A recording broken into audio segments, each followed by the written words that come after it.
Lalage's Lovers. By George A. Birmingham. Chapter 1. I had, I suppose, some reason for calling on Canon Beresford, but I have totally forgotten what it was. In all probability my mother sent me to discuss some matter connected with the management of the parish, or the maintenance of the fabric of the church. I was then, and still am, a church warden. The office is hereditary in my family. My son, Miss Pettigrew recommended my having several sons, will hold it when I am gone. My mother has always kept me up to the mark in the performance of my duties. Without her at my elbow I should, I am afraid, be inclined to neglect them. I am bored, not interested as a churchwarden should be, when the wall of the graveyard crumbles unexpectedly. I fail to find either pleasure or excitement in appointing a new sexton. Canon Beresford, our rector, is no more enthusiastic about such things than I am.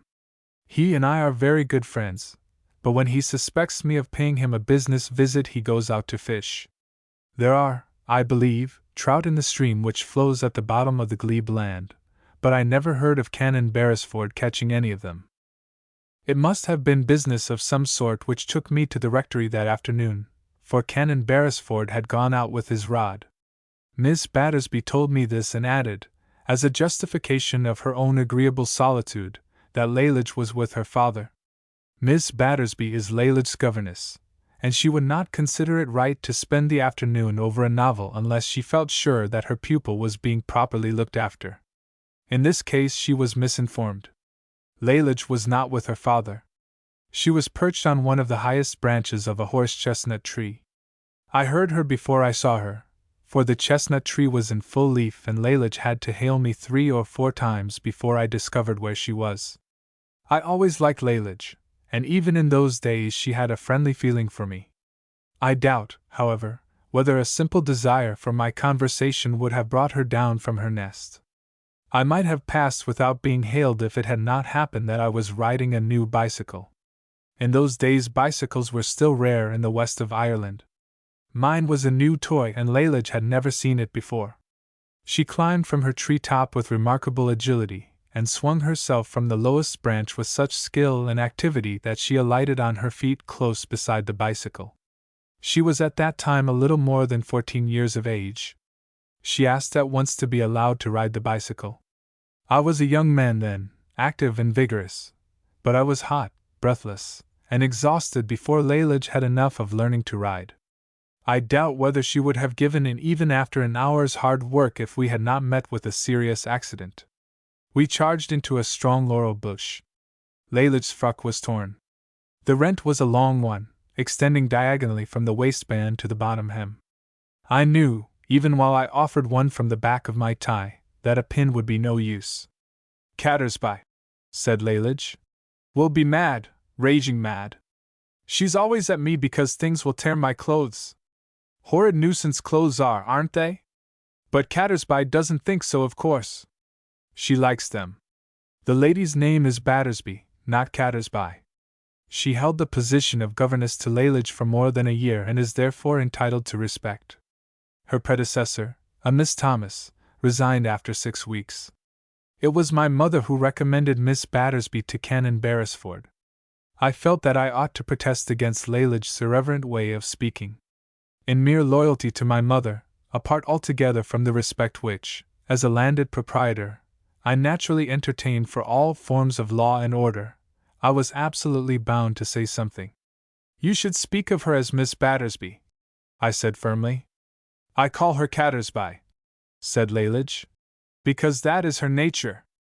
I said that I understood what this marker meant, but Lalage, who even then had a remarkable faculty for getting at the naked truth of things, did not even pretend to believe me. "Come along," she said, "and I'll show you why." I followed her meekly, leading my bicycle, which, like Lalage's frock, had suffered in its contest with the laurel. We passed through the stable yard and I stopped to put my bicycle into the coach house. An Irish terrier, Lalage's property, barked at me furiously, thinking, I suppose, that I intended to steal Canon Beresford's cart. Lalage chose to regard this as a ridiculous affectation on the part of the dog, and shut him up in the stable as a punishment for folly. Then we climbed a stile, paddled round a large manure heap, crossed an ash pit, and came at last to a pigsty. There were no pigs in it, and it was, for a pigsty, very clean. Lalage opened the gate and we entered the small enclosure in which the pigs, if there had been pigs, would have taken food and exercise. "You'll have to stoop down now and crawl," said Lalage. "You needn't be afraid. The pigs were sold last week." I realized that I was being invited to enter the actual home, the private sleeping room, of the departed swine. The door of it had been newly painted. While I knelt in front of it, I read a notice which stretched across it in large white letters, done, apparently, with chalk. Underneath this inscription was a carefully executed drawing of a spear with a disproportionately large, and vicious-looking barb. A sort of banner depended from its shaft, with these words on it: "For use on Cattersby. Revenge is sweet."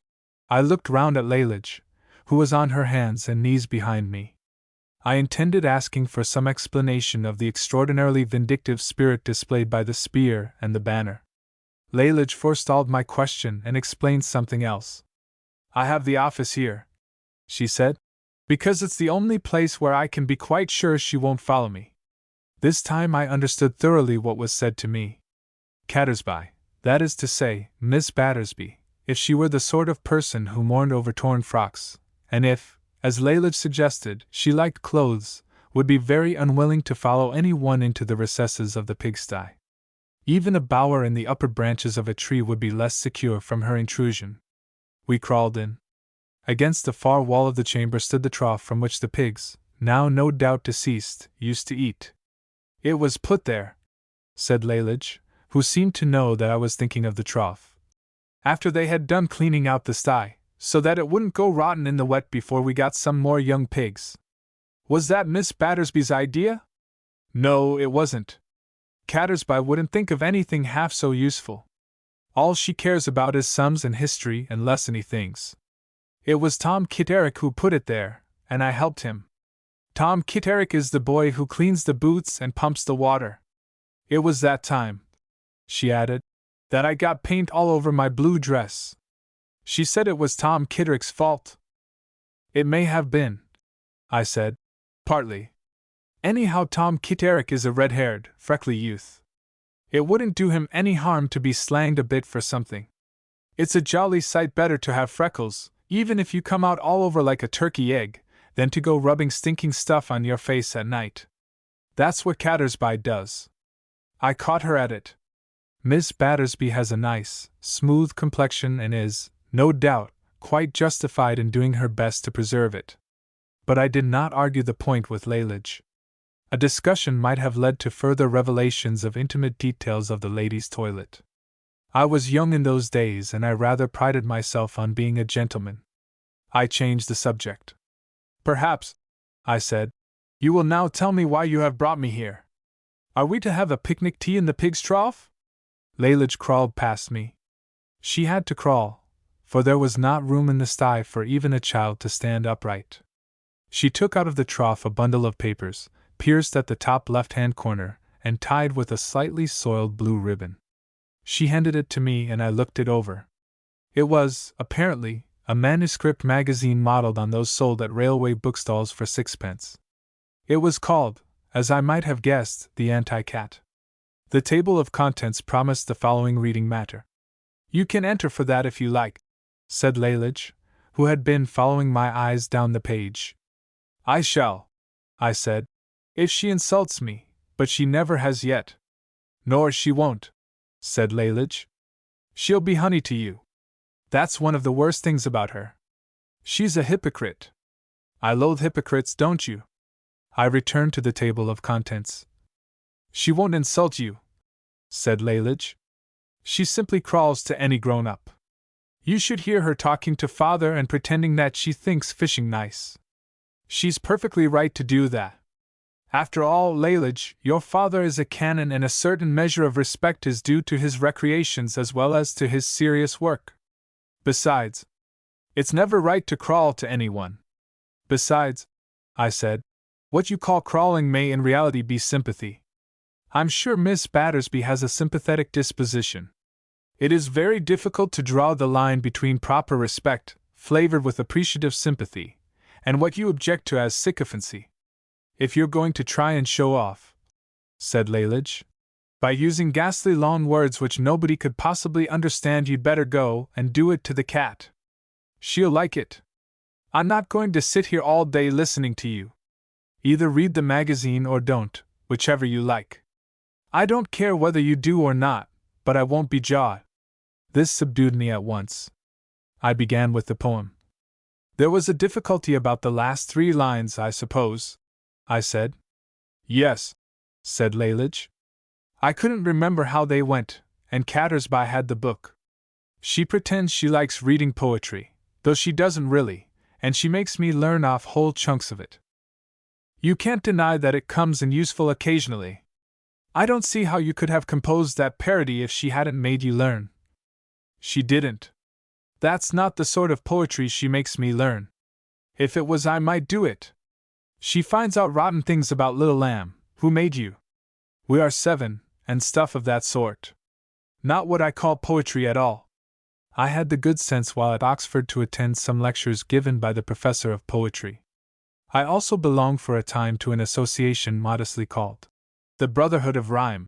We used to meet in my rooms and read original compositions to each other until none of us could stand it any longer. I am therefore thoroughly well qualified to discuss poetry with anyone. I should, under ordinary circumstances, have taken a pleasure in defending the reputations of Blake and Wordsworth, but I shrank from attempting to do so in a pigsty with Lalage Beresford as an opponent. I turned to the last page of the Anti-Cat and read the article entitled, Our Tactics. It was exceedingly short, but it struck me as able. I began to have a great deal of pity for Miss Battersby. Calm or bomb. There was an uncertainty about the first letter. And haughty in her presence. Let yourself out behind her back. What about your going in for the competition? Said Lalage. Even if she doesn't insult you, you could easily invent something. You've seen her, and you know quite well the sort she is. You might get the prize. May I read the story you've got? I asked. If it's not very good, I might perhaps try, but it is probably quite superior to anything I could possibly produce, and in that case there would be no use my attempting to compete. It is good, said Lalage, but yours might be good too, and then I should divide the prize, or you could give a second prize. A box of Turkish delight would do. This encouraged me, and I read the insult story. I did my lessons studiously, as good as I could. Lalage was a remarkably good speller for her age. Many much older people would have staggered over. Studiously. She took it, so to speak, in her stride. I wrote out a lot of questions on the history and answered them all without looking at the book. I knew it perfectly. The morning came, and with it history. I answered all the questions except one, the character of Mary. The insulter repeated it, commanding me to say it now. I said it with a bland smile upon my face, as I thought how well I knew my history. Lalage, I said, pausing in the narrative, did you make that smile bland simply because you knew your history, or was its blandness part of the tactics, bomb and haughty in her presence? Calm, said Lalage. Calm, not bomb. Never mind about that. Go on. The insulter, I read, turned crimson with rage and shrieked damnation and stamped about the floor. Cooling down a bit, she said, you shall write it out 10 times this afternoon. Naturally, I was astonished, for I had said it perfectly correctly when she told me. I had, however, a better control over my temper than she had, and managed, despite my passionate thoughts, to smile blandly all through, though it made her 10 times worse. Well? Said Lalage when I had finished. I am a little confused, I said. I thought the story was to be about an insult offered by Miss Battersby to someone else, you, or perhaps me. It is, said Lalage. That's what the prize is for, the best insult. But this seems to me to be about an insult applied by the author to Miss Battersby. I couldn't conscientiously go in for a competition in which I should represent myself as doing a thing of that sort. I don't know what you're talking about, said Lalage. I didn't insult her. She insulted me. Come now, Lalage, honor bright. That smile of yours. How would you like anyone to make you 10 times worse by smiling blandly at you when you happen to be stamping about the floor crimson in the face and shrieking? I wouldn't. I don't use words of that sort even when I'm angry. It might be better if you did. A frank outburst of that kind is at times less culpable than a balmy smile. I have a much greater respect and liking for the person who says plainly what she means then.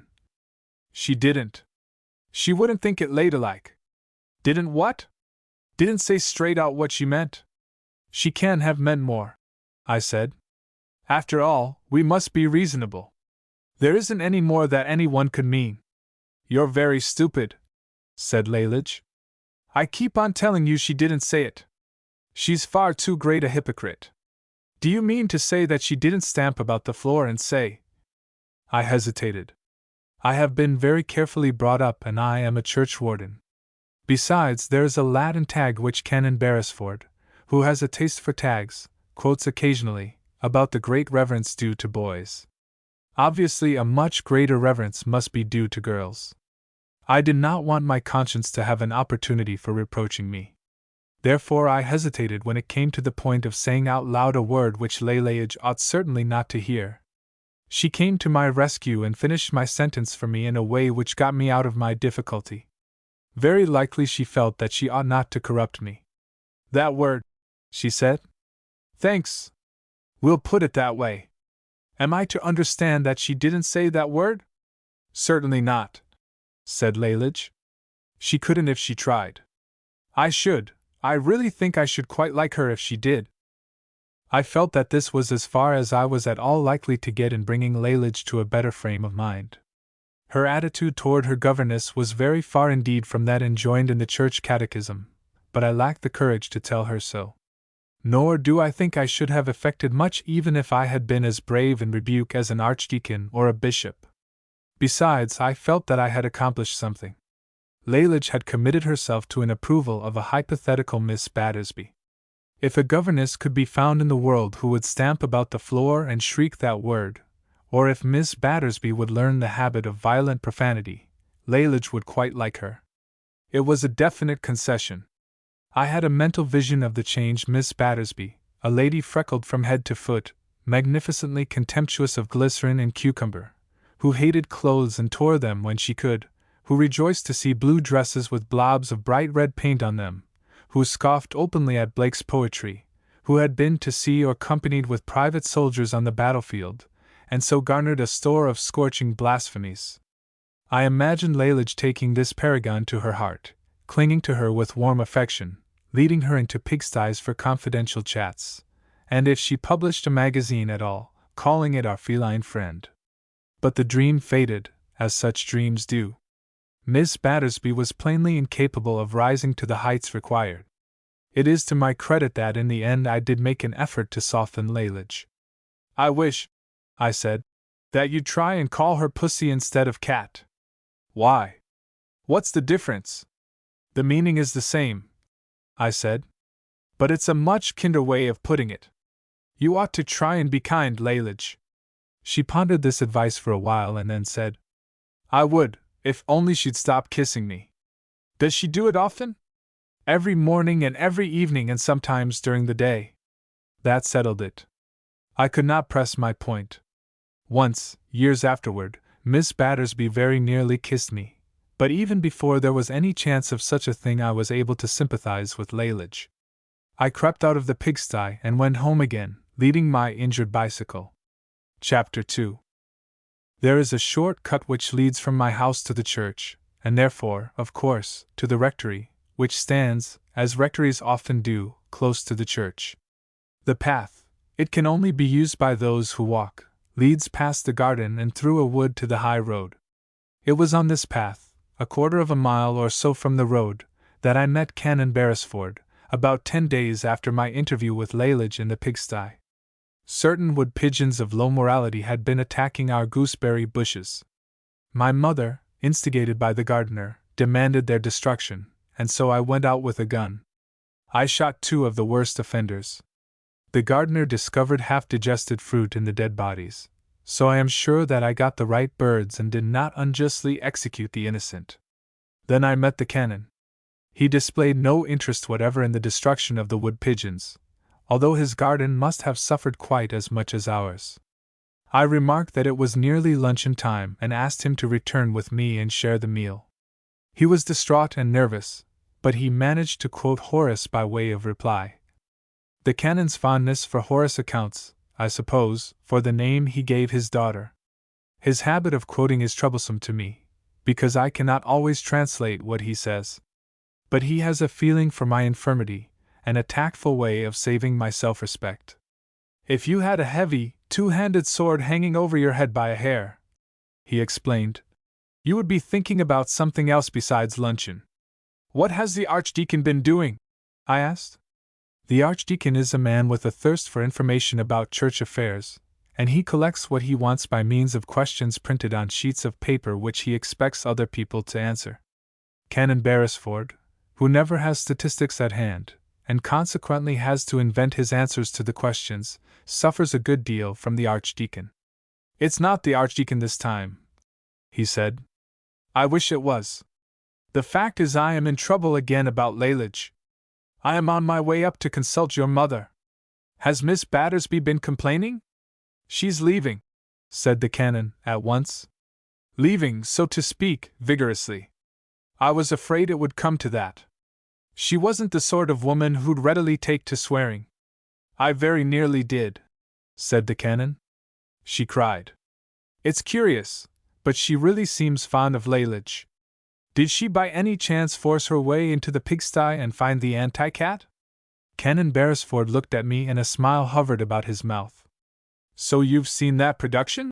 He said. I call it rather good. But you can hardly blame Miss Battersby for leaving, can you? She didn't see it, said the canon. Thank goodness. Then why on earth is she leaving? What else can she have to complain of? There was trouble. The sort of trouble nobody could possibly foresee or guard against. You know Tom Kitterick, don't you? The boy who cleans your boots? Yes, I do. A freckly-faced brat. Exactly. Well, it appears that Miss Battersby is rather particular about her complexion, and Lalage tried the stuff on Tom Kitterick, I suppose? Yes. She used the whole bottle, and Miss Battersby found out what had happened and complained to me. She was extremely nice about it, but she said that the incident had made her position as Lalage's governess quite impossible. Lalage, of course, smiled balmily. Calmly, said the canon. She told me herself that the word was calm, though it looked rather like balm. Anyhow, that was the last straw. Miss Battersby goes next week. The Archdeacon. I thought he'd come in before we'd done. He did his best to be sympathetic and helpful. He said yesterday, just before he went to Dublin, that what Lalage requires is a firm hand over her. That's the sort of thing a bachelor with no children of his own does say, and means, of course. Any man who had ever tried to bring up a girl would know that firm hands are totally useless, and besides, I haven't got any. Non sum qualis irum boni sub regno, don't try to translate that if you'd rather not. It simply means that I'm not the man I used to be. I hate trying to cope with these domestic broils. That's why I'm going up to see your mother. The drawn sword did not really interfere with the canon's appetite, but he refused to smoke a cigar after luncheon. I went off by myself to the library. He followed my mother into the drawing-room. I waited, although I had a good many things to do, until he joined me. He sighed heavily as he sat down. Lalage is to go to school after summer, he said. My mother, I replied with conviction, is sure to be right about a matter like that. I suppose she is, but Lalage won't like it. The canon sighed again, heavily. I tried to cheer him up. She'll enjoy the companionship of the other girls, I said. I dare say she won't have a bad time. After all, a girl of 14 ought to have friends of her own age. It will be far better for her to be running about with a skipping rope in a crowd of other damsels than to be climbing chestnut trees and writing parodies in lonely pigsties. That's very much what your mother said. I wish I could think so. I'm dreadfully afraid that, brought up as she has been, she'll have a bad time of it. Anyhow, she won't have half as bad a time as the schoolmistress. I had hit upon the true line of consolation. The canon smiled feebly, and I pursued my subject. There won't, of course, be pigsties in the school, but I don't think a pigsty is absolutely essential to Lalage's comfort. Probably not. Lalage isn't the sort of girl who is dependent for her happiness on the accident of outward circumstance. You know, Canon, that our surroundings are not the things which really matter most. The philosophic mind. I had unthinkingly given the Canon his opportunity. I could see a well-known quotation actually trembling on his lips. I stopped him ruthlessly. I know that ode, I said. It's one I learned at school, but it doesn't apply to Lalage. She isn't in the least content with things as she finds them. That's her great charm. She's more like Milton's Satan. I can quote too, though only English poets, unless after special preparation beforehand. I intended to shoot off some lines out of Paradise Lost at the canon, but he would not listen. He may not have liked the comparison suggested. I have to be off, he said. Lalage is waiting to hear what your mother has settled. I mustn't keep her too long. Did you tell her you were coming up here for advice? Of course I did. She quite agreed with me that it was the best thing to do. She always says that your mother is the only person she knows who has any sense. Miss Battersby's sudden resignation was rather a shock to her. She was in a curiously chastened mood this morning. She'll get over that all right, I said. She'll be bringing out another number of the Anti-Cat in a couple of days. I spent 2 hours after the canon left me watching the building of a new lodge at my back gate. My mother professes to believe that work of this kind, indeed of any kind, is better done if I go and look at it. In reality, I think she is anxious to provide me with some sort of occupation and to interest me in the management of such property as recent legislation has left to an Irish landlord. But she may be right in supposing that the builders build better when I am watching them. They certainly build less rapidly. The foreman is a pleasant fellow, with a store of interesting anecdotes. I give him tobacco in some form and he narrates his experiences. The other workmen listen and grin appreciatively.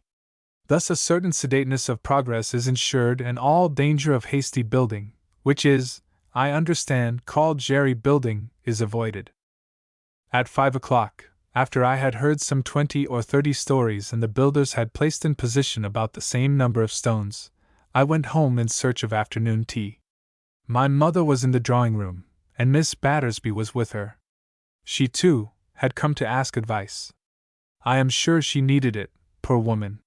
What she said about Lalage I do not know, for the subject was dropped when I entered the room, but Miss Battersby's position evidently commanded my mother's sympathy. Shortly after leaving the rectory she was established, on my mother's recommendation, in Thormanby Park. Lord Thormanby, who is my uncle, has 3 daughters, all of them nice, well-disposed girls, not the least like Lalage. Miss Battersby got on well with them, taught them everything which well-educated girls in their position ought to know. She finally settled down as a sort of private secretary to Lord Thormanby. He needed someone of the sort, for as he grew older he became more and more addicted to public business.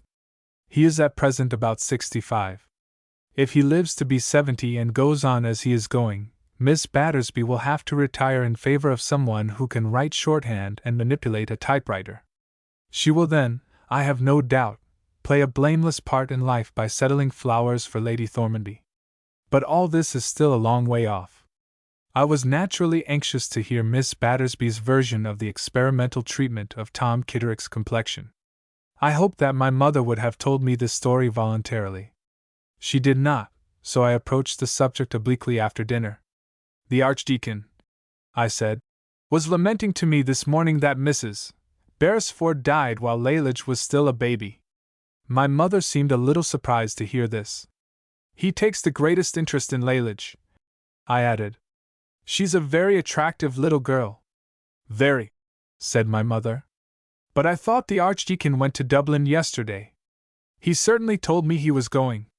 Did he come back at once? So far as I know, he hasn't come back. Then when did he say? He didn't actually say it at all. He hardly ever says anything to me.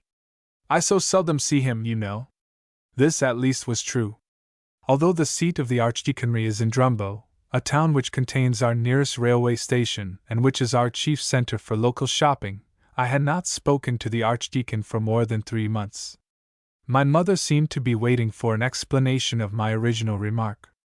I gave her one at once.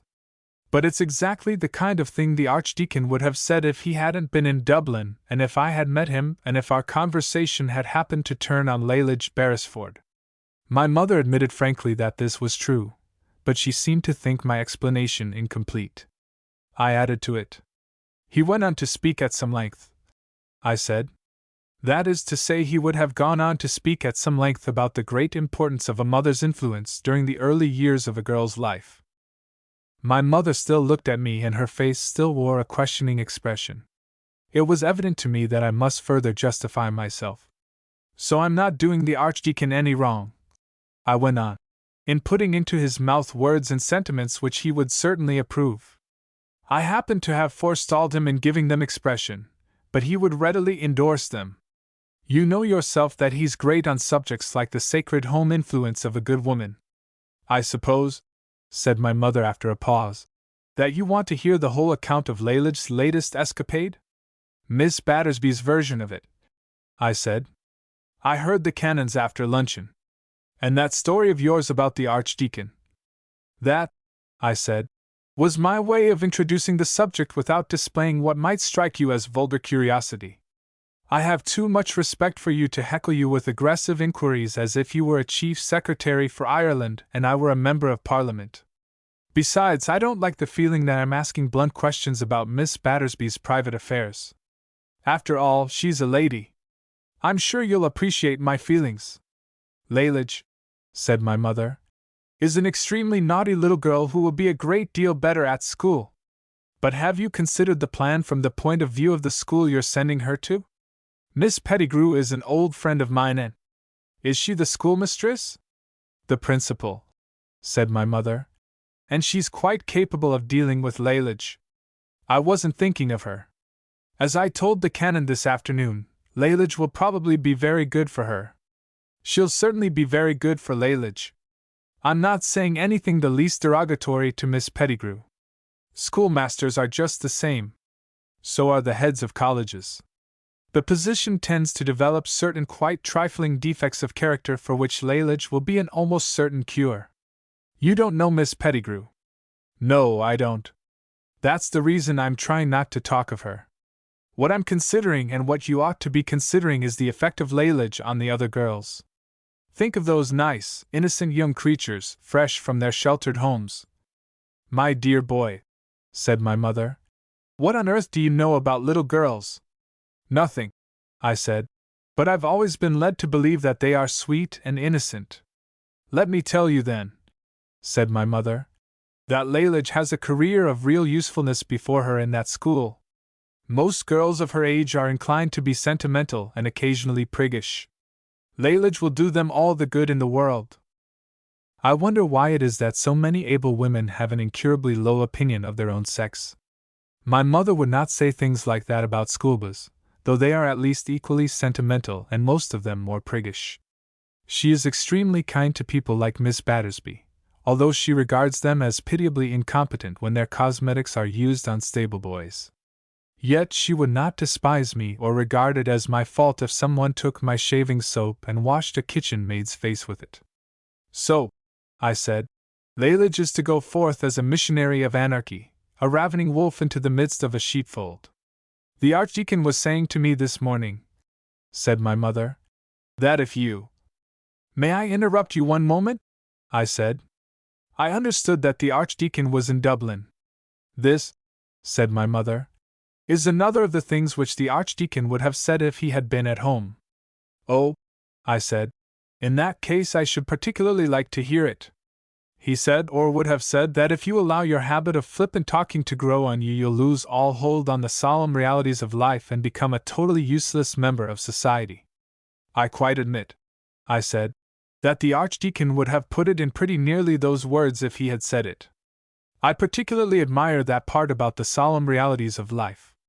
But the Archdeacon's a just man, and he would not have made a remark of that kind.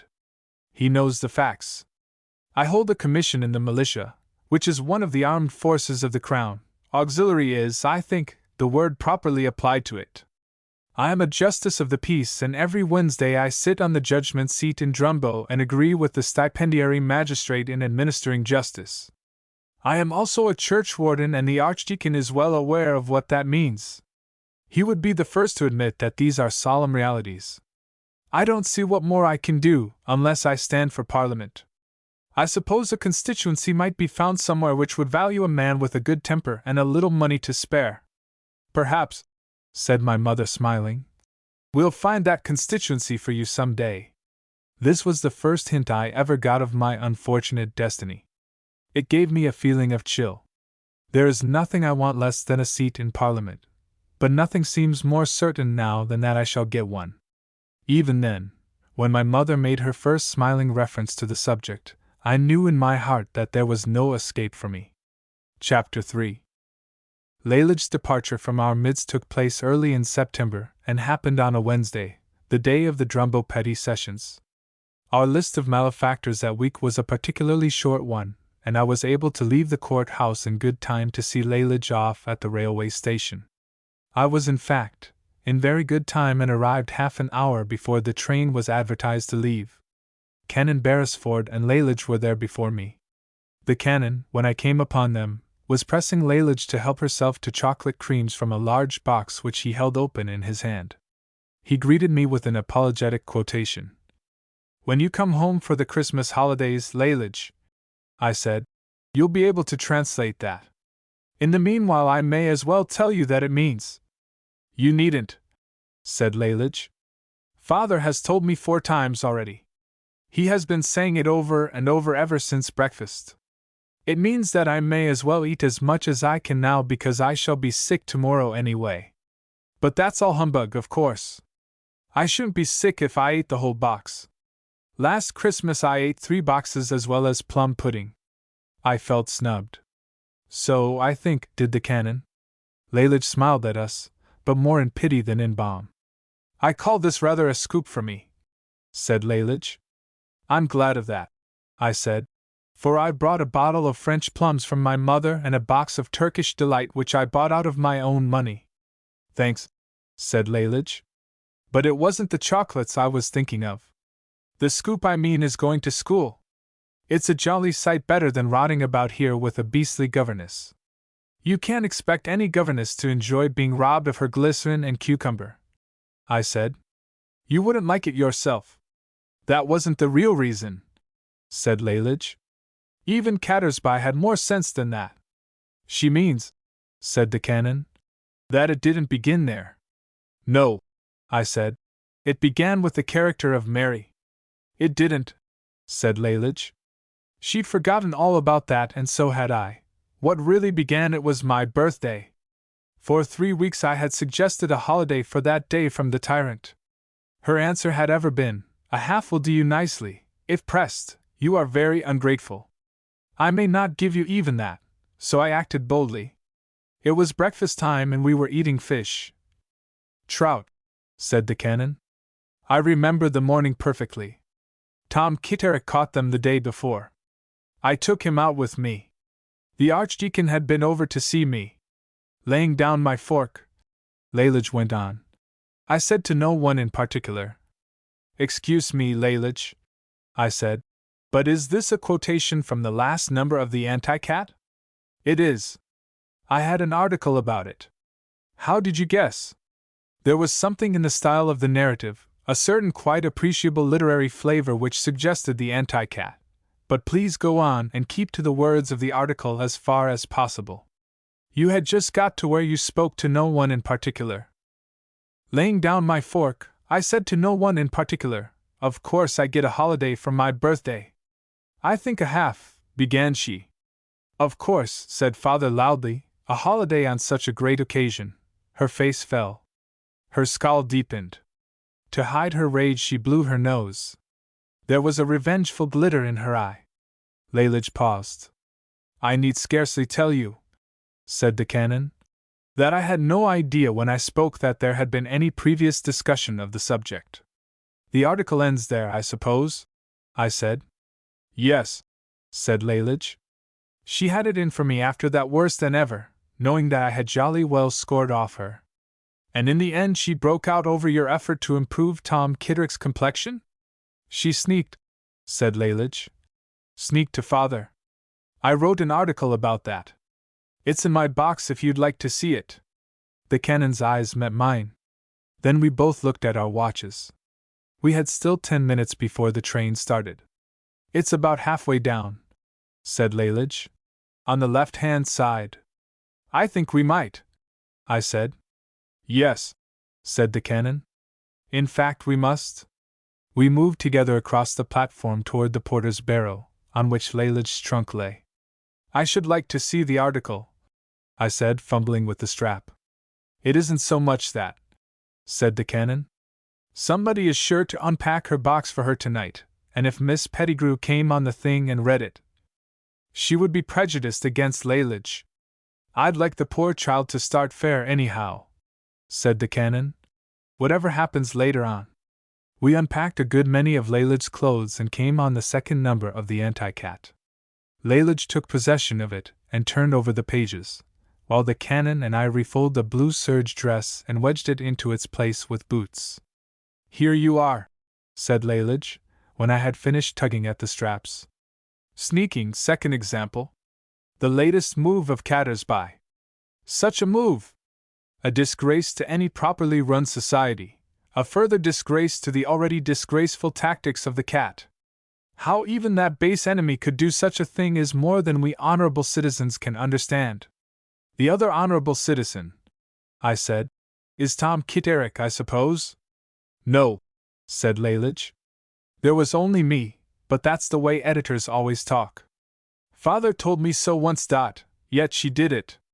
She sneaked. Yes, sneaked to the grown-up society, complained, as the now extinct Tommy used to do. The allusion, I said, escapes me. Who was the now extinct Tommy? The one before the cat, said Lalage. Her name, said the Canon feebly, was Miss Thomas. She did complain a good deal about Lalage during the 6 weeks she was with us. Is that the whole of the article? I asked. It's very short. There was nothing more to say, said Lalage. So what was the good of going on?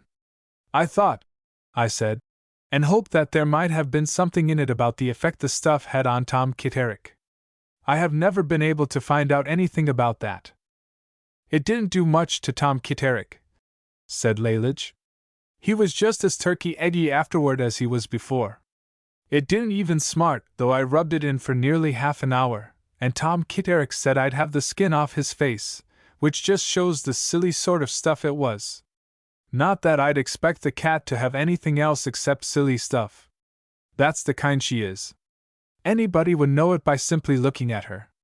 Father, I don't believe you've got my ticket. Hadn't you better go and see about it? The Canon went in search of the station master, and found him at last digging potatoes in a plot of ground beyond the signal box. It took some time to persuade him to part with anything so valuable as a ticket to Dublin. Lalage, I said, while the Canon was arguing with the station master, I want you to write to me from school and tell me how you are getting on. I have a lot of letters to write, she said. I'm not sure I can write to you. Try. I particularly want to know what Miss Pettigrew thinks of your English composition. I should mark you high for it myself. I have to write to Father every week, and I've promised to answer Tom Kitterick when he lets me know how the new pigs are getting on. Still, you might manage a line to me in between. If you do, I'll send you a long answer or a picture postcard, whichever you like. I can't read your writing, said Lalage, so I'd rather have the postcard. The Canon returned just as the train steamed in. We put Lalage into a second-class compartment. Then I slipped away and gave the guard half a crown, charging him to look after Lalage and to see that no mischief happened to her on the way to Dublin. To my surprise, he was unwilling to receive the tip. He told me that the Canon had already given him 2 shillings, and he seemed to think that he was being overpaid for a simple, not very onerous, duty. I pressed my half-crown into his hand and assured him that before he got to Dublin he would, if he really looked after Lalage, have earned more than 4 and 6pence. In fact, I said, 4 and 6 won't be nearly enough to compensate you for the amount of worry and anxiety you will go through. You must allow me to add another half-crown and make 7 shillings of it." The man was a good deal surprised and seemed inclined to protest. "You needn't hesitate," I said. "I wouldn't take on the job myself for double the money." "It could be," said the guard, pocketing my second half-crown, "that the young lady might be for getting out at the wrong station. There's some of them does." "Nothing so simple as that," I said. "Any ordinary young lady would get out at a wrong station, and a couple of shillings would be plenty to offer you for chasing her in again. This one—" I hesitated, for I really did not know what Lalage was likely to do. "I'll lock the door on her anyway," said the guard. "You may, but don't flatter yourself that you'll have her safe then. The only thing you can calculate on in the case of this particular young lady is that whatever she does will be something that you couldn't possibly guess beforehand. Not that there's any real harm in her. She's simply possessed of an adventurous spirit and striking originality. Goodbye." I had just time to shake hands with Lalage before the train started. She waved her pocket handkerchief cheerily to us as we stood together on the platform. I caught a glimpse of the guard's face while his van swept past us. It wore a set expression, like that of a man determined in the cause of duty to go steadily forward into the unknown, facing dread things bravely. I was satisfied that I had made a deep impression on him, and I felt sorry that I had not made up his tip to an even half-sovereign. The canon was depressed as we drove home together. I felt it my duty to cheer him up as much as I could. "After all," I said, "you've nothing to reproach yourself with. Miss Battersby has got another situation. She'll be far happier at Thormanby's than she ever could have been with you. His girls are thoroughly well brought up." "She was very fond of Lalage," said the canon. "Still, they didn't suit each other. Miss Battersby will get over any feeling of regret she may have at first. She'll be far more at home with quiet, well-tamed girls like Thormanby's." The canon was not listening to me. I judged from this that it was not anxiety about Miss Battersby's future that was preying on his mind. I tried again. "If it's the thought of that bottle of glycerin and cucumber which is worrying you," I said, "don't let it. Send her another. Send her 2. Make Tom Kitterick carry them over to Thormanby Park and present them on bended knee, clad only in his shirt and with a halter round his neck." The canon's gloom merely deepened. "I don't think," I said, "that you need fret about Miss Pettigrew. After all, it's her job. She must meet plenty of high-spirited girls." "I wasn't thinking of her," said the canon. Then he began to murmur to himself, and I was barely able, by leaning over toward him, to catch the quotation. He saw that I was listening and lapsed into English. "There's a translation of that ode," he said, "into something quite like the original meter." "Come now, canon," I said. "Lalage is a precocious child, I know. But she won't feel those particular deprivations yet awhile. She didn't try to flirt with Tom Kitterick, did she?" "It's all the same thing, really," said the canon. "The confinement and discipline will be just as severe on her as they were on that girl of Horace's, though, of course, they will take a different form. She's been accustomed to a good deal of freedom and independence. According to the Archdeacon," I said, "to more than was good for her." "I couldn't help that." "No, you couldn't. Nobody could. My mother thinks Miss Pettigrew may, but I don't believe it myself. Lalage will break out all right as soon as she gets a chance." For the first time since we left the station, the canon smiled and seemed a little more cheerful. "If I thought that," he said, "you may be perfectly sure of it, but I don't think you ought actually to hope it. The Archdeacon is a very wise man, and I'm sure that, if he contemplates the possibility at all, he fears it." "I suppose so," said the canon, sighing again. "It will all be a great change for Lalage, whatever happens." Chapter 4. I feared at first that Lalage was not going to write to me. Nearly 3 weeks passed before I got a letter from her, and I was inclined to blame her for neglect of an old friend. When the letter did arrive, I understood that I had no right to be angry.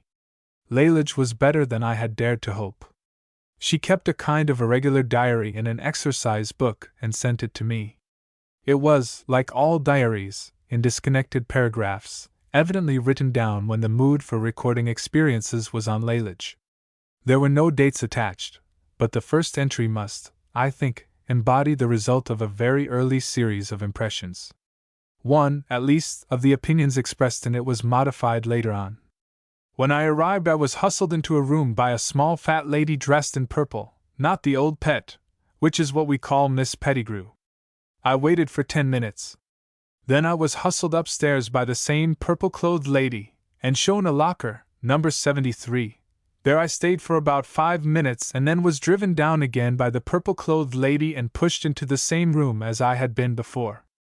Again I was herded off, after about 5 minutes, needless to say by the purple-robed woman, and shoved into a waiting room. Lalage's patience must by this time have been wearing thin. It is noticeable that the lady had become a mere woman in the last sentence. There I stayed 20 minutes, a long 20 minutes, and lo! There came the purple-dressed woman unto me and bore me away to be examined. She slung me at the mercy of a mistress who gave me a desk, with a chair clamped to the ground, paper, pen and examination papers. Could you answer the following? Who succeeded A. Stephen, B. John, C. Edward 3? I said to the old pet, this is all rotten. By the way, I had been sent off to her when I had done, and she replied, oh, that's not at all a nice word for a young lady to use. We can't have that here. She's rather an ass. I was made to feel exactly like Lady Macbeth today at algebra. When Miss Campbell turned her back, another girl dared me to put my pen in Miss Campbell's red ink. This is strictly against the law, so of course I did. But instead of mopping it straight off like a fool, I displayed it with pride. Consequently, it fell all over my hands. Miss Campbell was just coming up, so I had to hide them, murmuring out, damned spot, etc. Luckily she didn't see, for she's just the sort that would report you like a shot. The names of suburban houses are awfully funny. This entry evidently followed one of Lalage's first outings. I felt acutely the contrast between the pleasant chestnut tree, the fragrant sty, and the paved footways along which she is now condemned to tramp.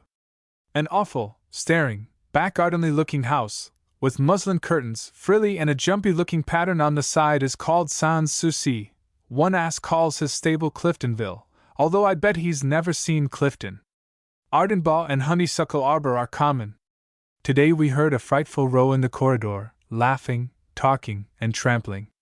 Miss Campbell half rose and said I must put a stop to this. Before she could, the door was flung open and in bounced the old pet and 3 visitors. After a moment's conversation with Miss Campbell she retired, banging the door in a way she'd expel anyone else for. This letter is lasting on. Hilda gets 6pence every time she is top, 3pence second, and 2pence third, but does not get any regular pocket money. She's very rich at present, as she's been top 3 times running. How I'd like to play rugby football. It looks enticing to be let knock a person down. It is a pity girls can't, only lucky boys. I wonder why I feel poorer here than at home and yet have more money. The canon had, I am sure, provided Lalage with a suitable amount of pocket money. I myself gave her 5 shillings the day before she left home. She ought not to feel poor. Compared to Hilda, who has 1 and 6pence, earned in the sweat of her brow, Lalage must seem a millionaire. Do you know the kind of person who you hate, and yet can't help loving although you are afraid of her? That is the sort the old pet is. As I was going into school today, she was standing at the door. The beast promptly spotted the fact that I had no hair ribbon, and remarked in awe-inspiring tones, Lalage, where is your hair ribbon? Forgot it, said I, and took a lecture with a polite grin. The old pet may be a beast, but is not an ass. I hope the weather will improve soon. There is no doubt that I am of a persevering nature, or I would not continue to write this letter. I fear it is so long that you'll never get through it, though I did not know it until now. I know a girl who is learning Greek. She's awful, and so clever. She is in my Latin class and prime favorite with Carpe. Your effect, Lalage. Carpe cannot be the real name of the lady who teaches Latin to Lalage and Greek to the awful girl. I have tried to reconstruct her name from its corruption, but have hitherto failed to satisfy myself. She may be a Miss Chartres. Perhaps she is the purple-gowned woman who hustled, pushed, herded, and slung Lalage on the day of her arrival. She cannot, in any case, be identified with the mathematician who uses red ink. No ingenuity in nicknaming could extract Carpe from Campbell. There was, in spite of its great length, a postscript to Lalage's letter. There was also an enclosure. P.S. What does flippant mean? The old pet said my comp was flippant, and I don't know what that is. It was my first comp. I unfolded the comp and read it carefully. Composition on Politeness by Lalage Beresford. Politeness is a very difficult art to acquire. It is altogether an acquired art, for no one is polite when he is born. Some sorts of politeness are sensible, and they are comparatively easy to learn. Begging a person's pardon when we tread on their toes is polite, and is a reasonable thing to do. But there are many silly things to learn before we become really polite. For instance, a boy must learn to open the door for ladies and walk after them always. This does the ladies no good and is sometimes very inconvenient for the boy. He may be in a hurry. It is not polite for a girl to sit with her legs crossed and her head leaning aback on her hands. This is a position which does no one any harm, so it is absurd that it should be considered unpolite. In old days politeness was carried to much greater extremities than it is now. In the days when they used to fight duels, when two gentlemen felt really annoyed, instead of one of them saying to the other, "Go and get your sword and let me kill you," and the other replying, "All right, I shall be delighted to kill a man whom I detest," they demanded satisfaction of each other in most polite tones and parted with low bows and polite, though sneering, smiles. Politeness is a very good thing in moderation, but not if carried too far. Skeat traces the word flippant back through flip and the Old Northumbrian present participle ending in to the Icelandic flipa, which means to prattle. I found this out in a dictionary and copied it down for Lalage. Miss Pettigrew was not, I think, justified in applying the word, supposing that she used it in its strict etymological sense, to Lalage's composition. There was more in the essay than mere prattle. But Miss Pettigrew may have had reasons of her own, reasons which I can only guess, for wishing to depreciate this particular essay. It is quite possible that she was herself the person who told Lalage that it is rude for a girl to sit with her legs crossed. My mother, to whom I showed the composition when I consulted her about the probable meaning of flippant, refused to entertain this suggestion. She knows Miss Pettigrew, and does not think she is the kind of person who would attach excessive importance to the position of Lalage's legs. She thinks that the maxim referred to by Lalage, there evidently was a maxim in her mind when she wrote, must have fallen from the lips of Miss Campbell, the mathematician, Carpe, or the purple-gowned woman. If she is right, I can only suppose that Miss Pettigrew in using the word flippant meant to support the authority of her subordinates, and to snub Lalage for attempting to rebel against time-honored tradition. I walked across to the rectory after luncheon, intending to show my letter and the composition on politeness to the canon. I found him seriously upset. He had received a letter from Lalage, and he had also enjoyed a visit from the Archdeacon. He was ill-advised in showing the letter to the Archdeacon. I should have had more sense. I suppose he thought that, dealing as it did almost entirely with religious subjects, it was likely to interest the Archdeacon. It did interest him. It interested him excessively, to an extent which occasioned a good deal of trouble. Dear Father, I have read nearly the whole of the Earthly Paradise since I came here. It is an awfully jolly book. Little folks is Miss Campbell's idea of literature for the young, but that's all rot of course. Who wrote the litany? If you do not know, please ask the Archdeacon when you see him. I've come to the conclusion that some of it is very well written. I did ask the Archdeacon, said the canon, looking up from the letter, and he said he'd hunt up the point when he went home. Lalage, I said, has quite a remarkable feeling for style. See the way she writes about the earthly paradise. It must be the way you brought her up on quotations from Horace. Miss Campbell hardly appreciates her, I'm afraid. But of course you can't expect a mathematician to rise much above little folks in the way of literature. I suppose the Archdeacon was greatly pleased with that conundrum about the litany. It was what followed, said the canon, which excited him. He began to read again. There is a clergyman who comes once a week to give us a scripture lesson. He is only a curate and looks very shy. We had a most exciting time with him yesterday. We all shied paper wads, and he moved nearly everyone up and sent one girl out of the room. He can't, I said, have been as shy as he looked. But I'm beginning to understand why the archdeacon was shocked. He didn't mind that, said the canon. At least not much. Lalage's letter went on. I was glad that it wasn't me, who was just as bad, that he didn't what he calls make an example of. Even that didn't calm the excited class, and he said, next person who laughs will be reported to Miss Pettigrew. It was not me, but the girl next me, Eileen Fraser. I was the innocent cause of the offense. A mere wink at Hilda when I had my belt round her neck. She was not, however, reported, even to Carpe. By the way, I said, who is Carpe? She comes into my letter too. The canon did not know and seemed uninterested in the point. He went on reading. Another day he committed an unforgivable offense. He said to us, you must stand up when quoting the words of the Bible. Isn't that always considered essential? I asked. The unforgivable offense, said the canon, is in the next sentence. But he sat with his feet on the fender, the pig. I do hate that sort. Even when Hilda said that Ananias told a lie and was turned into a pillar of salt, he did not laugh. He said he'd turn one girl out of the room today for nothing but dropping her pen. The archdeacon, I said, could of course sympathize with that curate. It wasn't that which made him really angry, said the canon, although he didn't like it. There must be something pretty bad coming, if it's worse than that. The canon sighed heavily and went on reading. Hilda taught me the two-step at rec. Another girl, also in my class and jolly nice, played them. The canon looked up with a puzzled expression. I explained as well as I could. The two-step, I said, is a dance. What the jolly, nice girl played is a little obscure, but I think it must have been tunes suitable to the performance of the two-step. Rec is a shortened form of recreation. Lalage is fond of these contractions. She writes to me about her comp. The canon read. On the other days the old pet takes us herself at scrip. We were at Genesis, and she read out, in the beginning God created the heaven and the earth.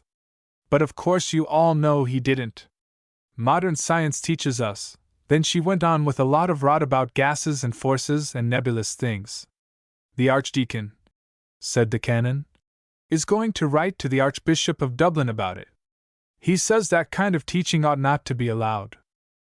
We must head him off somehow, I said, if he really means it. But he hardly can. I don't expect he'll run into extremes. He certainly won't without taking advice. The archdeacon isn't a man to do anything definite in a hurry. He's told me over and over again that he deprecates precipitancy of action. He feels very strongly about the higher criticism. Very strongly indeed. He says it's poisoning the wells of religion in the home. Last time he lunched with us he said it was sapping the foundations. Still, I scarcely think he'll want to institute a heresy prosecution against Miss Pettigrew. I'm very much afraid. He seemed most determined. We must switch him off on to some other track, I said. If you funk tackling him. I did my best. I suppose that I'd better try him. It's a nuisance. I hate arguing with archdeacons, but of course we can't have Lalage put into a witness box and ballyragged by archbishops and people of that kind, and she'd be the only available witness. Hilda can't be in a position to give a clear account of what happened, considering that she was half strangled by Lalage's belt at the time.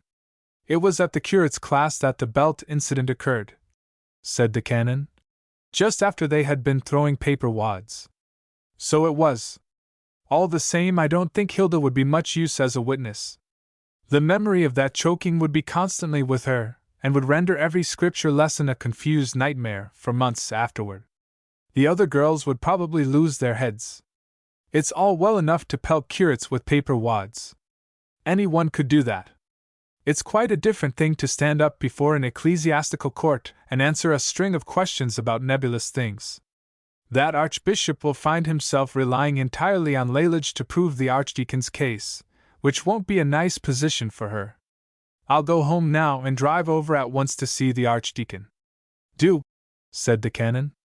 I'd go with you, only I hate this kind of fuss. Some men like it. The Archdeacon, for instance.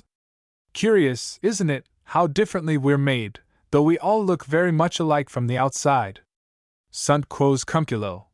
I did not wait to hear the end of the quotation.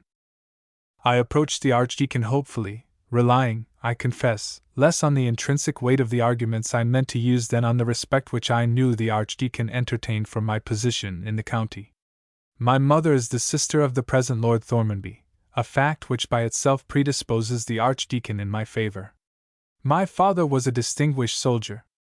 My grandfather was a still more distinguished soldier, and there are pictures of his most successful battle hanging in my dining room. The Archdeacon has often seen them, and I am sure appreciates them. I am also, for an Irish landlord, a well-off man. I might, so I believed, have trusted entirely to these facts to persuade the Archdeacon to give up the idea of communicating Miss Pettigrew's lapse into heterodoxy to the Archbishop.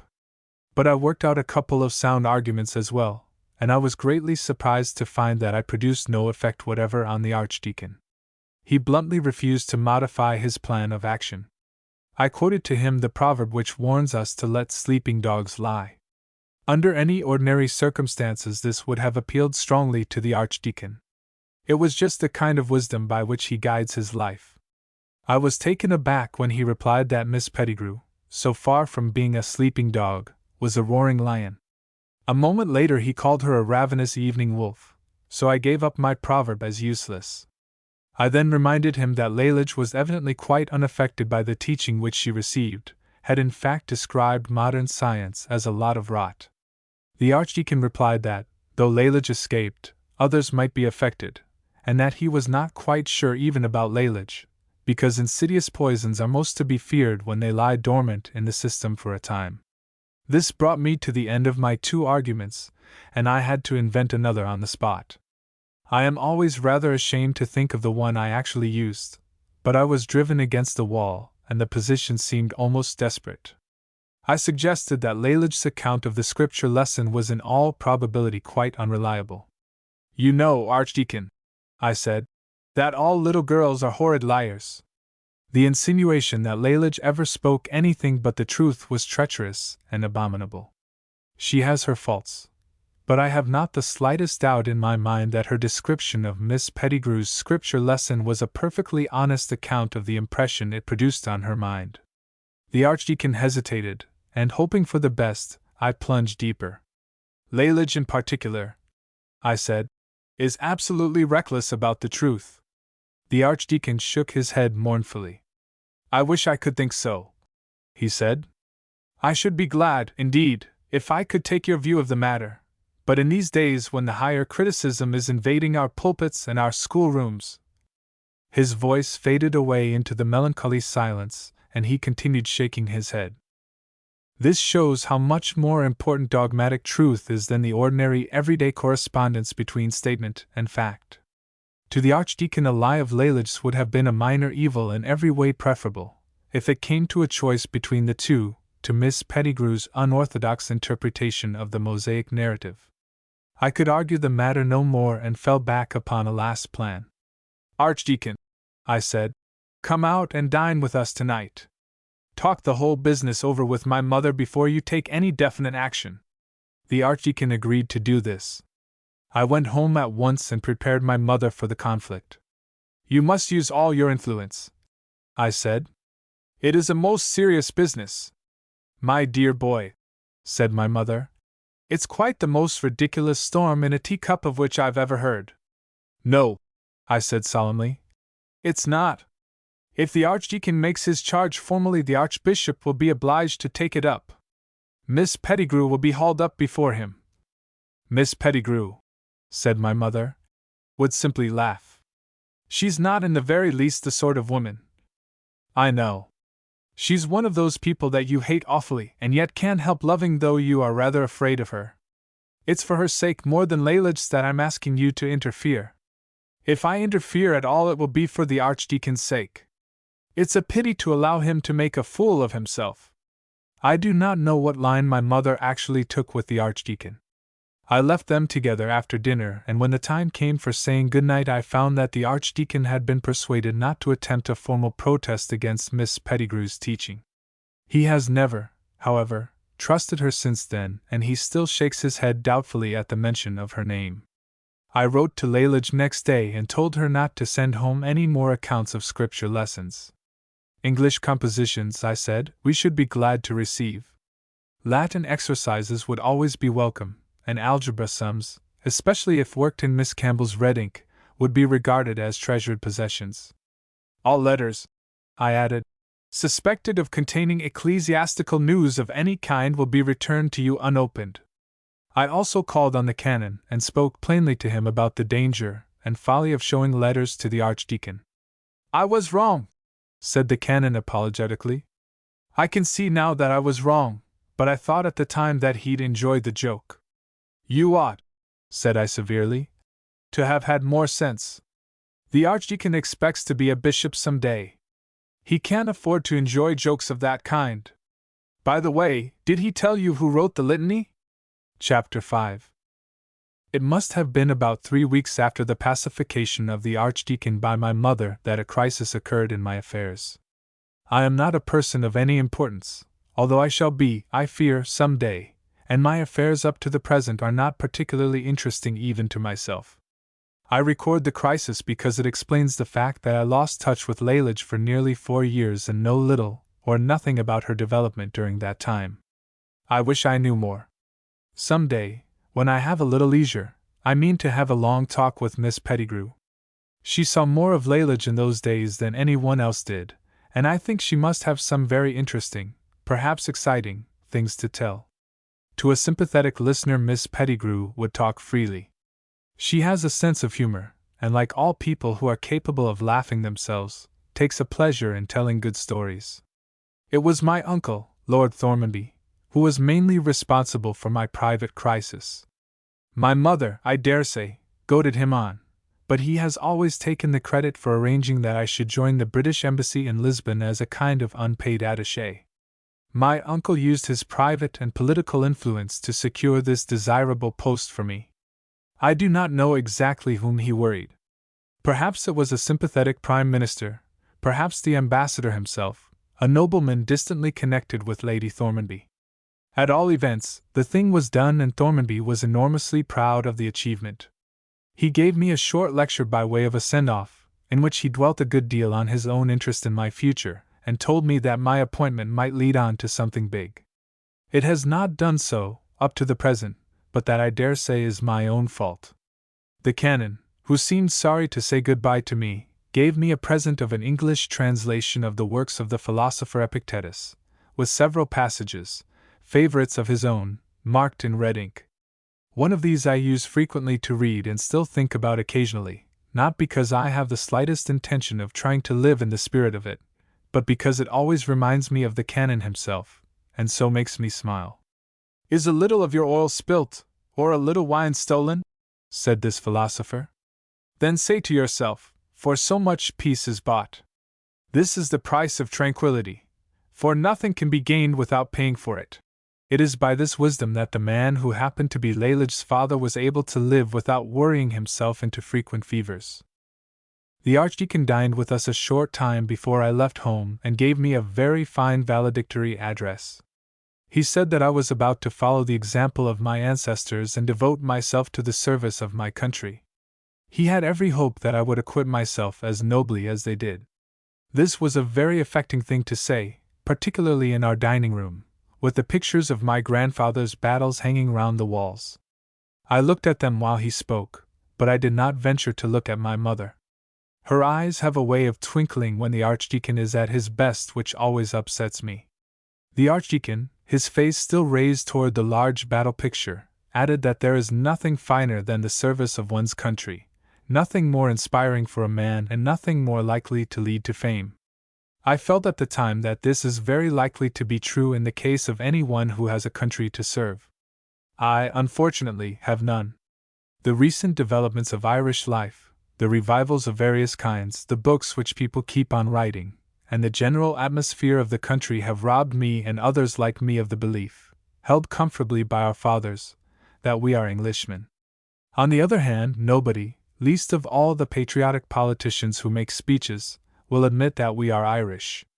We are thus, without any fault of our own, left poised in a state of quivering uncertainty like the poor Samaritans whom the Jews despised as Gentiles and the Gentiles did not like because they seemed to be Jews. I found it difficult, while I listened to the Archdeacon, to decide what country had a claim on me for service. Perhaps Portugal, I was going to Lisbon, would mark me for her own. For more than 3 years I saw nothing of Lalage. My holidays, snatched with difficulty from a press of ridiculously unimportant duties, never corresponded with hers. I heard very little of her. The canon never wrote to me at all about Lalage or anything else. My mother merely chronicled her scholastic successes, which included several prizes for English composition. The one really interesting piece of information which I got about her came, curiously enough, from the Archdeacon. He wrote to me for a subscription to a fund for something, rebuilding the bishop's palace, I think. At the end of his letter he mentioned an incident in Lalage's career which he described as deplorable. It appeared that a clergyman, a man of some eminence according to the Archdeacon and so, presumably, not the original curate, had set an examination paper intended to test the religious knowledge of Lalage and others. In it he quoted some words from one of St. Paul's epistles. "I keep my body under and have it in subjection," and asked what they meant. Lalage submitted a novel interpretation. "St. Paul," she wrote, "is here speaking of that mystical body which is the Church. It ought always to be kept under and had in subjection." As a diplomatist, I suppose I am a diplomatist of a minor kind, whose lot is cast among the Latin peoples. I am inclined to think that Lalage's interpretation may one day be universally accepted as the true one and so honored with the crown of orthodoxy. It would even today strike a Portuguese journalist as a simple statement of an obvious truth. The Archdeacon regarded it as deplorable, and I understood from his letter that the old charge of flippancy had been revived against Lalage. She must, I suppose, have disliked the man who set the examination paper. I cannot otherwise account for the viciously anti-clerical spirit of her answer. The next important news I got of Lalage reached me in the spring of the 4th year I spent in the service of somebody else's country. It came in a letter from Lalage herself, written on paper headed by the letters ATRS embossed in red. She wrote, "You'll be glad to hear that I entered Trinity College last October, and since then have been enjoying the spacious times of great Elizabeth. Our society, girls, is called the Elizabethan. That's the point of the quotation." I glanced at the head of the paper, but failed to see how ATRS could possibly stand for Elizabethan society. Lalage's letter continued, "There is nothing equal to a university life for broadening out the mind and enlarging one's horizon.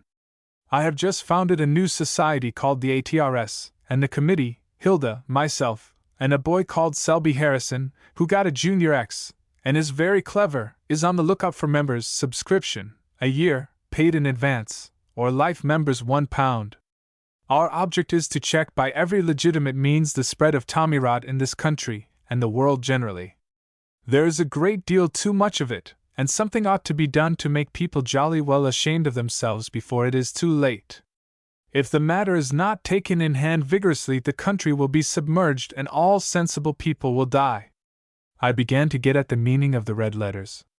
TRS plainly stood for Tommy Rot Society. The preliminary A could indicate nothing else but the particle anti. The prospect before us, if Lalage is anything of a judge, and I suppose she must be, is sufficiently serious to justify the existence of the society. Each member of the committee is pledged to expose in the press by means of scathing articles, and thus hound out of public life any man, whatever his position, who is caught talking tommyrot. This will be done anonymously, so as to establish a reign of terror under which no man of any eminence will feel safe. The committee intends to begin with bishops of all denominations. I thought this would interest you now that you are an ambassador and engaged in fostering international complications. I read this with a feeling of discomfort similar to that of the gentleman who set the examination paper on St. Paul's epistles. There seemed to me to be a veiled threat in the last sentence. The committee intended to begin with bishops, but there cannot be above 60 or 70 bishops in Ireland altogether, even including the ex-moderators of the Presbyterian General Assembly, not more than 100. An energetic committee would certainly be able to deal with them in less than 3 months. Whose turn would come next? Quite possibly the diplomatists.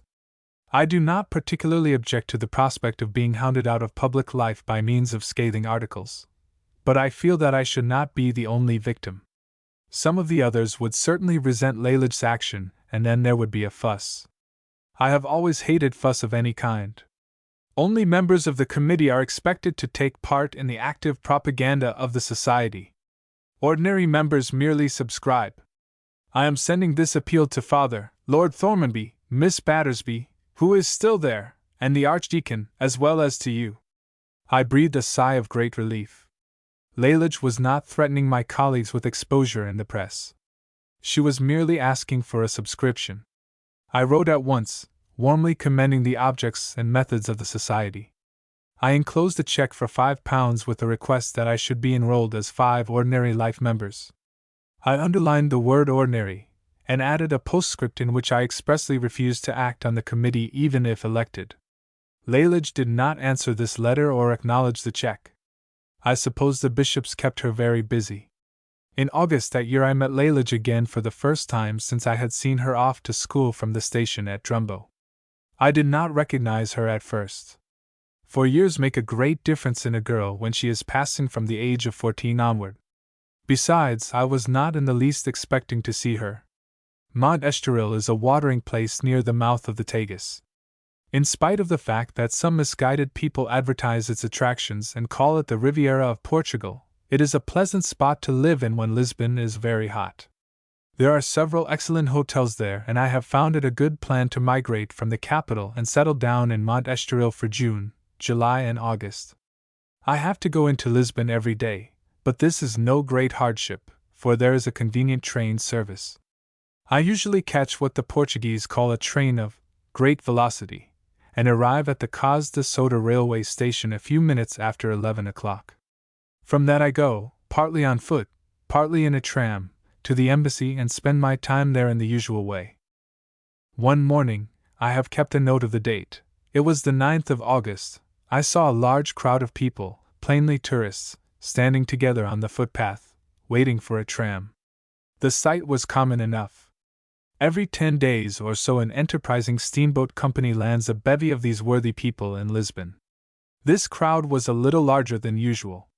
It was kept together by 3 guides who were in charge of the party and who galloped, barking furiously, along the outskirts of the herd whenever a wild or frightened tourist made any attempt to break away. On the opposite side of the road were 2 young girls. One of them, very prettily dressed in bright blue, was adjusting a hand camera with the intention of photographing the tourists and attendant watchdog guides. She did not succeed, because one of the guides recognized her as a member of his flock and crossed the road to where she stood. I know the man slightly. He is a cosmopolitan, a linguist of great skill, who speaks good English, with Portuguese suavity of manner, in times of calm, but bad English, with French excitability of gesture, when he is annoyed. He reasoned, most politely I'm sure, with the 2 girls. He wanted them to cross the road and take their places among the other tourists.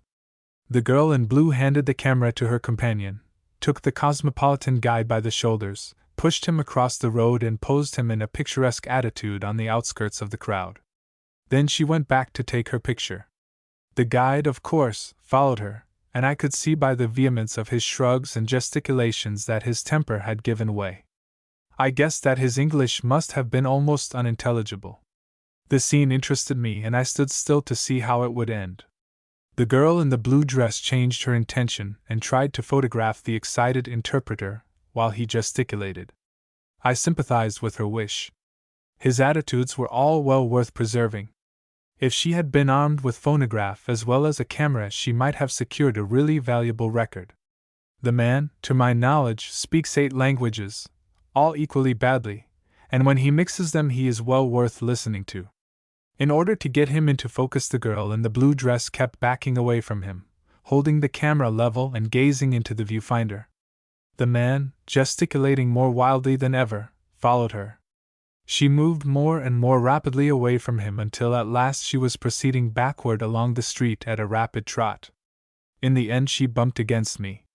I staggered and clutched at my hat. She turned, and without appearing in the least put out, began to apologize. Then her face lit with a sudden smile of recognition. "Oh," she said, "it's you?" I recognized the voice and then the face. I also retained my presence of mind. "Begging a person's pardon," I said, "when we tread on their toes is a polite and reasonable thing to do." Lalage may have recognized the quotation, although I do not think I had it quite right. She certainly smiled agreeably. But she had no time to waste on exchanging reminiscences. "Just make that idiot stand where he is for a moment," she said, "till I get him photographed. I wouldn't miss him for pounds. He's quite unique." The interpreter protested volubly in Portuguese mixed with Spanish and French. He was, so he told me, placed in charge of the tourists by the steamboat company which had brought them to Lisbon. If one of them got lost he would have to answer for it with his head, and the Senora, the two exceedingly headstrong senoras, would get lost unless they could be penned in with the rest of his flock. I glanced at Lalage several times while the interpreter harangued us, and noticed that she had grown into an extremely pretty girl. She, it seemed, was also taking stock of me. "You've improved," she said. "Your mustache has broadened out. If that monkey on a stick won't be photographed, I wish you'd hunt him away out of this. I don't know any Portuguese swears, or I'd do it myself." I explained to the interpreter that he need be under no anxiety about the headstrong senoras. I myself would be responsible for them, and would, if necessary, answer for their safety with my head. He departed, doubtful and ill-content. He was probably satisfied that I was capable of looking after Lalage, but he dreaded the effect of her example on the rest of his flock. They too might escape. "This," said Lalage, leading me up to the other girl, who wore a pink dress, "is Hilda. You've heard of Hilda." Hilda's name was printed on my memory. She is one of the 3 members of the committee of the ATRS. I shook hands with her and asked for Selby Harrison. "You haven't surely," I said, "come without Selby Harrison, who won the Junior X? The committee ought to hold together." "We intended to bring him," said Lalage, "but there were difficulties. The Archdeacon heard about it." "That Archdeacon again," I said, "and told Father that it wouldn't do at all. Did you ever hear such nonsense? I shouldn't have minded that, but Hilda's mother struck too. It ended in our having to bring poor old Pussy with us as chaperone." "Pussy?" "Yes, the original cat, Miss Battersby. You can't have forgotten her, surely? It happened that she was getting her holidays just as we had arranged to start, so we took her instead of Selby Harrison, which satisfied the Archdeacon and Hilda's mother." "I am so glad to hear you call her Pussy now," I said. "I always hoped you would. She's really not a bad sort," said Lalage, "when you get to know her. She did us very little harm on the steamer. She was sick the whole way out, so we just put her in the top berth of our cabin and left her there." "Is she there still?" Hilda giggled. Lalage looked slightly annoyed. "Of course not," she said. "We aren't cruel. We hauled her out this morning and dressed her. It was rather a job, but we did it. We took her ashore with us, each holding one arm, for she was frightfully staggery at first, and made her smuggle our cigarettes for us through the custom house. No one would suspect her of having cigarettes. By the way, she has them still. They're in a large pocket which I sewed on the inside of her petticoat. She's over there in the crowd. Would you very much mind getting?" "I couldn't possibly," I said hastily. "She'd be almost certain to object, especially with all those people standing round. You must wait till you get to an hotel and then undress her again yourselves." "Don't be an ass," said Lalage. "I don't want you to get the cigarettes. I want you to rescue Pussy herself. It wouldn't be at all fair to allow her to be swept away in that crowd. We'd never see her again." I did not much care for undertaking this task either, though it was certainly easier than the other.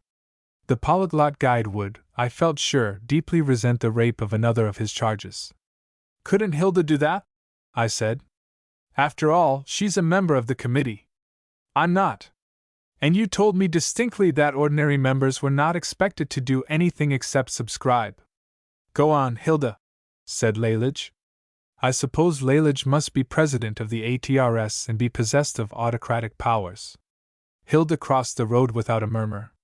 Selby Harrison, I have no doubt, would have acted in the same way if he had been here. And now, Lalage, I said, you must tell me what brings you to Portugal. To see you, said Lalage promptly. It's very nice of you to say that, I said, and I feel greatly flattered. Hilda was all for Aberammergau, and Selby Harrison wanted Normandy. He said there were churches and things there, but I think churches are rather rot, don't you? Besides, I said, after the way the society has been treating bishops, it would hardly be decent to accept their hospitality by wandering about through their churches. Any bishop, especially if he'd been driven out of public life by a series of scathing articles, published anonymously, would have a genuine grievance if you. It was really that which decided us on coming here, said Lalage. Quite right. There's a most superior kind of bishop here, a patriarch, and I am sure that anything you publish about him in the Portuguese papers. You don't understand what I mean. You're getting stupid, I think. I'm not talking about bishops. I'm talking about you. Don't bother about taking up my case until you've quite finished the bishops. I am a young man still, with years and years before me in which I shall no doubt talk a lot of tommirot. It would be a pity to drive me out of public life before I've said anything which you can really scathe. We thought, said Lalage, that as it didn't much matter to us where we went, we might as well come out to see you. You were the only person who gave a decent sub to the society. I'll explain our new idea to you later on. I'm very glad I did, I said.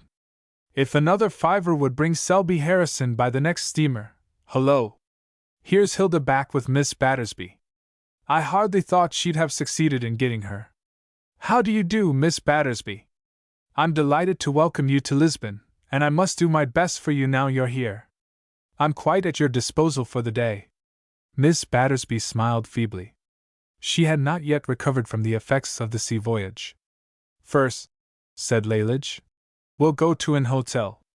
Of course, I said, to get the cigarettes. No, said Lalage, to let Miss Battersby get to bed. She wants to get to bed, doesn't she, Hilda? Hilda, who was supporting Miss Battersby, and so in a position to judge of her condition, nodded.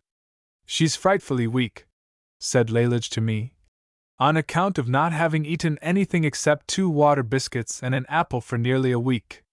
In that case, I said, a little luncheon. Could you eat luncheon? Said Lalage to Miss Battersby. Miss Battersby seemed to wish to try. Could she, Hilda? Said Lalage. It's a long time since she has. She must make a beginning some day, I said. I still think she'd be better in bed, said Lalage. After lunch, I said firmly. You ought not to be vindictive, Lalage. It's a long time since that trouble about the character of Mary. I'm not thinking of that, said Lalage. And she's not a bishop. Why should you starve her? Very well, said Lalage. Do whatever you like, but don't blame me afterward if she was, on the steamer, horribly. We fed Miss Battersby on some soup, a fragment of fried fish and a glass of light wine. She evidently wanted to eat an omelette as well, but Lalage forbade this. Whether she was actually put to bed afterward or merely laid down I do not know. She must have been at least partially undressed, for Lalage and Hilda were plentifully supplied with cigarettes during the afternoon. Chapter 6. Lalage, Hilda, and I went for a drive in one of the attractive carriages which ply for hire in the Lisbon streets. We drove up one side of the Avenida de Liberdade and down the other. I did the duty of a good cicerone by pointing out the fountains, trees and other objects of interest which Lalage and Hilda were sure to see for themselves. When we had exhausted the Avenida I suggested going on to Belém. Lalage did not seem pleased. She said that driving was not her idea of pleasure. She wanted something more active and exciting. I agreed. We'll go in a tram, I said. Where to? Birmingham. Birmingham's a church, isn't it, Hilda? Hilda and I both admitted that it was. Then we can't go there, said Lalage decidedly. Why not? I ventured to ask. You said yourself that it wouldn't be decent. Oh, I said, you're thinking of those poor bishops, but you haven't done anything to the Portuguese patriarch yet. Besides, only half of Birmingham is a church. The other half is a school, quite secular. The only things I really want to see, said Lalage, are the dead Portuguese kings in glass cases. The what? The dead kings. Stuffed, I suppose? Do you mean to say you've been here nearly 4 years and don't yet know the way they keep their kings, like natural history specimens in a museum? Why, that was the very first thing Hilda found out in the guidebook. I didn't, said Hilda. It was you. Let's credit Selby Harrison with the discovery, I said soothingly. I remember now about those kings. But the exhibition has been closed to the public now for some years. We shan't be able to get in. What's the use of being an ambassador? Said Lalage. If you can't step in to see a dead king whenever you like? An ambassador may be able to claim audiences with deceased royalties, but I was not an ambassador. I offered Lalage as an alternative the nearest thing at my command to dead kings. The English cemetery, I said, is considered one of the sights of Lisbon. If you are really interested in corpses, we might go there. I hate Englishmen, said Lalage. All Englishmen. That's why I suggested their cemetery. It will be immensely gratifying to you to realize what a lot of them have died. The place is nearly full and there are lots of yew trees. Lalage did me the honor of laughing. Hilda, after a minute's consideration, also laughed. But they were not to be distracted from the dead kings. We'll go back to the hotel, said Lalage, and rout out poor Pussy. She'll be wanting more food by this time.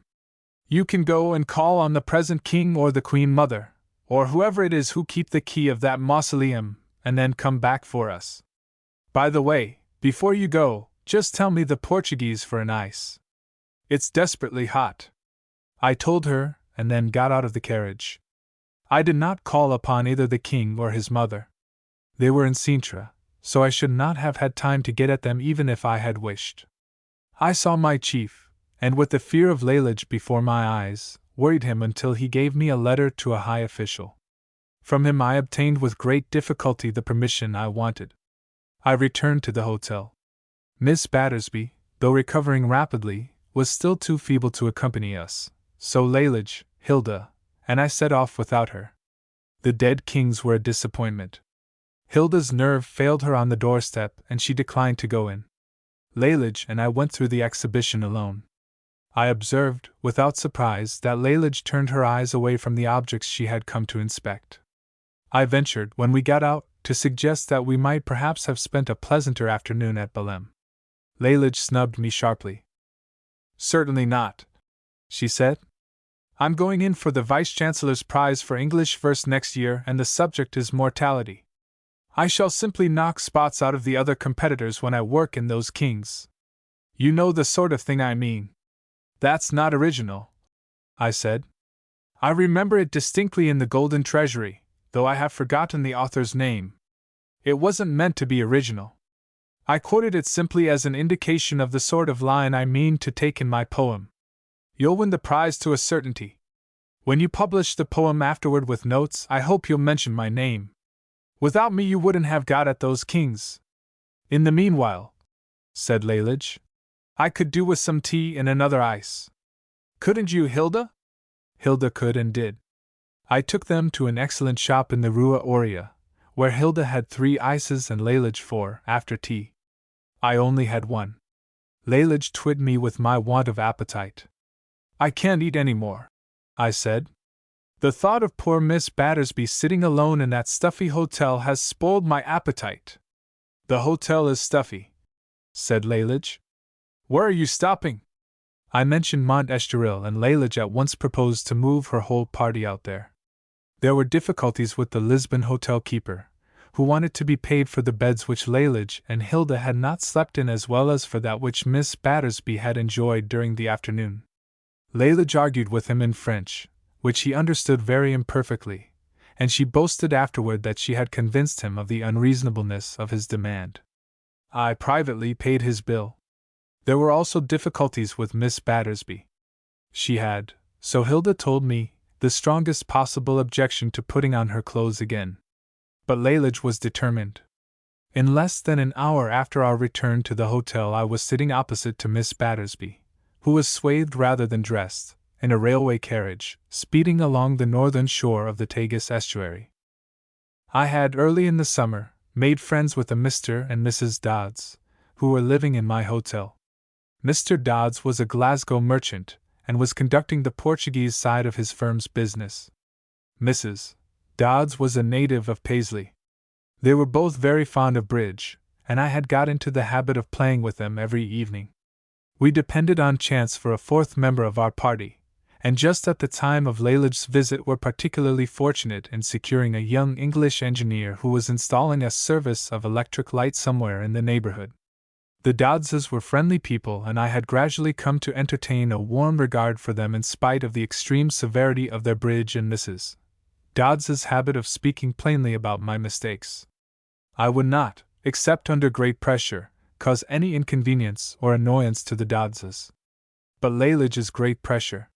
When she said that I was to spend the evening talking to her, I saw at once that the bridge must be sacrificed.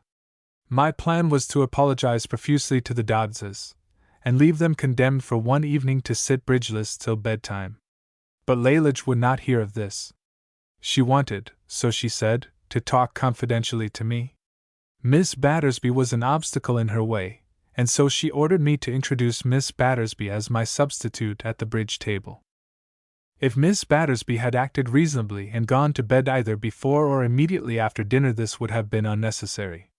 But she did not. She became immoderately cheerful, and was most anxious to enjoy herself. I set her down at the card table and then, as quickly as possible, fled. Miss Battersby's bridge is of the most rudimentary and irritating kind, and she has a conscientious objection to paying for the small stakes which usually gave a brightness to our game. It was necessary for me to get out of earshot of the Doddses and the engineer before they discovered these two facts about Miss Battersby. I thought it probable that I should have to go to a new hotel next day in order to escape the reproaches of my friends. But I did not want to move that night, so I went into the hotel garden, hustling Hilda before me. There was no need to hustle Lalage. She understood the need for haste even better than I did. I knew Miss Battersby's capacity for bridge, having occasionally played with her in my uncle's house. Lalage understood how acutely the pain brought on by Miss Battersby's bridge would be aggravated by the deprecating sweetness of Miss Battersby's manner. In the hotel garden there were a number of chairs made, I expect, by a man whose regular business in life was the manufacture of the old-fashioned straw beehives. When forced by the introduction of the new wooden hives to turn his hand to making chairs, he failed to shake himself free of the tradition of his proper art. His chairs were as like beehives as it is possible for chairs to be, and anybody who sits back in one of them is surrounded on all sides by walls and overshadowed by a hood of woven wickerwork. When Lalage sat down I could see no more of her than the glowing end of her cigarette and the toes of her shoes. Hilda was to the same extent invisible. I was annoyed by this at first, for Lalage is very pretty to look at and the night was not so dark when we sat down but that I could, had she been in any ordinary chair, have traced the outline of her figure. Later on, when our conversation reached its most interesting point, I was thankful to recollect that I also was in obscurity.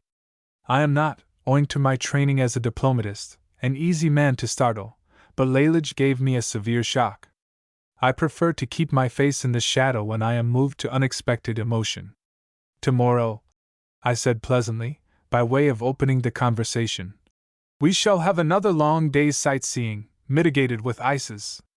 "I'm sorry to say," said Lalage, "that we go home tomorrow. The steamer sails at 11 a.m. Surely there can be no real need for such hurry. Now that we have Miss Battersby among us, the Archdeacon and Hilda's mother will be quite satisfied." "It's not that in the least," said Lalage. Is it Hilda? Hilda said something about return tickets, but Lalage snubbed her. I gathered that there was reason for precipitancy more serious than the bylaws of the steamboat company. I am confident, I said, that Selby Harrison is capable of carrying on the work of exterminating bishops. It's not that either, said Lalage. The fact is that we have come to Lisbon on business, not for pleasure. You've probably guessed that already. I feared it. Of the 2 reasons you gave me this morning for coming here, I haven't told you any reason yet, said Lalage.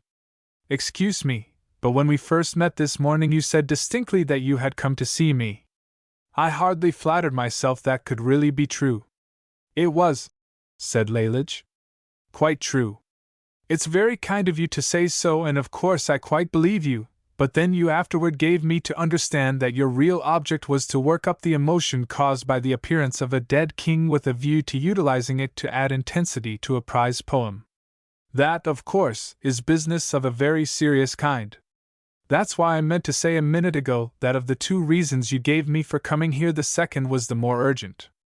Don't ramble in that way, said Lalage. It wastes time. Hilda, explain the scheme which we have in mind at present.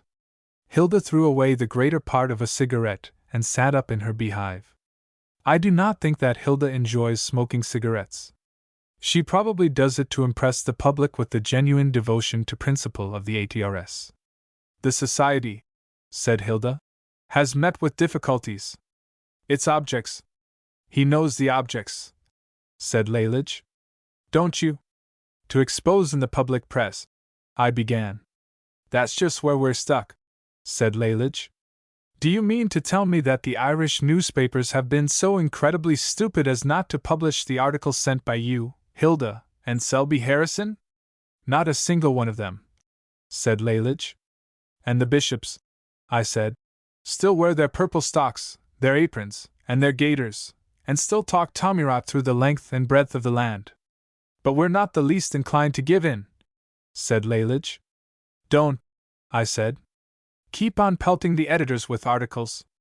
Some day one of them will be away from home and an inexperienced subordinate. That would be no use, said Hilda. What we have determined to do, said Lalage, is to start a paper of our own. It ought, I said, to be a huge success. I'm glad you agree with us there, said Lalage. We've gone into the matter minutely. Selby Harrison worked it out, and we don't see how we could possibly make less than 12%, not that we want to make money out of it. Our efforts are purely, what's that word, Hilda? You found it in a book, but I always forget it. Altruistic, said Hilda. You understand that, I suppose? Said Lalage to me. Yes, I said. I do. But I wasn't thinking of the financial side of the enterprise when I spoke of its being an immense success. What I had in mind, finance, said Lalage severely, cannot possibly be ignored. All we want, said Hilda, is someone to guarantee the working expenses for the first 3 months. And I said, added Lalage, that you'd do it if we came out here and asked you. I recollected hearing of an Englishman who started a daily paper which afterward failed, and it was said that he lost £300,000 by the venture. I hesitated. What we ask, said Lalage, is not money, but a guarantee, and we are willing to pay 8% to whoever does it. The difference between a guarantee and actual money is that in the one case you will probably never have to pay at all, while in the other you will have to fork out at once. Am I asked, to get 8% on what I don't give, but merely promise? That's what it comes to, said Lalage. I call it a good offer. It's one of the most generous I ever heard, I said. May I ask if Selby Harrison? It was his suggestion, said Hilda. Neither Lalage nor I are any good at sums, especially decimals. And, said Lalage, you'll get a copy of each number post-free just the same as if you were a regular subscriber. We've got one advertiser already, said Hilda. And, said Lalage, advertisements pay the whole cost of newspapers nowadays. Anyone who knows anything about the business side of the press knows that. Selby Harrison met a man the other day who reports football matches and he said so. Is it cocoa? I asked. Or soap or hair restorer? No, it's a man who wants to buy second-hand featherbeds. I can't imagine what he means to do with them when he gets them, but that's his business. We needn't worry ourselves so long as he pays us. Lalage, I said, and Hilda, I am so thoroughly convinced of your energy and enterprise, I feel so sure of Selby Harrison's financial ability, and I am so deeply in sympathy with the objects of your, may I say our, society, that if I possessed £300,000 you should have it tomorrow, but owing to recent legislation affecting Irish land, the ever-increasing burden of income tax and the death duties. Don't start rambling again, said Lalage. It isn't in the least funny, and we're both beginning to get sleepy. Nobody wants £300,000. It takes that, I said, to run a newspaper. What we want, said Lalage, is £30 guaranteed, £10 a month for 3 months. All you have to do is to sign a paper. Did Selby Harrison draw up the paper? Yes. And Hilda has it upstairs in her trunk. That's enough, I said. Anything Selby Harrison has drawn up I'll sign. Perhaps, Hilda, you'll be good enough. I wouldn't trouble you if I knew where to find it myself. Get it, Hilda, said Lalage. Hilda struggled out of her beehive and immediately stumbled into a bed of stocks. It had become very dark while we talked, but I think the scent of the flowers might have warned her of her danger. I picked her up carefully and set her on the path. Perhaps, I said, you won't mind taking off your shoes as you cross the hall outside the drawing room. Mr. and Mrs. Dodds must have found out about Miss Battersby's bridge by this time. I think Hilda winked. I did not actually see her wink. It was too dark to see anything, but there was a feeling in the air as if somebody winked and Lalage had nothing to wink about. If, I added, they rush out and catch you, they will certainly ask you where I am. You must be prepared for that. Would you very much mind exaggerating a little, just for once? This time Hilda giggled audibly. You might say that Lalage and I had gone for a long walk and that you do not know when we will be back. That wouldn't be true, said Lalage. So of course it can't be said. We can easily make it true, I said. I don't want to go for a walk at this time of night, and I'm sure you don't, after the exhausting day you've had. But rather than put Hilda in an awkward position and set her conscience gnawing at her during the night, we might start at once, not telling Hilda when we'll be back. All right, said Lalage. Pussy will fuss afterward, of course. But I entirely forgot Miss Battersby, I said. She would fuss to a certainty. She might write to the Archdeacon. After all, Hilda, you'll have to chance it with your shoes off. But for goodness sake don't sneeze or fall or anything of that sort just outside the door. Hilda returned in about 10 minutes. She told us that she whistled Annie Laurie on her way upstairs so as to give anyone who might hear her the impression that she was the boy employed by the hotel proprietor to clean boots. The ruse, a brilliantly original one, was entirely successful. The bridge party, as I learned next day, including Miss Battersby, had gone to bed early. They did not play very much bridge. Hilda brought Selby Harrison's form of guarantee with her. It was written on a sheet of blue foolscap paper and ornamented with a penny stamp, necessary, so a footnote informed me, because the sum of money involved was more than £2. I signed it with a fountain pen by the light of a wax match which Lalage struck on the sole of her shoe and obligingly held so that it did not quite burn my hair. Chapter 7. It is only very gradually that one comes to appreciate Lalage. I had known her since she was quite a small child. I even recollect her insisting upon my wheeling her perambulator once when I was a schoolboy, and naturally resented such an indignity. Yet I had failed to realize the earnestness and vigor of her character. I did not expect anything to come of the guarantee which I had signed for her. I might and ought to have known better, but I was in fact greatly surprised when I received by post the first copy of the Anti-Tommyrot Gazette. It was not a very large publication, but it contained more print than I should have thought obtainable for the sum of £10.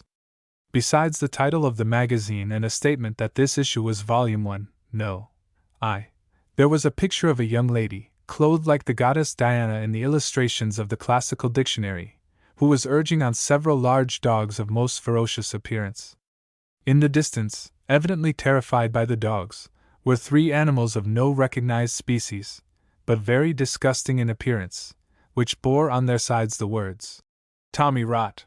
The huntress was remarkably like Hilda in appearance, and the initials, L.B. at the bottom left-hand corner of the picture told me that the artist was Lalage herself. One of the dogs was a highly idealized portrait of a curly-haired retriever belonging to my mother. The objects of the chase I did not recognize as copies of any beasts known to me, though there was something in the attitude of the worst of them which reminded me slightly of the Archdeacon. I never heard what Hilda's mother thought of this picture. If she is the kind of woman I imagine her to be, she probably resented the publication of a portrait of her daughter dressed in a single garment only, and that decidedly shorter than an ordinary night dress. Opening the magazine at page 1, I came upon an editorial article. The rapid increase of the habit of talking tommyrot was dwelt upon, and the necessity for prompt action was emphasized. The objects of the society were set forth with a naked directness, likely, I feared, to cause offense. Then came a paragraph, most disquieting to me, in which the generous gentleman whose aid had rendered the publication of the magazine possible was subjected to a good deal of praise. His name was not actually mentioned, but he was described as a distinguished diplomatist well known in an important continental court. This made me uneasy. There are not very many distinguished diplomatists who would finance a magazine of the kind. I felt that suspicion would fasten almost at once upon me, in the event of there being any kind of public inquiry. Next to the editorial article came a page devoted on one side entirely to the advertisement of the gentleman who wanted second-hand feather beds. The other side of it was announced as to let, and the attention of advertisers was called to the unique opportunity offered to them of making their wishes known to an intelligent and progressive public. After that came the bishops. Each bishop had at least half a page to himself. Some had much more, the amount of space devoted to them being apparently regulated in accordance with the enormity of their offenses. There was a note in italics at the end of each indictment which ran thus: All inquirers after the original sources of the information used in this article are requested to apply to J. Selby Harrison, Esq., 175 Trinity College, Dublin, by whom the research in the columns of the daily papers has been conducted with much ability and disinterested discretion. P.S. J. Selby Harrison has in all cases preserved notes of the dates, etc., for purposes of verification. The working up of the material thus collected was without doubt done by Lalage. I recognized her style. Hilda probably corrected the proof. In the letter which Lalage wrote to me at the time of the founding of the ATRS, she spoke of university life as broadening the mind and enlarging the horizon. Either Oxford in this respect is inferior to Trinity College, Dublin, or else my mind has narrowed again since I took my degree and my horizon has shrunk. I did not feel that the episcopal pronouncements quoted deserved the eminence to which Lalage promoted them. They struck me as being simply commonplace. I had grown quite accustomed to them and had come to regard them as proper and natural things for bishops to say. For instance, the very first paragraph in this pillory of Lalage's was devoted to a bishop, I forget his name and territorial title, who had denounced Sir Walter Scott's Ivanhoe. Some evil-minded person had put forward this novel as a suitable reading book for Irish boys and girls in secondary schools, and the bishop had objected strongly. Lalage was cheerfully contemptuous of him. Without myself sharing his feeling, I can quite understand that he may have found it his duty to protest against the deliberate encouragement of such dangerous reading, and it is seldom right to laugh at a man for doing his duty. I read Ivanhoe when I was a boy, and I distinctly remember that at least one eminent ecclesiastic is presented in a most unfavorable light. If Irish boys and girls got into the way of thinking of 12th century priors as gay dogs, the step onward to actual disrespect for contemporary bishops would be quite a short one. There was another bishop, he appeared a few pages further on in the Gazette, who objected to the education of boys and girls under 7 years of age in the same infant schools. He said that this mixing of the sexes would destroy the beautiful modesty of demeanor which distinguishes Irish girls from those of other nations. Lalage poked fun at this man for a page and a half. I hesitate to say that she was actually wrong. My own experience of infant schools is very small. I once went into one, but I did not stay there for more than 5 minutes, hardly long enough to form an opinion about the wholesomeness of the moral atmosphere. But in this case again I can enter into the feelings of the bishop. He probably knows, having once been 6 years old himself, that all boys of that age are horrid little beasts. He also knows, he distinctly says so in the pastoral quoted by Lalage, that the charm of maidenhood is a delicate thing, comparable to the bloom on a peach or the gloss on a butterfly's wings. Even Miss Battersby, who must know more about girls than any bishop, felt that Lalage had lost something not to be regained when she became intimate enough with Tom Kitterick to rub glycerin and cucumber into his cheeks. Lalage was, in my opinion, herself guilty of something very like the sin of Tommyrot when she mocked another bishop for a sermon he had preached on Empire Day. He said that wherever the British flag flies there is liberty for subject peoples and several other obviously true things of the same kind. I do not see what else, under the circumstances, the poor man could say. Nor do I blame him in the least for boldly demanding more battleships to carry something, I think he said the gospel, to still remoter lands.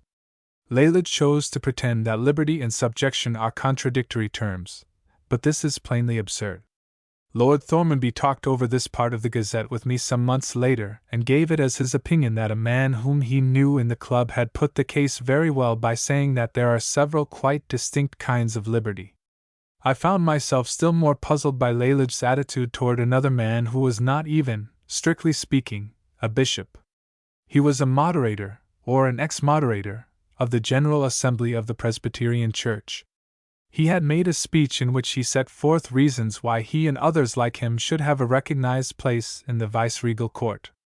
I am not myself passionately fond of viceregal courts, but I know that many people regard them with great reverence, and I do not see why a man should be laughed at for wanting to walk through the state-rooms in Dublin Castle in front of somebody else. It is a harmless, perhaps a laudable, ambition. Lalage chose to see something funny in it, and I am bound to say that when I had finished her article I too began to catch a glimpse of the amusing side of it. I spent a long time over the Gazette. The more I read it the greater my perplexity grew.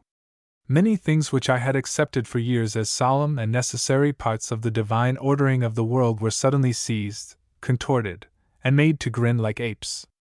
I felt disquieted, inclined, and yet half afraid, to laugh. I was rendered acutely uncomfortable by an editorial note which followed the last jibe at the last bishop. The next number of the Anti-Tommyrot Gazette will deal with politicians and may be expected to be lively. Subscribe at once. Edition. I was so profoundly distrustful of my own judgment in delicate matters that I determined to find out if I could what Dodds thought of Lalage's opinions. Dodds is preeminently a man of the world, very sound, unemotional and full of common sense.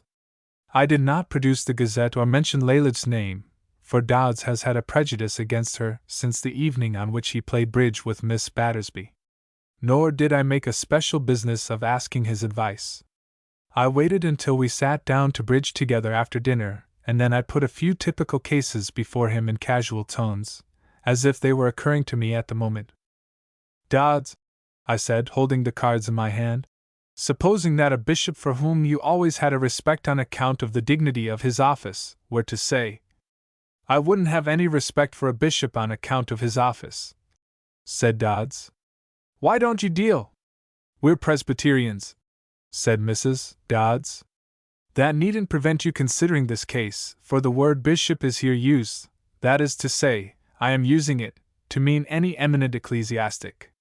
All right, I'm dealing as fast as I can. Supposing that a man of that kind, call him a bishop or anything else you like, were to say that boys and girls ought not to read Ivanhoe on account of the danger to their faith and morals contained in that book, would you or would you not say that he, the bishop, not Ivanhoe, was talking what in ordinary slang is called Tommyrot? I finished dealing and, after glancing rather inattentively at my cards, declared hearts. Dodds, who was sitting on my left, picked up his hand and doubled my hearts. He did so in a tone that convinced me that I had been rash in my declaration. He paid no attention whatever to my question about the bishop and Ivanhoe. It turned out that he had a remarkably good hand and he scored 32 below the line, which of course gave him the game. Mrs. Dodds, who was my partner, seemed temporarily soured, and while Dodds was explaining to us how well he had played, she took up the question about the bishop. "I'd be thinking," she said, that bishop of yours had very little to do to be talking that way. I'd say he be the kind of man who'd declare hearts with no more than one honor on his hand and that the Queen." This rather nettled me, for I quite realized that my hand did not justify a heart declaration. I had made it inadvertently, my mind being occupied with more important matters. "Of course," I said, "you're prejudiced in favor of Sir Walter Scott. You Scotch are all the same. A word against Sir Walter or Robbie Burns is enough for you.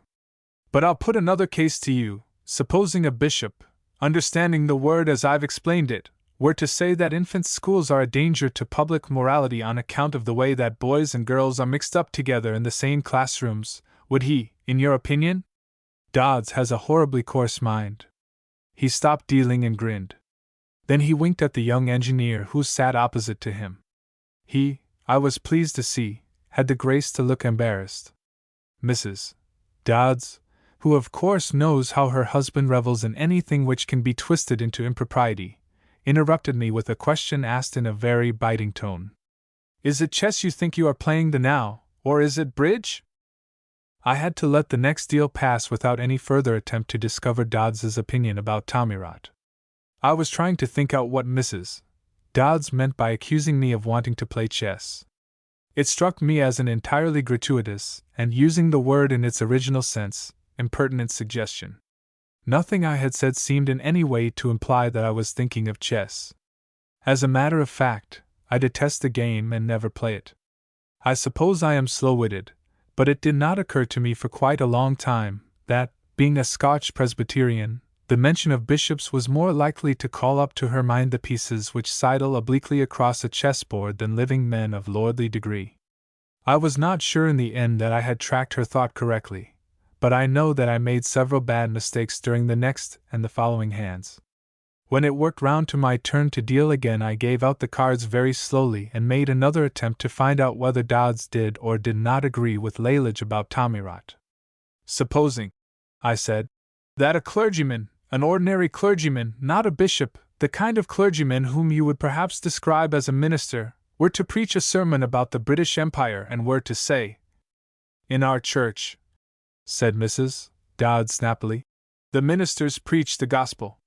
"I am convinced of that," I said, "but you must surely admit that the great idea of the imperial expansion of the race, Greater Britain beyond the seas, and the white man's burden, and all that kind of thing, are not essentially anti-evangelical, when looked at from the proper point of view. Suppose, for instance, that our hypothetical clergyman were to take for his text." I laid down the last card in the pack on my own pile and looked triumphantly at Dodds. I had, at all events, not made a misdeal. Dodds put his hand down on his cards with a bang. He has large red hands, which swell out between the knuckles and at the wrists. I saw by the way his fingers were spread on the table that he was going to speak strongly. I recollected then, when it was too late, that Dodds is an advanced radical and absolutely hates the idea of imperialism. I tried to diminish his wrath by slipping in an apologetic explanation before he found words to express his feelings. "The clergyman I mean," I said, "isn't, he's purely imaginary, but if he had any real existence he wouldn't belong to your church.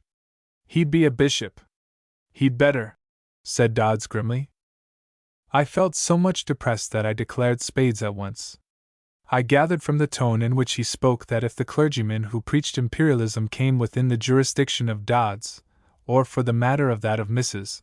Dodds, it would be the worse for him. By far his best chance of a peaceful life was to be a bishop and not to live in Scotland.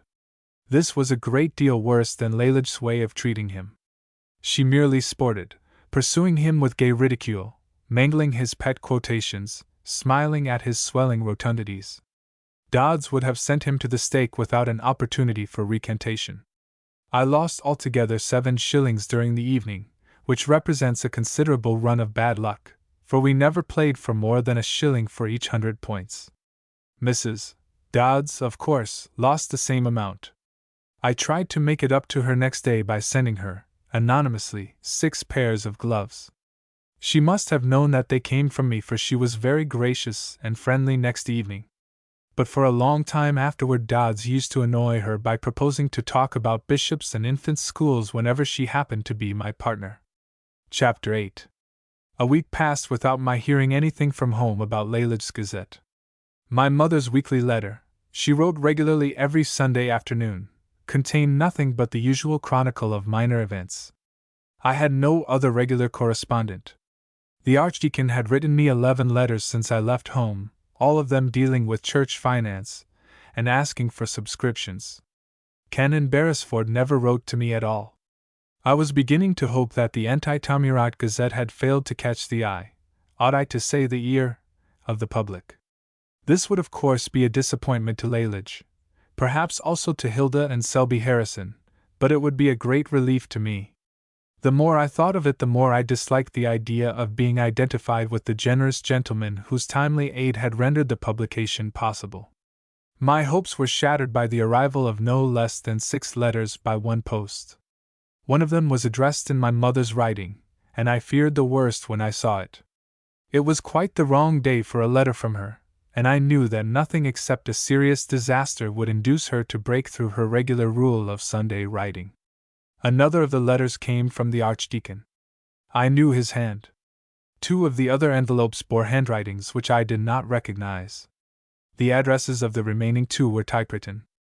I turned them all over thoughtfully and decided to open my mother's first. She made no attempt to soften the shock I suffered by breaking her news to me gradually. Lalage appears to have excelled herself in her latest escapade.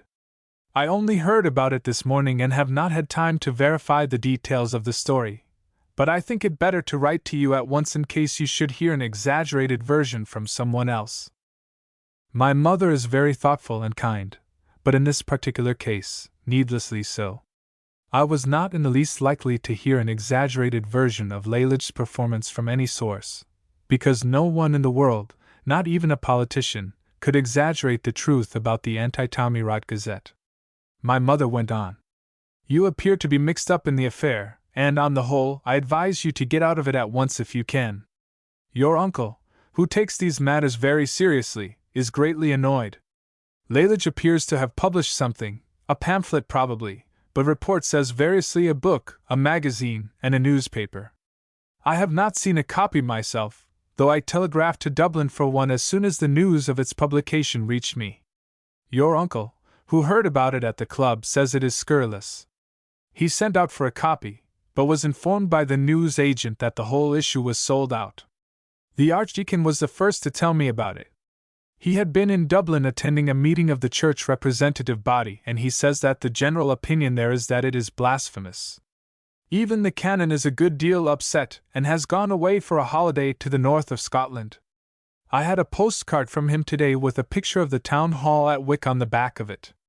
He wrote nothing except the words, Virtut mea me involvo. I have Latin enough to guess that this, is it a quotation from his favorite Horace? Is a description of his own attitude toward Lalage's performance. Miss Pettigrew, who is greatly interested, and I think on the whole sympathetic with Lalage, writes that 18 bishops have already begun actions for libel, and that 3 more are expected to do so as soon as they recover from fits of nervous prostration brought on by Lalage's attacks on them. A postscript to her letter gets nearer than anything else I have come across to giving a coherent account of what has actually taken place. Lalage, she writes, has shown a positively diabolical ingenuity in picking out for the pillory all the most characteristically episcopal utterances for the last 2 years. You will understand better than I do what this means. I did understand what Miss Pettigrew meant, but I do not think that Lalage ought to be given the whole credit. Selby Harrison did the research. My mother went on. Father McConchie, the PP, stopped me on the road this afternoon to say that he hoped there was no truth in the report that you are mixed up in what he calls a disgraceful attempt at proselytizing. The Archdeacon tells me that in ecclesiastical circles, his, not Father McConchie's, ecclesiastical circles, you are credited with having urged Lalage on, and says he fears your reputation will suffer. I put the letter down at this point and swore. Extreme stupidity always makes me swear. It is almost the only thing in the world which does. The Archdeacon, who has been acquainted with Lalage since her birth, ought to have more sense than to suppose, or allow any one else to suppose, that she ever required urging on. Even Father McConchie's reading of the situation was intelligent compared to that. Miss Pettigrew says that the Trinity College authorities have taken the matter up and are strongly of opinion that you are financing the publication. Thormanby tells me that the same rumor is current in the club. He heard it from 5 or 6 different men, and says he has been written to about the matter since he came home by people who are most anxious about your connection with it. I do not know what to believe, and I do not want to press my opinion on you, but if, without making things worse for Lalage than they are at present, you can disclaim responsibility for the publication, whatever it is, it will probably be wise for you to do so. It did not seem to me to matter, after reading what my mother said, which of the other letters I took next. I tried one of the 2 which bore typewritten addresses, in the hope that it might be nothing worse than a bill. It was, as a matter of fact, a statement of accounts. The first sheet ran thus: It is very gratifying to a guarantor to receive interest on his promise in this prompt and businesslike way, but I am not sure that 8% will be sufficient to compensate me for the trouble I shall have in explaining my position to the Board of Trinity College, the representative body of the Church of Ireland, the Standing Committee of the Roman Catholic Hierarchy, the Presbyterian General Assembly, and the Committee of the Kildare Street Club. The next sheet of Selby Harrison's accounts was equally businesslike in form. The last thing in the world I wanted was further legal proceedings. With 18 libel actions pending and 3 more threatened in the near future, the Irish courts would be kept busy enough without being forced to deal with a writ issued by Selby Harrison against me. I sat down at once and remitted, making out my check for the round sum of £10, and telling Selby Harrison that he could set the extra 7.75 pence against postage and petty cash. I pointed out at the same time that the advertiser, considering the unexpectedly wide publicity which had been given to his desire for second-hand feather beds, had got off ridiculously cheap. I suggested that he might, if approached, agree to pay the extra 0.25 of a penny. I turned over the other 3 envelopes and chose for my next experiment one addressed in a delicate female hand. It seemed to me scarcely possible that letters formed as these could convey sentiments of any but a fragrant kind. I turned out to be mistaken. This letter was more pitiless even than Selby Harrison's stark mathematical statements. Owing to the incessant worry and annoyance of the last 3 days, I am prostrate with a bad attack of my old enemy, and am obliged to dictate this letter. The signature, written with evident pain, told me that the dictator was my Uncle Thormanby. The old enemy was, as I knew, gout. Miss Battersby is acting as my amanuensis. For the 5th or 6th time in my life I felt sorry for Miss Battersby. Canon Beresford's girl has libeled 80 or 90 bishops in the most outrageous way. I am not sure of the law, but I sincerely hope that it may be found possible to send her to jail with hard labor for a term of years. Not that I care what she says about bishops. They probably deserve all they get, and in any case it's no business of mine. What annoys me is that she has mixed you up in the scandal. Old Tollerton was sniggering about the club in the most disgusting way the day before yesterday, and telling everyone that you were financing the minx.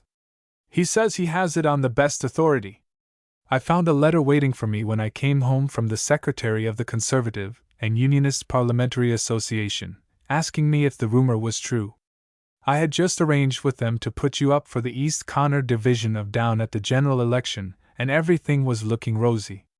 Then this confounded stinkpot of a bombshell burst in our midst. That outrageous brat of Beresford's ought to be soundly whipped. I always said so, and it turns out now that I was perfectly right. I need scarcely tell you that if your name is connected with these libel actions in any way, your chance of election won't be worth 2 pence. The nationalist blackguards would make the most of it, of course, and I don't see how our people could defend you without bringing the parsons and Presbyterian ministers out like wasps. I have authoritatively denied that you have, or ever had, any connection with or knowledge of the scurrilous print, so I beg that you will at once withdraw the guarantee which I understand you have given. If you don't do this, my position, as well as your own, will be infernally awkward. I wanted to get a hold of Beresford today, but hear that he has gone to Iceland. Just like him. I thought I might have bullied him into taking the responsibility and clearing you. The Archdeacon won't. I tried him. Tollerton, who insisted on sitting next me at luncheon in the club, says that you may be able to hush the thing up by offering to build a new church for each of the bishops named. This would cost thousands and cripple you for the rest of your life, so we won't make any overtures in that direction till everything else fails. Tollerton always makes the worst of everything. They say he has Bright's disease. I shan't be sorry when he's gone, but if I have to go through much more worry of this kind, it's likely enough that he'll see me out. With this letter was enclosed a small slip of paper bearing a message which appeared to have been very hurriedly written. Miss Battersby need not have made her appeal. Even if I had been very angry with Lalage, my uncle's letter would have softened my heart toward her. She deserved well and not ill of me. The decision of the Conservative and Unionist Parliamentary Association came on me as a shock. I had no idea that my uncle was negotiating with them on my behalf. If Lalage's Gazette disgusted them with me and made it obvious that I could not succeed as a candidate in the East Connor division of County Down, I should be greatly pleased, and my £10, or whatever larger sum might be required to pacify the fiercest of the bishops, would be very well spent. I opened the Archdeacon's letter next. It was, with the exception of Selby Harrison's, the shortest of the whole batch. I write, not in anger but in sorrow. Lalage, whom I can only think of as a dear but misguided child, has been led away by the influence of undesirable companions into a grievous mistake. I shrink from applying a severer word. As a man of the world, I cannot shut my eyes to the fact that the considerable sum of money, which you have placed at the disposal of these young people, has proved a temptation, not to Lalage, but to those with whom she has unfortunately associated herself. In the event of your deciding, as I strongly urge you to do, to withdraw your financial guarantee, these unscrupulous persons, seeing no prospect of further profit, will no doubt cease to lead Lalage astray. The idea in the Archdeacon's mind evidently was that Selby Harrison and Hilda had exploited Lalage, and obtained the money for unhallowed revellings from me. I should like to hear Hilda's mother's opinion of the Archdeacon's view. Its injustice was of course quite evident to me. I had Selby Harrison's accounts before me, and nothing could be clearer than they were. Besides, I knew from my mother's letter that what the Archdeacon now said about Selby Harrison and Hilda he had originally said about me. When the truth, the whole truth, about the publication of the Anti-Tommyrot Gazette is published, it will be recognized that Selby Harrison, Hilda, and I, so far from urging Lalage on or leading her astray, were from first to last little more than tools for her use, clay in her potter's hands. My fifth letter turned out to be from the Provost of Trinity College. It was written in very courteous terms and was, on the whole, the most encouraging I had yet read. He wrote, "You must forgive my meddling in your affairs, and accept the fact that I am, in some sense, an old family friend, as my excuse for offering you a word of advice. I knew your father before you were born, and as a young man I often dined at your grandfather's table. This gives me a kind of right to make a suggestion which I have no doubt you will take in good part. 3 young people, who as students in this college are more or less under my charge, have got into a scrape which might very well be serious but which, I hope, will turn out in the end to be merely ridiculous. They have printed and published a small magazine in which no less than 21 of the Irish bishops are fiercely attacked. It is only fair to say that they have been actuated by no sectarian spirit. They are equally severe on Protestant and Roman Catholic ecclesiastics. The publication was at once brought under my notice, and I could do nothing else but send for the delinquents. Nothing could have been more praiseworthy than their candor. They gave me an account of the purpose of their society. They have formed a society, which showed that their objects were not in any way vicious, although the means they adopted for furthering them were highly culpable. I spoke to them strongly, very strongly indeed, and I trust made some impression on them. At the same time I must confess that one of them, Miss Lalage Beresford, displayed the greatest determination and absolutely declined to give me a promise that the publication of the magazine would be discontinued, except on conditions which I could not possibly consider. You will recognize at once that for Miss Lalage's own sake, as well as for the sake of college discipline, I cannot have any further publication of the Anti-Tommyrot Gazette. At the same time, I am unwilling to proceed to extremities against her or either of the others. They are all young and will learn sense in due time. It occurs to me that perhaps the simplest way out of the difficulty will be for you to withdraw the guarantee of financial assistance which, as I understand, you have given. If you are prepared to support me in this way, I may safely promise that no further notice of the absurd publication will be taken by the college authorities. There are rumors of libel actions pending, but I think we may disregard them. No damages can be obtained from you beyond the amount of your original guarantee, which, I understand, did not amount to more than £30. All the other defendants are minors, dependent entirely on their parents for their support, so the aggrieved parties will probably not proceed far with their action. If you agree to stop supplies and so prevent the possibility of further publication, I shall use my influence to have the whole affair hushed up. There remained only the fifth letter, the second of those which bore a typewritten address. I opened it, and found that it came from Lalage. She wrote, "We have only been able to hire this typewriter for 1 week, so I'm practicing hard at it. That is why I'm typing this letter. Please excuse mistakes." There were a good many mistakes, but I excused them. Your copy of the Anti-Tommyrot Gazette went to you first thing. Hilda nearly forgot to post it, but didn't quite, which was lucky, for all the rest were seized from us, except 9, which Selby Harrison gave to a news agent, who sold them but didn't pay us, though he may yet. Hard luck, I call that. Don't you? Some ass sent a copy, marked, to the PROV, and the next thing we knew was that both offices were raided by college porters and our property stolen by force. We were furious, but before we could take any action, we were going to consult a lawyer, a K.C., whose son happens to be a friend of Selby Harrison's on account of being captain of Trinity 3rd A, hockey, in which Selby Harrison plays halfback. Our doom was upon us, and Selby Harrison was sent for by the PROV. He came back shattered, like that telescope man who got caught by the Inquisition, having spent hours on the rack and nearly had his face eaten off as well. Our turn came next. We, Hilda and I, had just time to dart off on top of a tram to Trinity Hall. That's where we have our rooms, you know, of course, and jump into our best frocks before 1 p.m., the hour of our summons to the august presence. Hilda's is a tussore silk, frightfully sweet, and I had a blouse with a lot of Carrick-Macross lace on it. Hilda was in a pea-blue funk when it came to the moment, and kept pulling at her left glove until she tore the button off. I was a bit jellyfishy myself down the back, but I needn't have been. The minute I got into the room I could see that the old PROV was a perfect pet and didn't really mean anything, though he tried to look as if he did. I have always disliked the modern system of coeducation, and after reading Lalage's letter I was strongly inclined to agree with the bishop who wants to stamp it out, beginning with the infant schools. I do not agree with his reasoning. My objection, it applies particularly to the admission of grown-up young women to universities, is that even-handed justice is never administered. The girls get off cheap. Some day, perhaps, we shall have a lady presiding as provost over one of our great universities. Then the inequalities of our present arrangements will be balanced by others. The Lalages and Hildas of those days will spend hours upon the rack. If they are fools enough to jump into tussore frocks and blouses with Carrick-Macross lace on them before being admitted to the august presence, they will have their faces eaten off as well.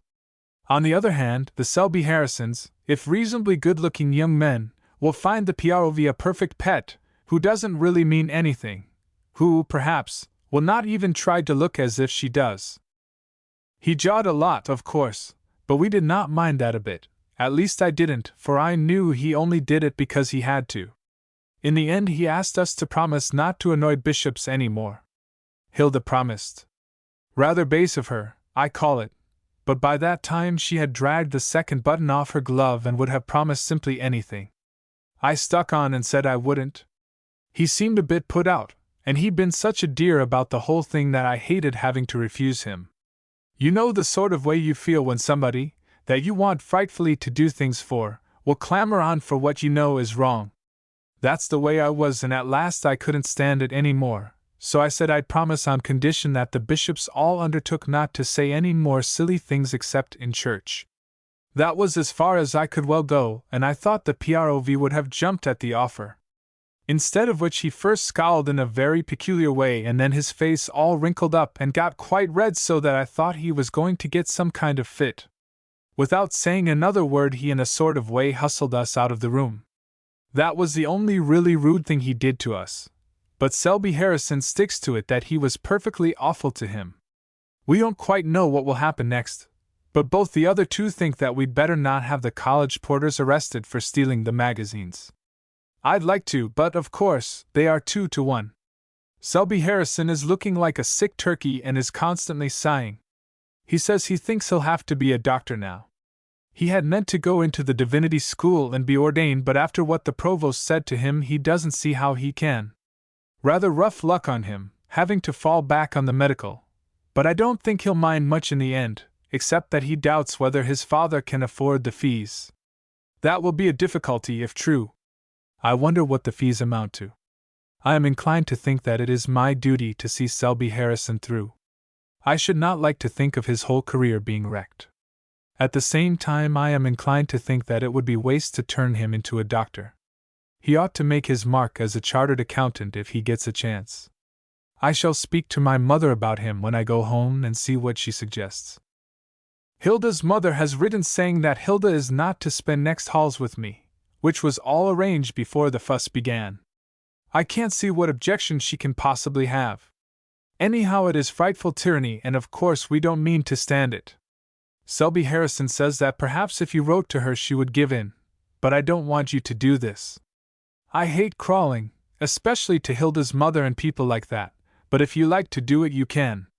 Selby Harrison says that your mother being an honorable will make a lot of difference, though I don't see what that has to do with me.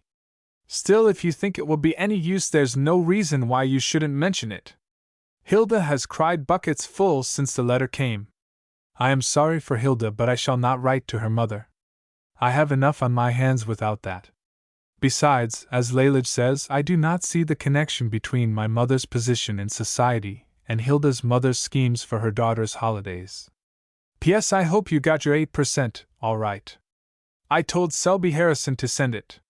We were all 3 stony at the time and had to borrow it from another girl who is going in for logic honors, but she's quite rich, so it doesn't matter. Hilda didn't want to, and said she'd give her 2 gold safety pins, which she got last Christmas, if Selby Harrison would pawn them for her. But he wouldn't, and I thought it was hardly worth while for the sake of 1 and 4 pence, besides making her mother more furious than ever.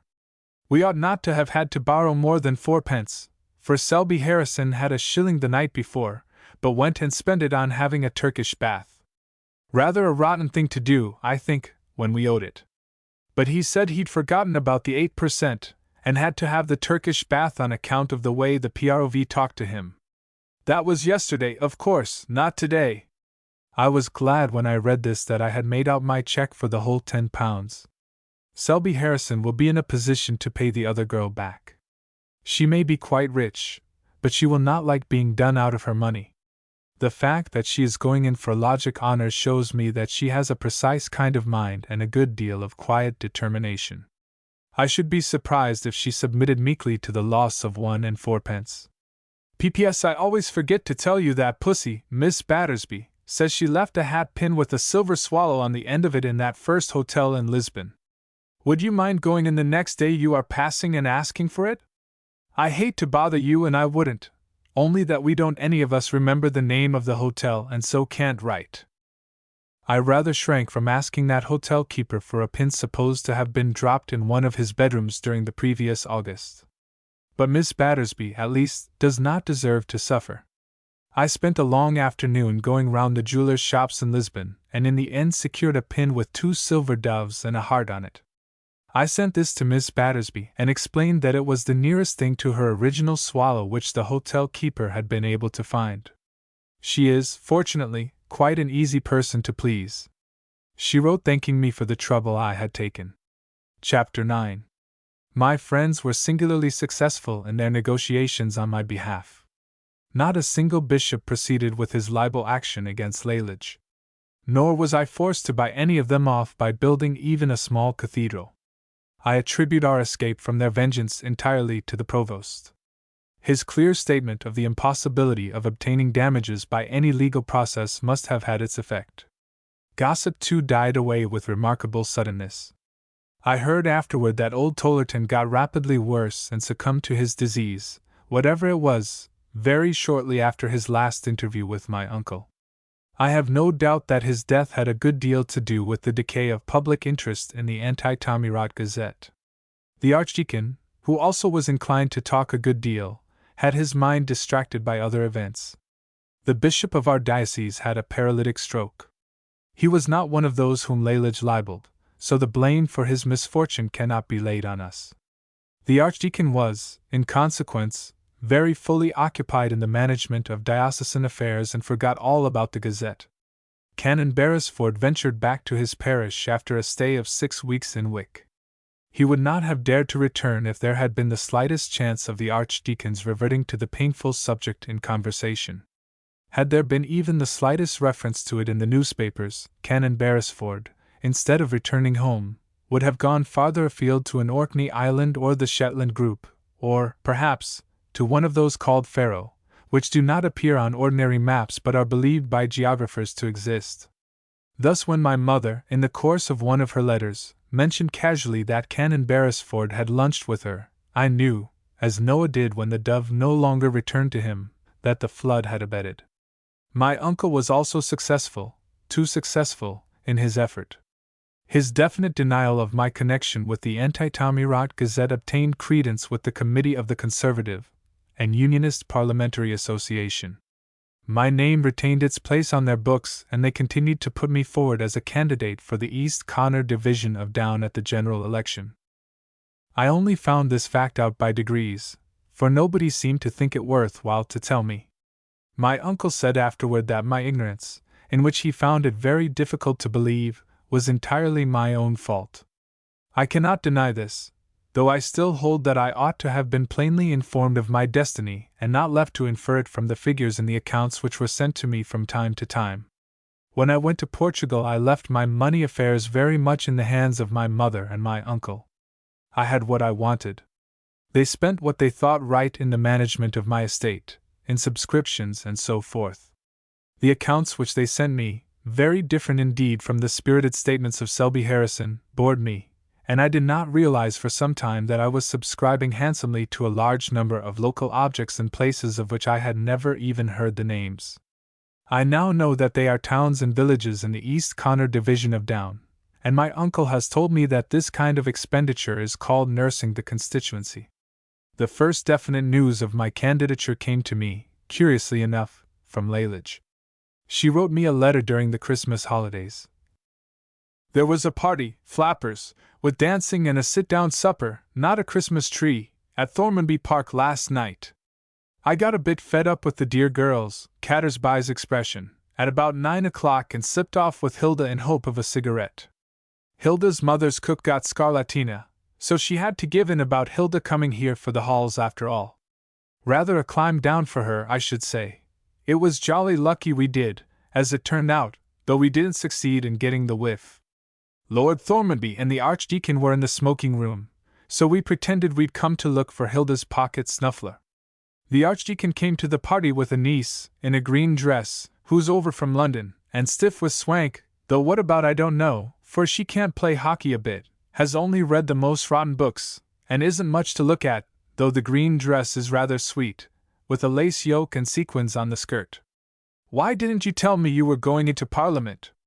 I'm frightfully keen on elections and mean to go and help you. So does Hilda now that she knows about it, and I wrote to Selby Harrison this morning. We've changed the name of the society to the Association for the Suppression of Public Lying, ASPL. Rather appropriate, isn't it, with the general election just coming on? Of course you're still a life member. The change of name isn't a constitutional alteration. Selby Harrison made sure of that before we did it, so it doesn't break up the continuity, which is most important for us all. Lord Thormanby and the Archdeacon were jawing away like anything while we were searching about for the hanker, and took no notice of us, although the Archdeacon is frightfully polite now as a rule, quite different from what he used to be. They said the election was a soft thing for you unless somebody went and put up a third man. I rather hope they will, don't you? Dead certs are so rottenly unsporting. I'll have a meeting of the committee as soon as I get back to Dublin. This will be just the chance we want, for we haven't had any sort of a look-in since they suppressed the Gazette. I put this letter of Lalage's aside and did not answer it for some time. I thought that she and Hilda might have misunderstood what my uncle and the Archdeacon were saying. I did not regard it as possible that an important matter of the kind should be settled without my knowing anything about it, and I expected that Lalage would find out her mistake for herself. It turned out in the end that she had not made a mistake. Early in January I got 3 letters, all marked urgent. One was from my uncle, one from the secretary of the Conservative and Unionist Association, and one from a Mr. Titherington, who seemed to be a person of some importance in the East Connor division of County Down. They all 3 told me the same news. I had been unanimously chosen by the local association as Conservative candidate at the forthcoming general election. They all insisted that I should go home at once. I did so, but before starting I answered Lalage's letter. I foresaw that the active assistance of the Association for the Suppression of Public Lying in the campaign before me might have very complicated results, and would almost certainly bring on worry. The local Conservative Association, for instance, might not care for Lalage. Hardly any local Conservative association would. Mr. Titherington might not hit it off with Selby Harrison, and I realized from the way he wrote that Mr. Titherington was a man of strong character. I worded my letter to Lalage very carefully. I did not want to hurt her feelings by refusing an offer which was kindly meant. I wrote, I need scarcely tell you how gladly I should welcome the assistance offered by the ASBL, if I had nothing but my own feelings to consider. Speeches from you and Hilda would brighten up what threatens to be a dull affair. Selby Harrison's advice would be invaluable. But I cannot, in fairness to others, accept the offer unconditionally. Selby Harrison's father ought to be consulted. He has already been put to great expense through his son's expulsion from the Divinity School, and I would not like, now that he has, I suppose, paid some, at least, of the fees for medical training, to put him to fresh expense by involving his son in an enterprise which may very well result in his being driven from the dissecting room. Then we must think of Hilda's mother. If she insisted on Miss Battersby accompanying her daughter to Portugal in the capacity of chaperone, she is almost certain to have prejudices against electioneering as a sport for young girls. Perhaps circumstances have altered since I last heard from you in such a way as to make the consultations I suggest unnecessary. Mr. Selby Harrison Sr. and Hilda's mother may both have died, prematurely worn out by great anxiety. In that case I do not press for any consideration of their wishes. But if they still linger on, I should particularly wish to obtain their approval before definitely accepting the offer of the ASBL. I thought that a good letter. It was possible that Mr. Selby Harrison had died, but I felt sure, judging from what I had heard of her, that Hilda's mother was a woman of vigor and determination who would live as long as was humanly possible. I was not even slightly disquieted by a telegram handed to me just before I left Lisbon. I forgot all about the Association for the Suppression of Public Lying and its offer of help when I arrived in Ireland. Mr. Titherington came up to Dublin to meet me and showed every sign of keeping me very busy indeed. He turned out to be a timber merchant by profession, who organized elections by way of recreation whenever opportunity offered. I was told in the office of the Conservative and Unionist Association that no man living was more crafty in electioneering than Mr. Titherington, and that I should do well to trust myself entirely to his guidance. I made up my mind to do so. My uncle, who also met me in Dublin, had been making inquiries of his own about Mr. Titherington, and gave me the results of them in series of phrases which, I felt sure, he had picked up from somebody else. Titherington, he said, has his finger on the pulse of the constituency. There isn't a trick of the trade but Titherington is thoroughly up to it. For taking the wind out of the sails of the other side, Titherington is absolutely A1. All this confirmed me in my determination to follow Mr. Titherington blindfold. The first time I met him, he told me that we were going to have a sharp contest, and gave me the impression that he was greatly pleased. A third candidate had taken the field, a man in himself despicable, whose election was an impossibility, but capable perhaps of detaching from me a number of votes sufficient to put the Nationalist in the majority.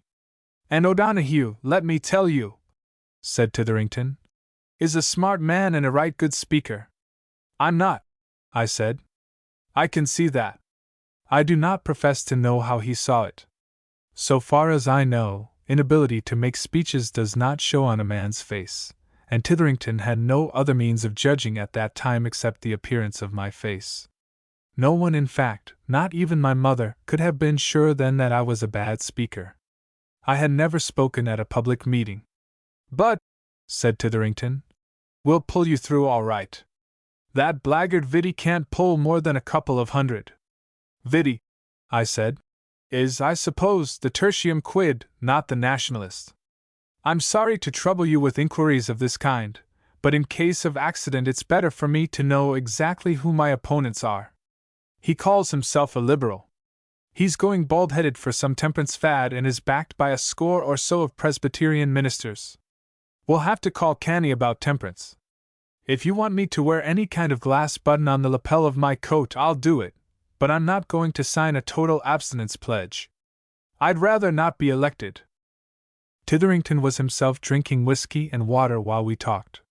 He grinned broadly, and I felt reassured. We had dined together in my hotel, and Titherington had consumed the greater part of a bottle of champagne, a glass of port, and a liqueur with his coffee. It was after dinner that he demanded whiskey and water. It seemed unlikely that he would ask me even to wear a button. As we're on the subject of temperance, he said, you may as well sign a couple of letters. I have them ready for you and I can post them as I go home tonight. He picked up a dispatch box which he had brought with him and kept beside him during dinner. It gave me a shock to see the box opened. It actually overflowed with papers, and I felt sure that they all concerned my election. Titherington tossed several bundles of them aside, and came at last upon a small parcel cut together by an elastic band. This, he said, handing me a long typewritten document, is from the Amalgamated Association of Licensed Publicans. You needn't read it. It simply asks you to pledge yourself to oppose all legislation calculated to injure the trade. This is your answer. He handed me another typewritten document. Shall I read it? I asked. You needn't unless you like. All I require is your signature. I have learned caution in the diplomatic service. I read my letter before signing it, although I intended to sign it whatever it might commit me to. I had promised my uncle and given the Conservative and Unionist Parliamentary Association to understand that I would place myself unreservedly in Titherington's hands. I see, I said, that I pledge myself. You give the Amalgamated Association to understand that you pledge yourself, said Titherington. The same thing, I suppose? Not quite, said Titherington, grinning again. Anyhow, I said, it's the proper thing, the usual thing to do. O'Donoghue has done it, and I expect that ruffian Viddy will have to in the end, little as he'll like it. I signed. Here, said Titherington, is the letter of the Joint Committee of the Temperance Societies. There appear to be 23 of them, I said, glancing at the signatures. There are, and if there were only 10 voters in each it would be more than we could afford to lose.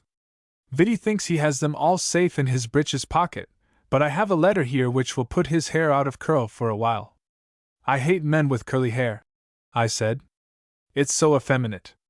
Titherington seemed to think this remark foolish, though I meant it as an additional evidence of my determination to oppose Viddy to the last. Read the letter, he said. I read it. If such a thing had been physically possible, it would have put my hair into curl. It did, I feel almost certain, make it rise up and stand on end. I see by this letter, I said, that I am pledging myself to support some very radical temperance legislation. You're giving them to understand that you pledge yourself. There's a difference, as I told you before. I may find myself in rather an awkward position if you'll be in a much awkwarder one if Viddy gets those votes and lets O'Donoghue in.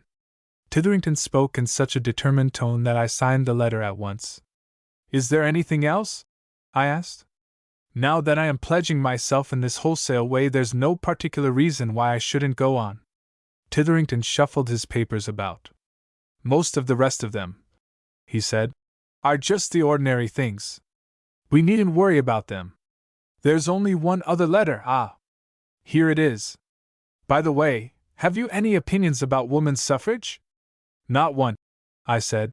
But I don't, of course, want to be ragged if it can be avoided. Shall I pledge myself to get votes for all the unmarried women in the constituency, or ought I to go further? Titherington looked at me severely.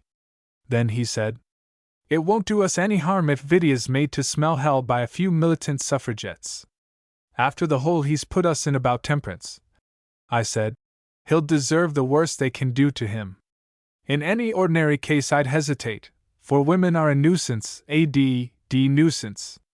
But this is going to be such an infernally near thing that I'm half inclined. It's nuts and apples to them to get their knives into any one calling himself a liberal, which shows they have some sense. Besides, the offer has, so to speak, dropped right into our mouths. It would be sinning against our mercies and flying in the face of Providence not to consider it. I had, up to that moment, no reason for suspecting Titherington of any exaggerated respect for Providence. But there are queer veins of religious feeling in the most hard-headed men.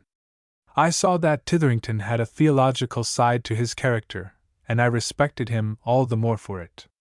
Here's a letter, he said, from one of the suffrage societies, offering to send down speakers to help us. As I said before, women are a nuisance, but it's just possible that there may be a few cranks among that temperance lot. You'll notice that if a man has one fad he generally runs to a dozen, and there may be a few who really want women to get votes. We can't afford to chuck away any chances. If I could get deputations from the anti-vaccinationists and the anti-gamblers I would. But I'd be afraid of their going back on us and supporting Viddy. Anyhow, if these women are the right sort they'll pursue Viddy round and round the constituency, and yell at him every time he opens his mouth. I took the letter from Titherington. It was headed ASBL and signed Lalage Beresford. Are you quite sure, I said, that the ASBL is a woman's suffrage society? It must be, said Titherington. The letter's signed by a woman, at least I suppose Lalage is a woman's name. It certainly isn't a man's. Still. And what the devil would women be writing to us for if they weren't suffragettes? But ASBL doesn't stand for. It must, said Titherington. S stands for suffrage, doesn't it? The rest is some fancy conglomeration. I tell you that there are so many of these societies nowadays that it's pretty hard for a new one to find a name at all. All the same, there's no use arguing about their name. The question we have to decide is whether it's worth our while importing suffragettes into the constituency or not. If Titherington had not interrupted me so often, and if he had not displayed such complete self-confidence, I should have told him what the ASBL really was and warned him to be very careful about enlisting Lalage's aid. But I was nettled by his manner and felt that it would be very good for him to find out his mistake for himself. I remained silent. I think the best thing I can do, he said, is to interview the lady. I can judge then whether she's likely to be any use to us. I felt very pleased to think that Titherington would learn his mistake from Lalage herself. He will be much less arrogant afterward. If she is simply an old frump with a bee in her bonnet, he said, who wants to bore people, I'll head her off at once. If she's a sporting sort of girl who'll take on Viddy at his own meetings and make things hum generally, I think I'll engage her and her lot. I don't happen to be a magistrate myself, but most of them are your supporters. There won't be a bit of use his trying to have her up for rioting. We'll simply laugh at him and she'll be worse afterward. Let me see now. She's in Dublin. Trinity Hall, whatever that is. If I write tonight she'll get the letter in the morning. Suppose I say 11 a.m. I should rather like to be present at the interview, I said. You needn't trouble yourself. I shan't commit you to anything and the whole thing will be verbal. There won't be a scrap of paper for her to show afterward, even if she turns nasty. It seemed to me likely that there would be paper to show afterward. If Lalage has Selby Harrison behind her, she will go to that interview with an agreement in her pocket ready for signature. All the same, I said, I'd like to be there simply out of curiosity. Titherington shrugged his shoulders. Very well, he said, but let me do the talking. I don't want you to get yourself tied up in some impossible knot. You'd far better leave it to me. I assured him that I did not in the least want to talk, but I persisted in my determination to be present at the interview. Titherington had bullied me enough for one evening, and my promise to put myself entirely in his hands was never meant to extend to the limiting of my intercourse with Lalage.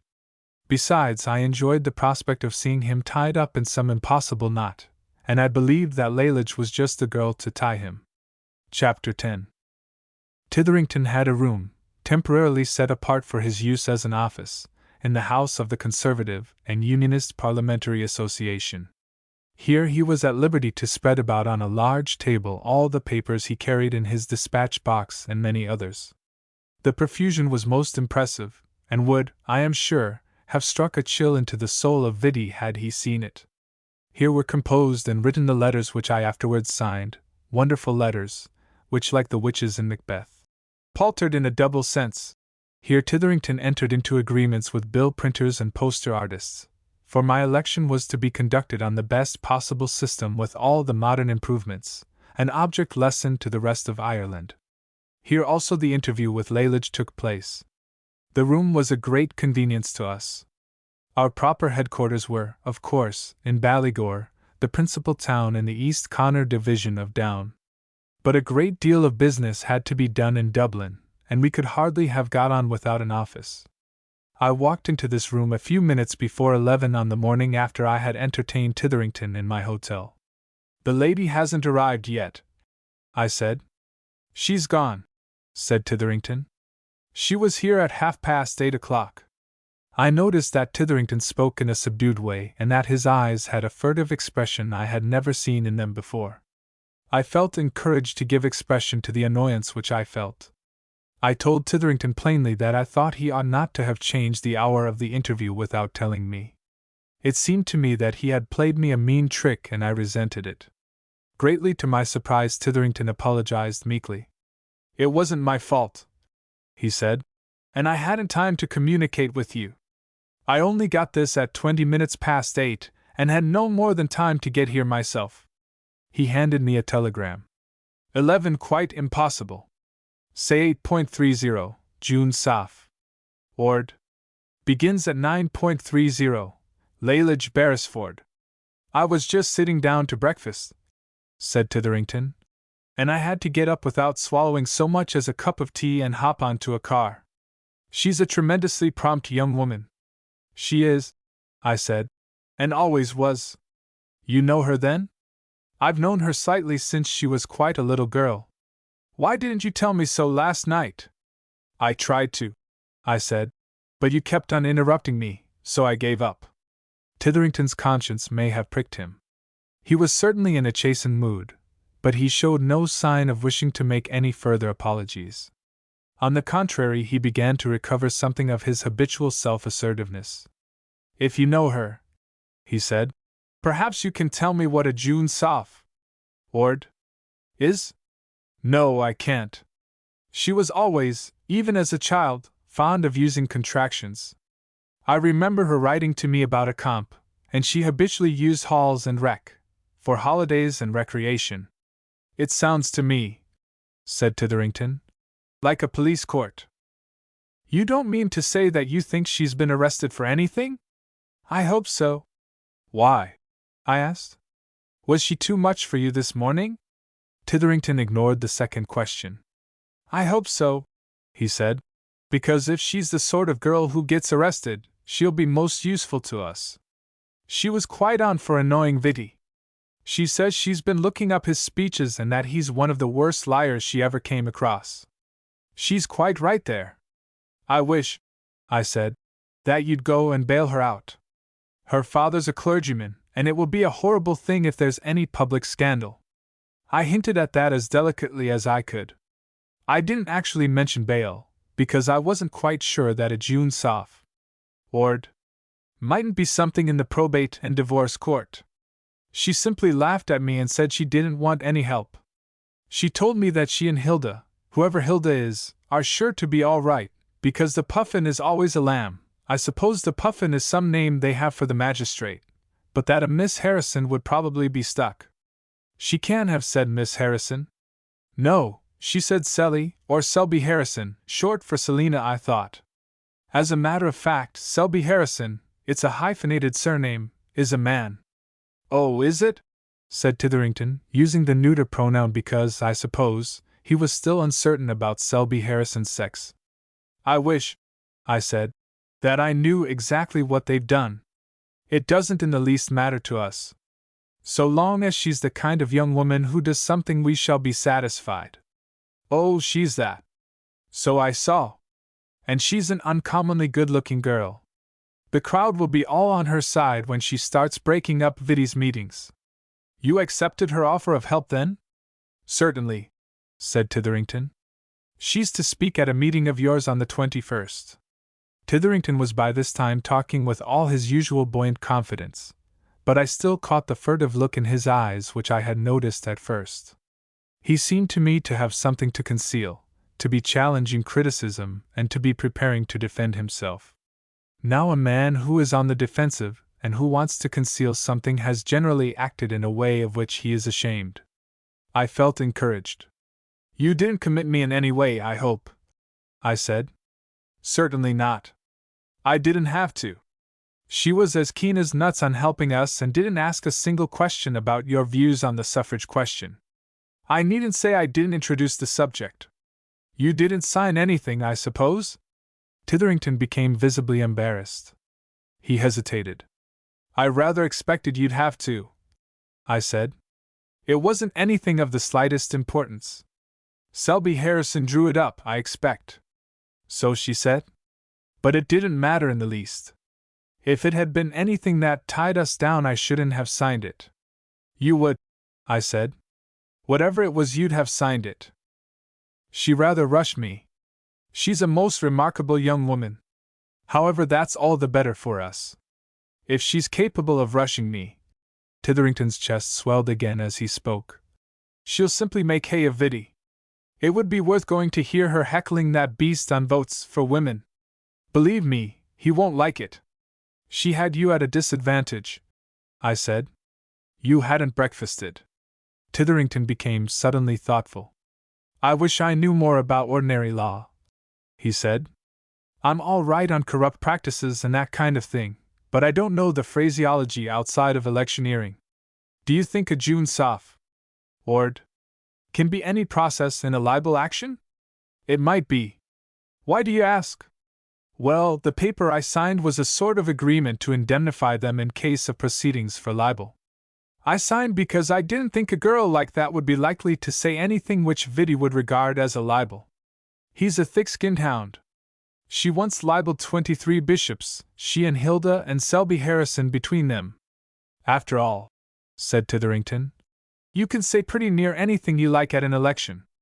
Nobody minds. I think we're pretty safe. I'll see that anything she says at our meetings is kept out of the papers, and she won't get the chance of making regular speeches at Viddy's. I felt quite sorry for Titherington. The interview with Lalage had evidently been even more drastic than I expected. Perhaps, I said soothingly, they'll give her 6 weeks for the June soff. Or whatever it is, and then the whole election will be over before she gets out. We can't allow that, said Titherington. It would be a downright scandal to subject a girl like that. Why, she's quite young and actually beautiful.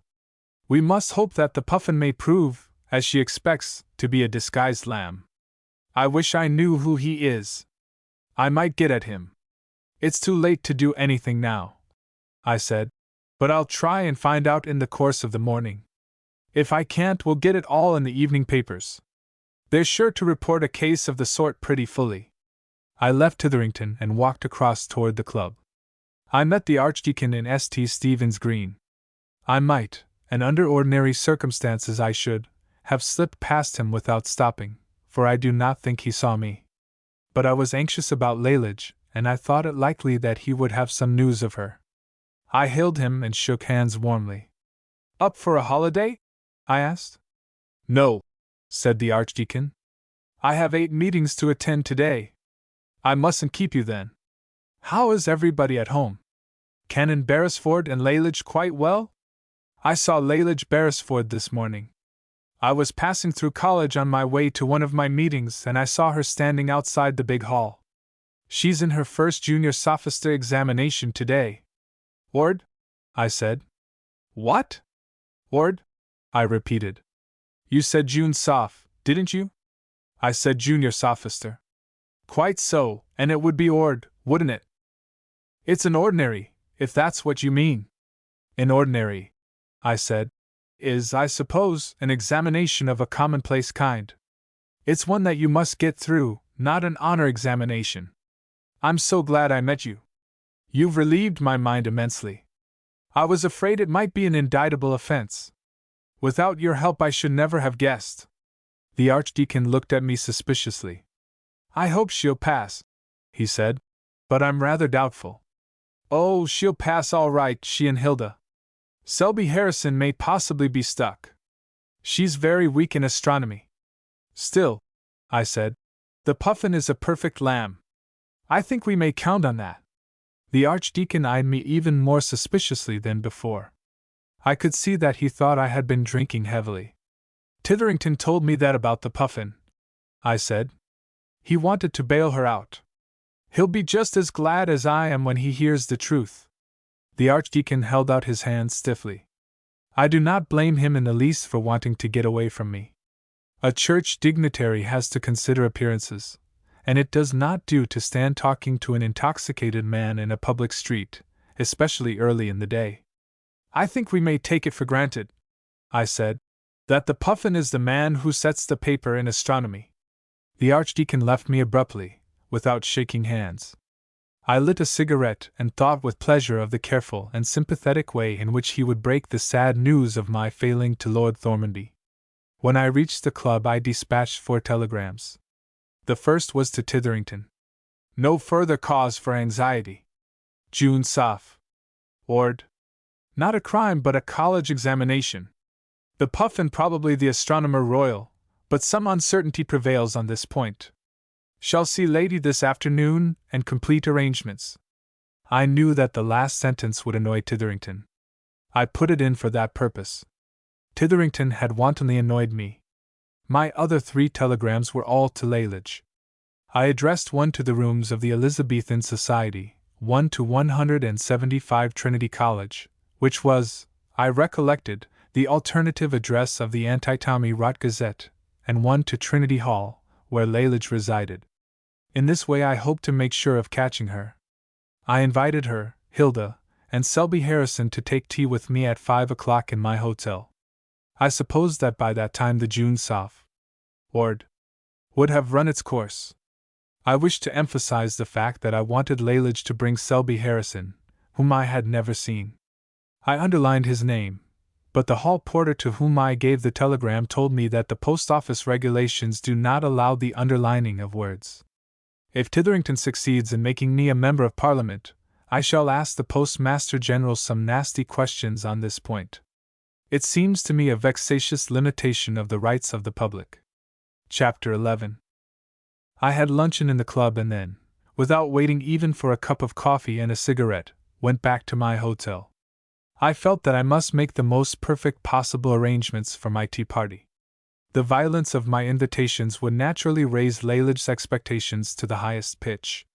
I sent for the head waiter, who had struck me as an able and intelligent man. I am expecting some ladies this afternoon, I said, and I shall have tea in my sitting room at 5 o'clock. I want everything to be as nice as possible, fresh flowers and that kind of thing. The man nodded sympathetically and gave me the impression that long practice had familiarized him with the procedure of tea parties for ladies.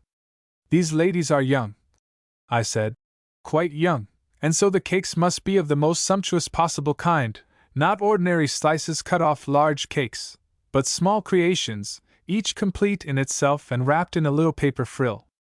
Do you understand what I mean? He said he did, thoroughly. I need scarcely say, I added, that many if not all of the cakes must be coated with sugar. Some ought to be filled with whipped cream. The others should contain or be contained by almond icing. The head waiter asked for information about the size of the party. There are only 2 ladies, I said, but they are bringing a young man with them. We may, as he is not here, describe him as a boy. Therefore there must be a large number of cakes, say 4 dozen. The head waiter's eyebrows went up slightly. It was the first sign of emotion he had shown. I shan't eat more than 2 myself, I said, so 4 dozen ought to be enough. I also want ices, 12 ices. This time the head waiter gasped. It was a remarkably cold, day, with an east wind and a feeling in the air as if snow was imminent. You mustn't understand from that, I said, that the fire is to be allowed to go out. Quite the contrary. I want a particularly good fire. When the others are eating ices, I shall feel the need of it. The head waiter asked if I had a preference for any particular kind of ice. Strawberry, I said, vanilla, and coffee. 3 of each, and 3 Neapolitan. That will make up the dozen. I shall want a whole box of wafers. The ices can be brought in after tea, say at 20 minutes past 5. It wouldn't do to have them melting while we were at the cakes, and I insist on a good fire. The head waiter recapitulated my orders to make sure that he had got them right, and then left me. At 20 minutes to 5 Lalage and Hilda arrived. They looked very hot, which pleased me. I had been feeling a little nervous about the ices. They explained breathlessly that they were sorry for being late. I reassured them. So far from being late, I said, you're 20 minutes too early. I'm delighted to see you, but it's only 20 minutes to 5. There now, Hilda, said Lalage. I told you that your old chronometer had most likely darted on again. I should have had lots and lots of time to do my hair. Hilda's watch, she explained to me, was left to her in her grandmother's will, so of course it goes too fast. It often gains as much as 2 hours in the course of the morning. I wonder you trust it, I said. We don't. When we got your first gram in the Elizabethan, we looked at the clock and saw that we had heaps of time.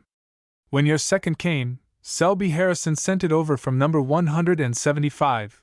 We began to think that Hilda's watch might be right after all and that the college clock had stopped. We went back ventre à terre on the top of a tram to Trinity Hall and found your 3rd gram waiting for us. That made us dead certain that we were late. So we slung on any rags that came handy and simply flew. We didn't even stay to hook up Hilda's back. I jabbed 3 pins into it in the train. I'm sorry, I said, that you troubled to change your frocks. I didn't expect that you'd have to do that. Of course we had. Didn't you know we were in for an exam this morning? I didn't know that, but I thought you'd have had on your very best so as to soften the Puffin's heart. The poor old Puffin, said Lalage, wouldn't be any the wiser if we turned up in our night dresses.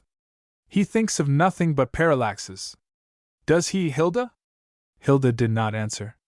She was wriggling her shoulders about, and was sitting bolt upright in her chair. She leaned back once, and when she did so a spasm of acute pain distorted her face. It occurred to me that one of the 3 pins might have been jabbed in too far or not precisely in the right direction. Lalage could not fairly be blamed, for it must be difficult to regulate a pin thrust when a tram is in rapid motion. I did not like the idea of watching Hilda's sufferings during tea, so I cast about for the most delicate way of suggesting that she should be relieved. Lalage was beforehand with me. Turn round, Hilda, she said, and I'll hook you up. Perhaps, I said, I'd better ring and get a housemaid. What for? Said Lalage. I thought perhaps that Hilda might prefer to go to a bedroom. I don't matter, of course, but Selby Harrison may be here at any moment. Selby Harrison isn't coming. Turn round, Hilda, and do stand still. A waiter came in just then with the tea. I regret to say that he grinned. I turned my back on him and looked out of the window. Selby Harrison, said Lalage, is on Trinity 3rd A, inside left, and there's a cup match on today, so of course he couldn't come. This, I said, is a great disappointment to me. I've been looking forward for years to making Selby Harrison's acquaintance, and every time I seem to be anywhere near it, something comes and snatches him away. I'm beginning to think that there isn't really any such person as Selby Harrison." Hilda giggled thickly. She seemed to be quite comfortable again. Lalage snubbed me severely. "I must say for you," she said, "that when you choose to go in for pretending to be an ass, you can be more funerally idiotic than anyone I ever met.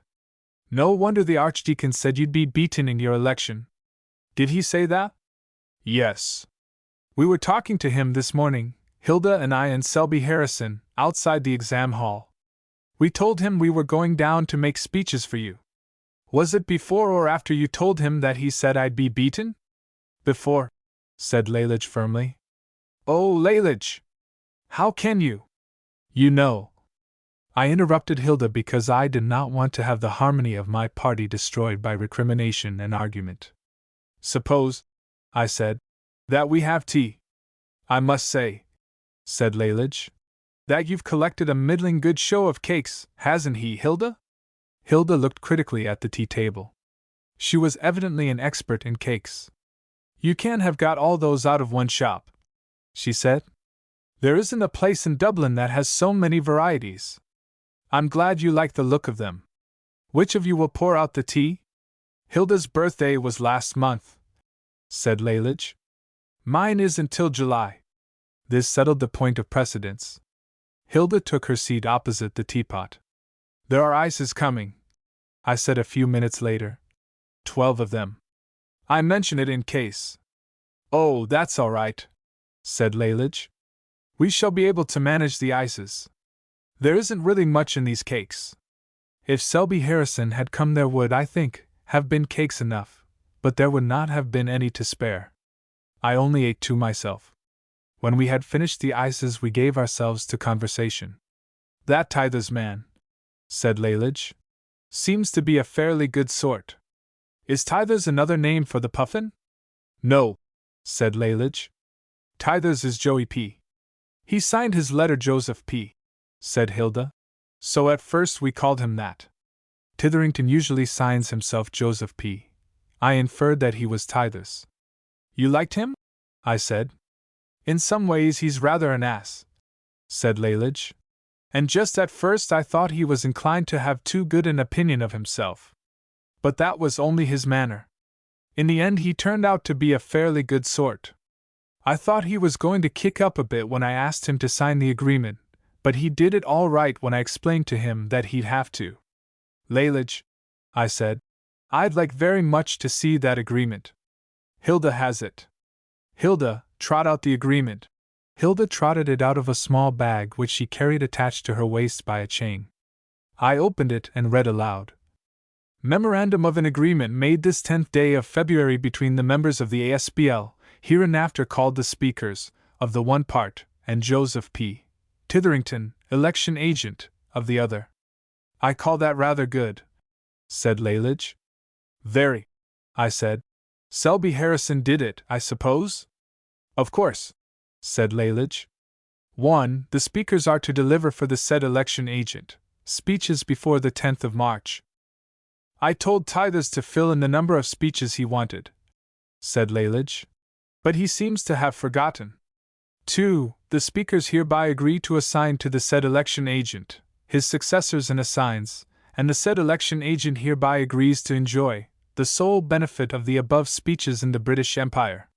3. When the demand for such speeches has evidently ceased, the said election agent shall be at liberty.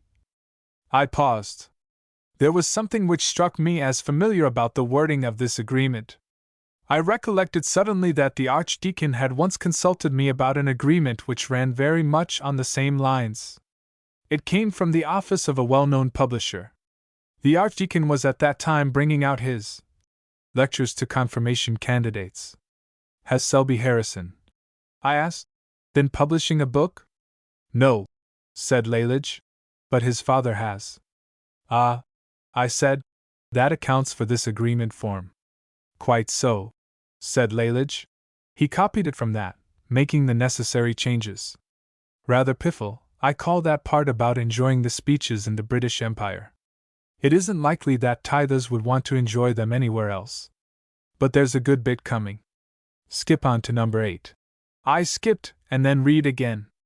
8. The speakers agree that the said speeches shall be in no way a violation of existing copyright, and the said agent agrees to hold harmless the said speakers from all suits, claims, and proceedings which may be taken on the ground that the said speeches contain anything libelous. That's important, said Lalage. It is, I said. Very. I noticed that Selby Harrison has a note at the bottom of the page to the effect that a penny stamp is required if the amount is over £2. He seems rather fond of that. I recollect he had it in the agreement he drew up for me. It wasn't in the original, said Lalage. He put it in because we all thought it would be safer. You were right. After the narrow shave you had with the bishops, you can't be too careful. And the amount is almost certain to be over £2. Even Viddy's character must be worth more than that. Viddy, said Lalage, appears to be the very kind of man we want to get at. I've been reading his speeches. I expect, I said, that you'll enjoy O'Donoghue too. But Viddy is to be your chief prey. I wonder Mr. Titherington didn't insist on inserting a clause to that effect in the agreement. Tithers hated signing it. I was obliged to keep prodding him on or he wouldn't have done it. Selby Harrison said that either you or he must, so of course it had to be him. We couldn't go for you in any way because we'd promised to respect your scruples. I recollected the telegram I had received just before leaving Lisbon. I wish, I said, that I felt sure you had respected my scruples. What about Selby Harrison's father? Has he been consulted? Selby Harrison isn't coming, only me and Hilda. Why? Well, for one thing, he's in the divinity school now. That needn't stop him, I said. My constituency is full of parsons, priests, and Presbyterian ministers, all rampant. Selby Harrison will be in good company. But how did he get into the divinity school? I thought the provost said he must take up medicine on account of that trouble with the bishops. Oh, that's all blown over long ago. And being a divinity student wasn't his only reason for not coming. The fact is his father lives down there. Ah, I said, that's more serious. He wrote to his father and told him to be sure to vote for you. That was as far as he cared to go in the matter. It was very good of him to do so much. And now about your mother, Hilda. Has she given her consent? Not quite, said Hilda. But she hasn't forbidden me. We haven't told her, said Lalage. Lalage, you haven't respected my scruples and you promised you would. You promised in the most solemn way in a telegram which must have cost you twopence a word. We have respected them, said Lalage. You have not. My chief scruple was Hilda's mother.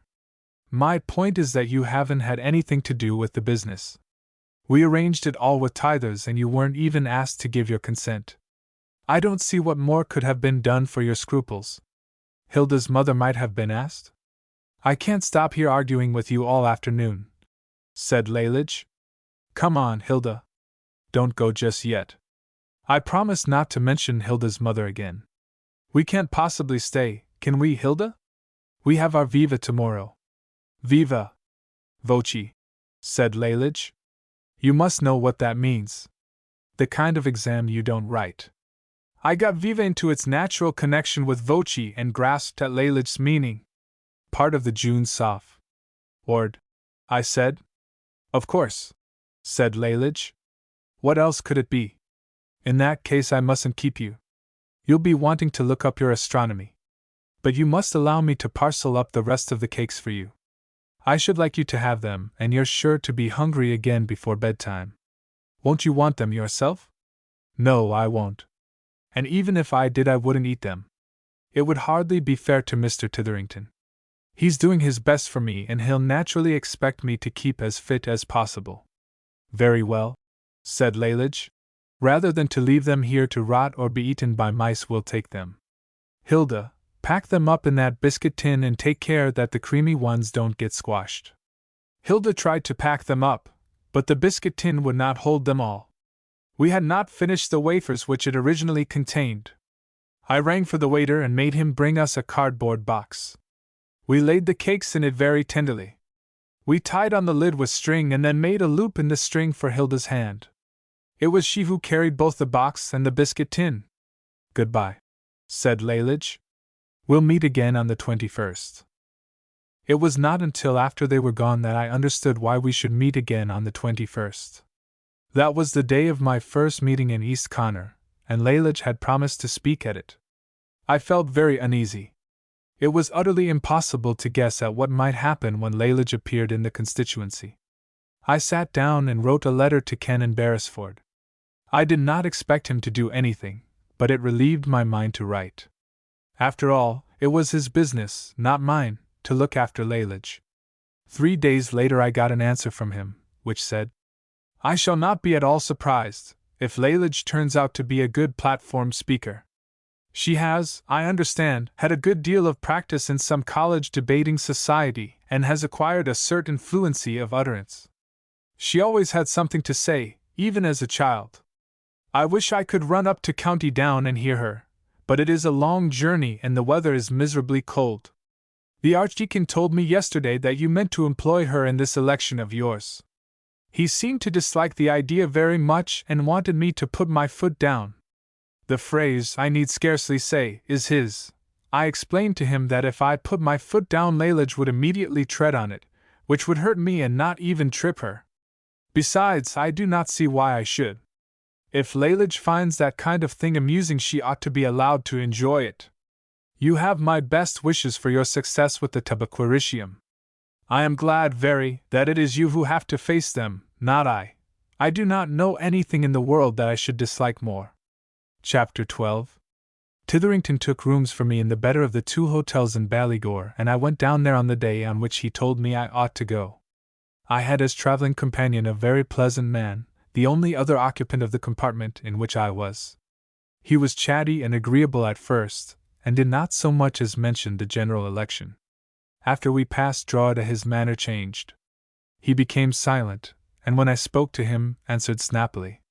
His face got more and more flushed. At last he asked me to shut the window beside me, which I did, although I wanted to keep it open. I noticed that he was wriggling in a curious way which reminded me of Hilda when her dress was fastened on with pins. He fumbled about a good deal with one of his hands which he had thrust inside his waistcoat. I watched him with great curiosity and discovered at last that he was taking his temperature with a clinical thermometer. Each time he took it he sighed and became more restless and miserable looking than before. On the 19th of February I developed a sharp attack of influenza. Titherington flew to my side at once, which was the thing, of all possible things, that I most wanted him not to do. He aggravated my sufferings greatly by speaking as if my condition were my own fault. I was too feverish to argue coherently.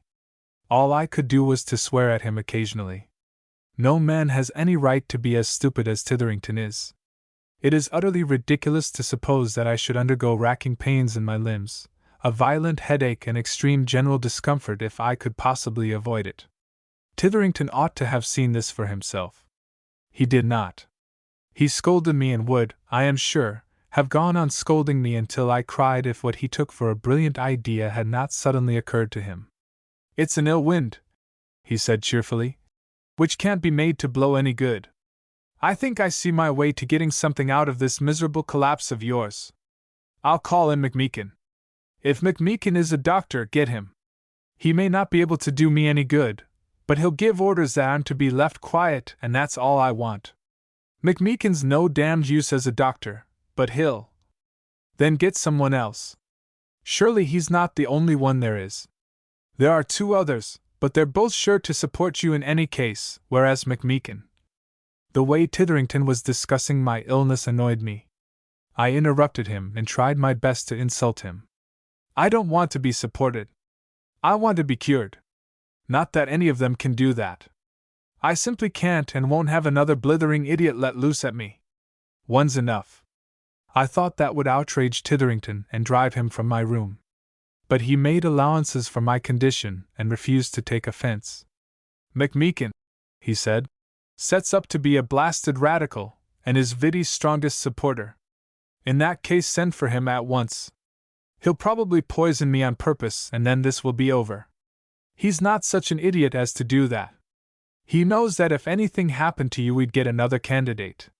Titherington's tones suggested that the other candidate would certainly be my superior, and that Viddy's chances against me were better than they would be against anyone else. I turned round with a groan and lay with my face to the wall. Titherington went on talking. "If you give McMeekin a good fee," he said, "say a couple of guineas, he'll think twice about taking the chair at Viddy's meeting on the 24th. I don't see why he shouldn't pay you a visit every day from this to the election, and that, at 2 guineas a time, ought to shut his mouth if it doesn't actually secure his vote." I twisted my neck round and scowled at Titherington. He left the room without shutting the door. I spent the next hour in hoping vehemently that he would get the influenza himself. I would have gone on hoping this if I had not been interrupted by the arrival of McMeekin. He did all the usual things with stethoscopes and thermometers, and he asked me all the usual offensive questions. It seemed to me that he spent far more than the usual time over this revolting ritual. I kept as firm a grip on my temper as I could, and as soon as he had finished asked him in a perfectly calm and reasonable tone to be kind enough to put me out of my misery at once with prussic acid. Instead of doing what I asked or making any kind of sane excuse for refusing, he said he would telegraph to Dublin for a nurse. She could not, he seemed to think, arrive until the next day, so he said he would take a bed in the hotel and look after me himself during the night. This was more than I, or anyone else, could stand. I saw the necessity for making a determined effort. "I am," I said, "perfectly well. Except for a slight cold in the head which makes me a bit stupid, there's nothing the matter with me. I intend to get up at once and go out canvassing. Would you mind ringing the bell and asking for some hot water?" McMeekin rang the bell, muttering as he did so something about a temperature of 104 degrees. A red-headed maid with a freckled face answered the summons. Before I could say anything to her, McMeekin gave orders that a second bed should be brought into my room and that she, the red-haired, freckled girl, should sit beside me and not take her eyes off me for a moment, while he went home to get his bag. I forgot all about Titherington then and concentrated my remaining strength on a hope that McMeekin would get the influenza. It is one of the few diseases which doctors do get. I planned that when he got it I would search Ireland for red-headed girls with freckled faces, and pay hundreds of them, all I could collect in the 4 provinces, to sit beside him and not take their eyes off him while I went to get a bag. My bag, as I arranged, would be fetched by long sea from Tasmania. That evening McMeekin and Titherington both settled down in my bedroom. I was so angry with them that I could not take in what they said to each other, though I was dimly conscious that they were discussing the election. I learned afterward that McMeekin promised to be present at my meeting on the 21st in order to hear Lalage speak. I suppose that the amount of torture he inflicted on me induced a mood of joyous intoxication in which he would have promised anything. I lay in bed and did my best, by breathing hard, to shoot germs from my lungs across the room at Titherington and McMeekin. Their talk, which must have lasted about 18 hours, was interrupted at last by a tap at the door. The red-haired girl with a freckled face came in, carrying a loathsome-looking bowl and a spoon which I felt certain was filthy dirty. McMeekin took them from her hands and approached me. In spite of my absolutely sickening disgust, I felt with a ferocious joy that my opportunity had at last come. McMeekin tried to persuade me to eat some sticky yellow liquid out of the bowl. I refused, of course.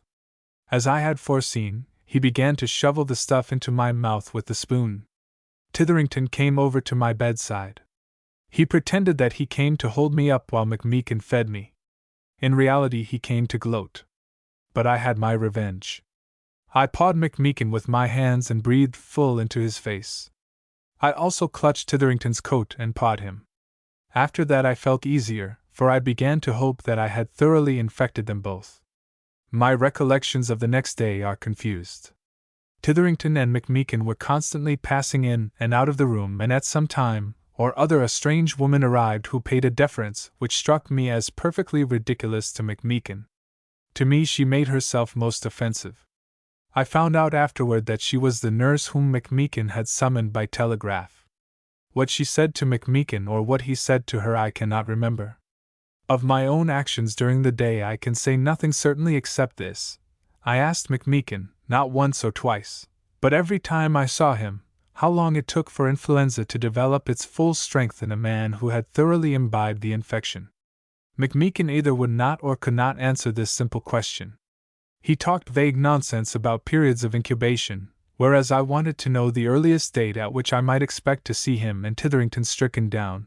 I hated McMeekin worse than ever for his dogged stupidity. The next day McMeekin said I was better, which showed me that Titherington was right in saying that he was no damned use as a doctor. I was very distinctly worse. I was, in fact, so bad that when the nurse insisted on arranging the bedclothes I burst into tears and sobbed afterward for many hours. That ought to have shown her that arranging bedclothes was particularly bad for me. But she was an utterly callous woman. She arranged them again at about 8 o'clock and told me to go to sleep. I had not slept at all since I got the influenza and I could not sleep then, but I thought it better to pretend to sleep and I lay as still as I could. After I had been pretending for a long while, at some hour in the very middle of the night, Titherington burst into my room in a noisy way. He was in evening dress and his shirt front had a broad wrinkle across it. I have never seen a more unutterably abhorrent sight than Titherington in evening dress. The nurse rebuked him for having wakened me, which showed me that she was a fool as well as a wantonly cruel woman. I had not been asleep and any nurse who knew her business would have seen that I was only pretending. Titherington took no notice of her. He was bubbling over with something he wanted to say, and 20 nurses would not have stopped him. "We had a great meeting," he said. "The hall was absolutely packed and the boys at the back nearly killed a man who wanted to ask questions." "McMeekin, I hope," I said feebly. "No, McMeekin was on the platform, mind that now, on the platform. I gave him a hint beforehand that we were thinking of calling in another man if you didn't improve. He simply bounded on to the platform after that. It'll be an uncommonly nasty jar for Viddy. The speaking wasn't up to much, most of it, but I wish you'd heard the cheers when I apologized for your absence, and told them you were ill in bed. It would have done you good. I wouldn't give tuppence for Viddy's chances of getting a dozen votes in this part of the division. We had 2 temperance secretaries, damned asses, to propose votes of thanks. For my influenza? You're getting better," said Titherington. "Not a doubt of it. I'll send you round a dozen of champagne tomorrow, proper stuff, and by the time you've swallowed it you'll be chirping like a grasshopper. I'm not getting better, and that brute McMeekin wouldn't let me look at champagne.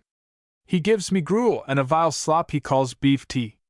If he doesn't give you something to buck you up," said Titherington, "I'll set Miss Beresford on him. She'll make him hop."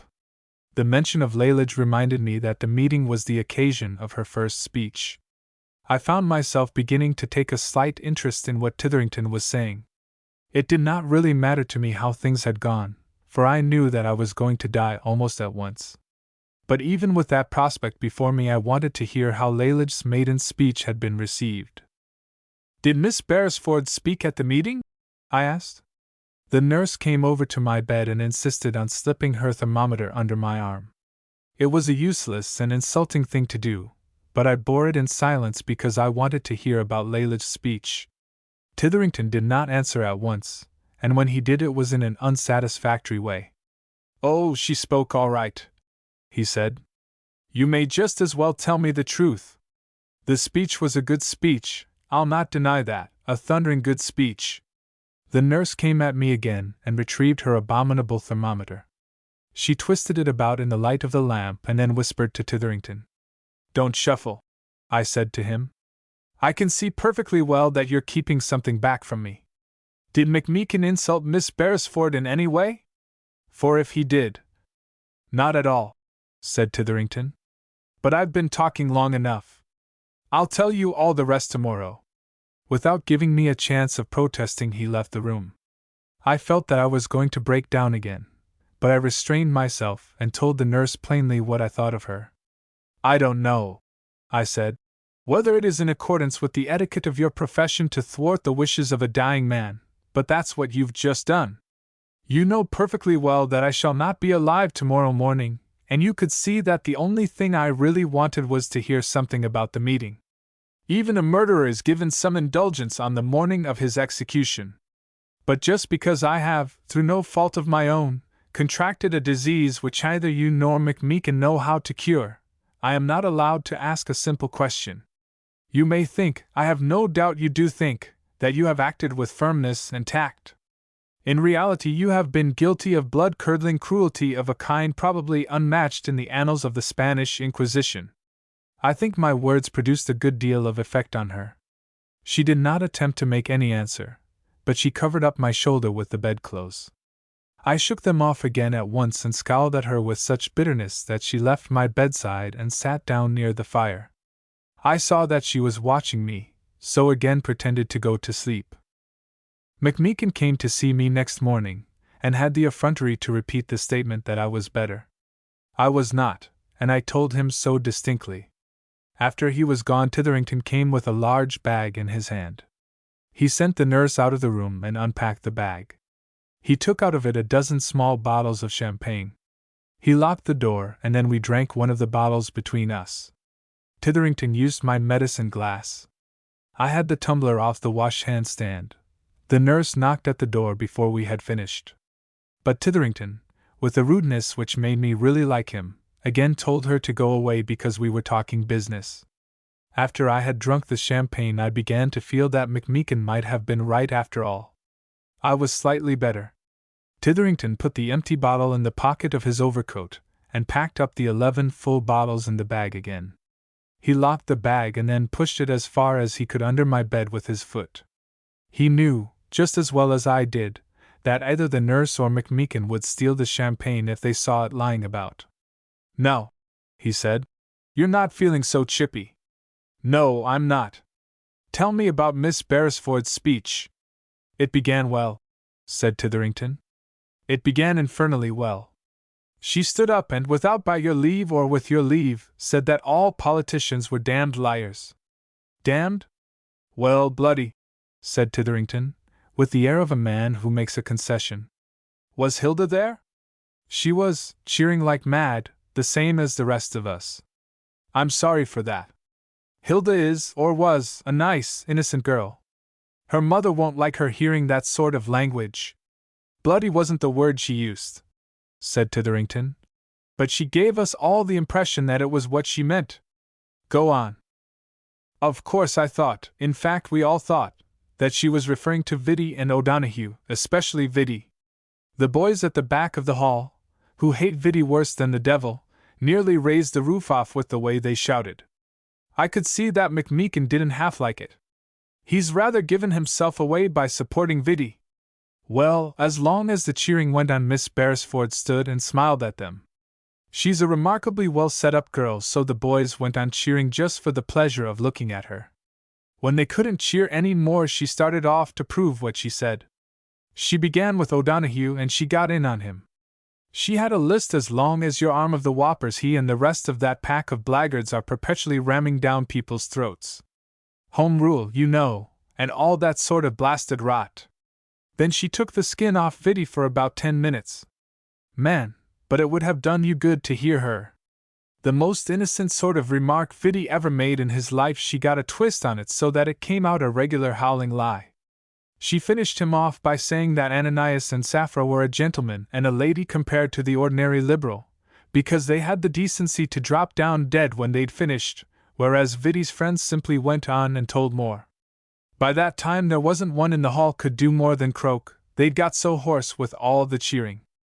I might have been in a bath myself with the way the sweat was running off me, hot sweat. Titherington paused, for the nurse knocked at the door again. This time he got up and let her in. Then he went on with his story.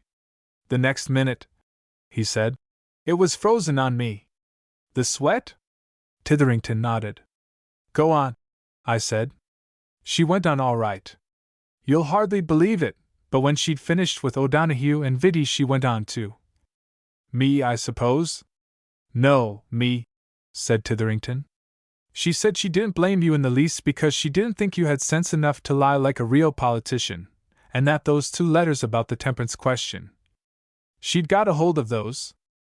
They were in the papers, of course, and she said I'd written them. Well, for just half a minute I wasn't quite sure whether the boys were going to rush the platform or not. There wouldn't have been much left of Miss Beresford if they had. But she's a damned good-looking girl. That saved her. Instead of mobbing her, every man in the place started to laugh. I tell you, there were fellows there with stitches in their sides from laughing so that they'd have given a £5 note to be able to stop. But they couldn't. Every time they looked at me and saw me sitting there with a kind of a cast-iron grin on my face, and every time they looked at the two temperance secretaries who were gaping like stuck pigs, they started off laughing again. Charlie Sanderson, the butcher, who's a stoutish kind of man, tumbled off his chair and might have broken his neck. I never saw such a scene in my life. I saw the nurse poking about to find her thermometer. Titherington saw her too and knew what was coming. "It was all well enough for once," he said, "but we can't have it again." "How do you propose to stop it?" I asked. "My idea," said Titherington, "is that you should see her and explain to her that we've had enough of that sort of thing and that for the future she'd better stick entirely to Viddy. I am always glad to see Lalage.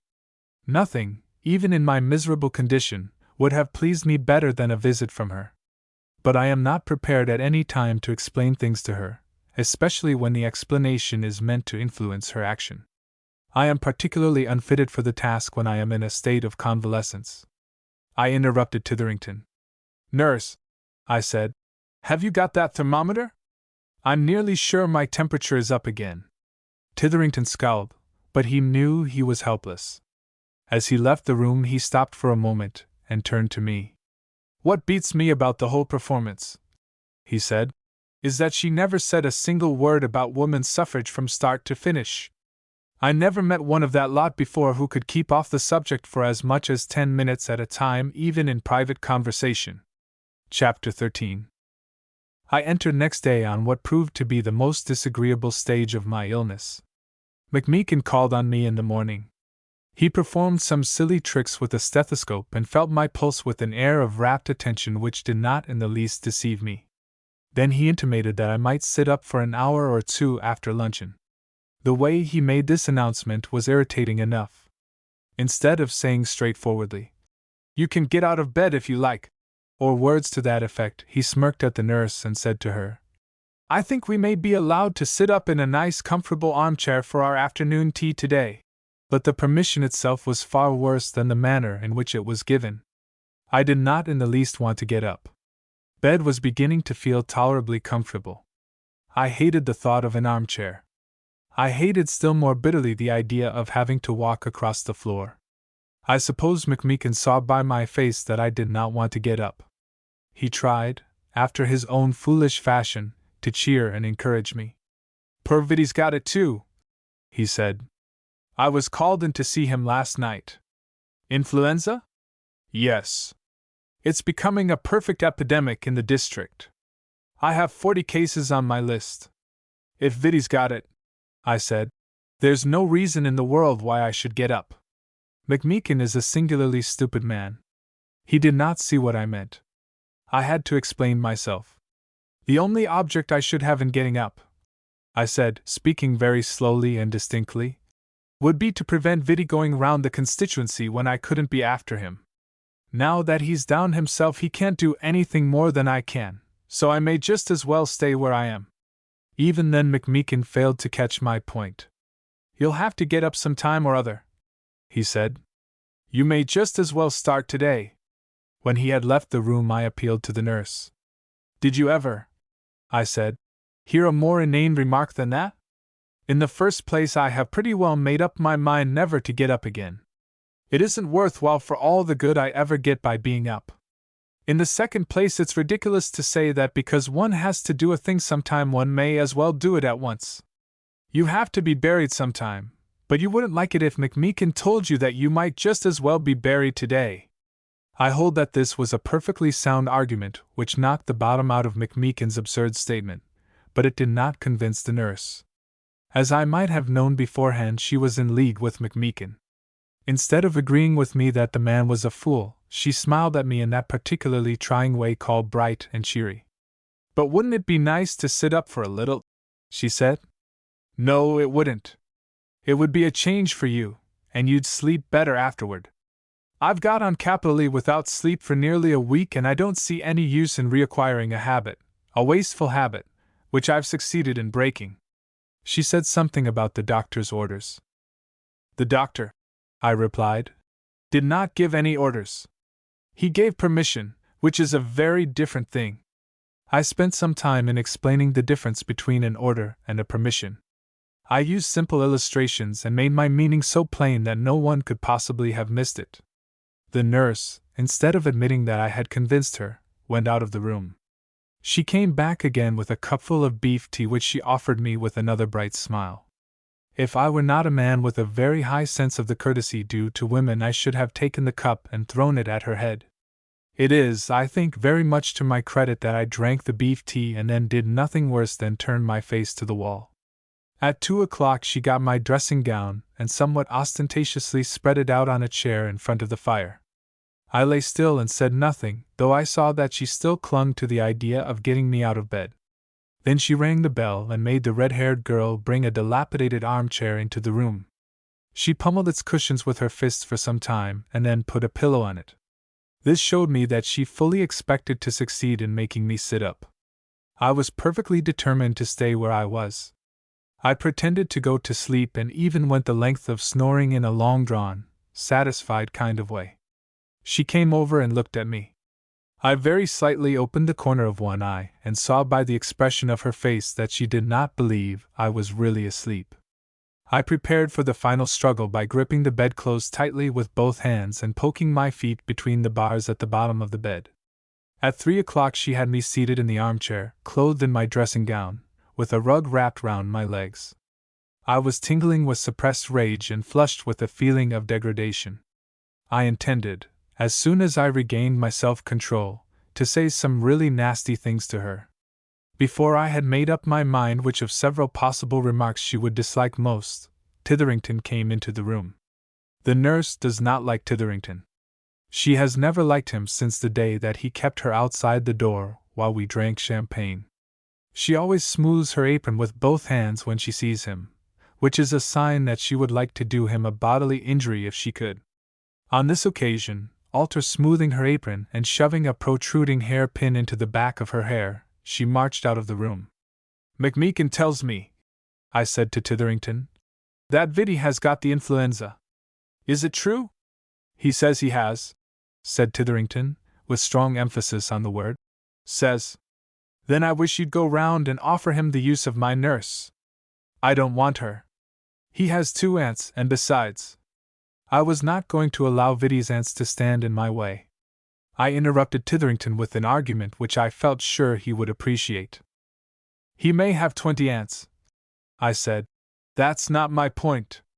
What I'm thinking of is the excellent effect it will produce in the constituency if I publicly sacrifice myself by handing over my nurse to my political opponent. The amount of electioneering capital which could be made out of an act of heroism of that kind, why, it would catch the popular imagination more than if I jumped into a mill race to save Viddy from a runaway horse, and everybody knows that if you can bring off a spoof of that sort an election is as good as won." Titherington growled. "All the papers would have it," I said. "Even the Nationalists would be obliged to admit that I'd done a particularly noble thing. I don't believe Viddy has the influenza. McMeekin said so." "It would be just like Viddy," said Titherington, "to pretend he had it so as to get an excuse for calling in McMeekin. He knows McMeekin has been wobbling ever since you got ill." This silenced me. If Viddy is crafty enough to devise such a complicated scheme for bribing McMeekin without bringing himself within the meshes of the Corrupt Practices Act, he is certainly too wise to allow himself to be subjected to my nurse. "Anyway," said Titherington, "it's not Viddy's influenza I came here to talk about. Have you got the key of your bag with you?" Titherington was in a bad temper, but he allowed himself to grin. He went down on his hands and knees and dragged the bag from its hiding place under the bed. We opened 2 half bottles, but although Titherington drank a great deal more than his share, he remained morose. "That girl," he said, "is playing old hooker with the constituency.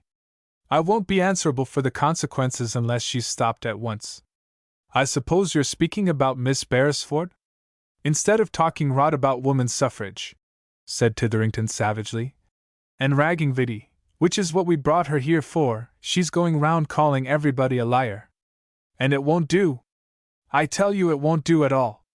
You said it was a good speech, I reminded him. I shouldn't have minded that speech. It's what she's been at since then.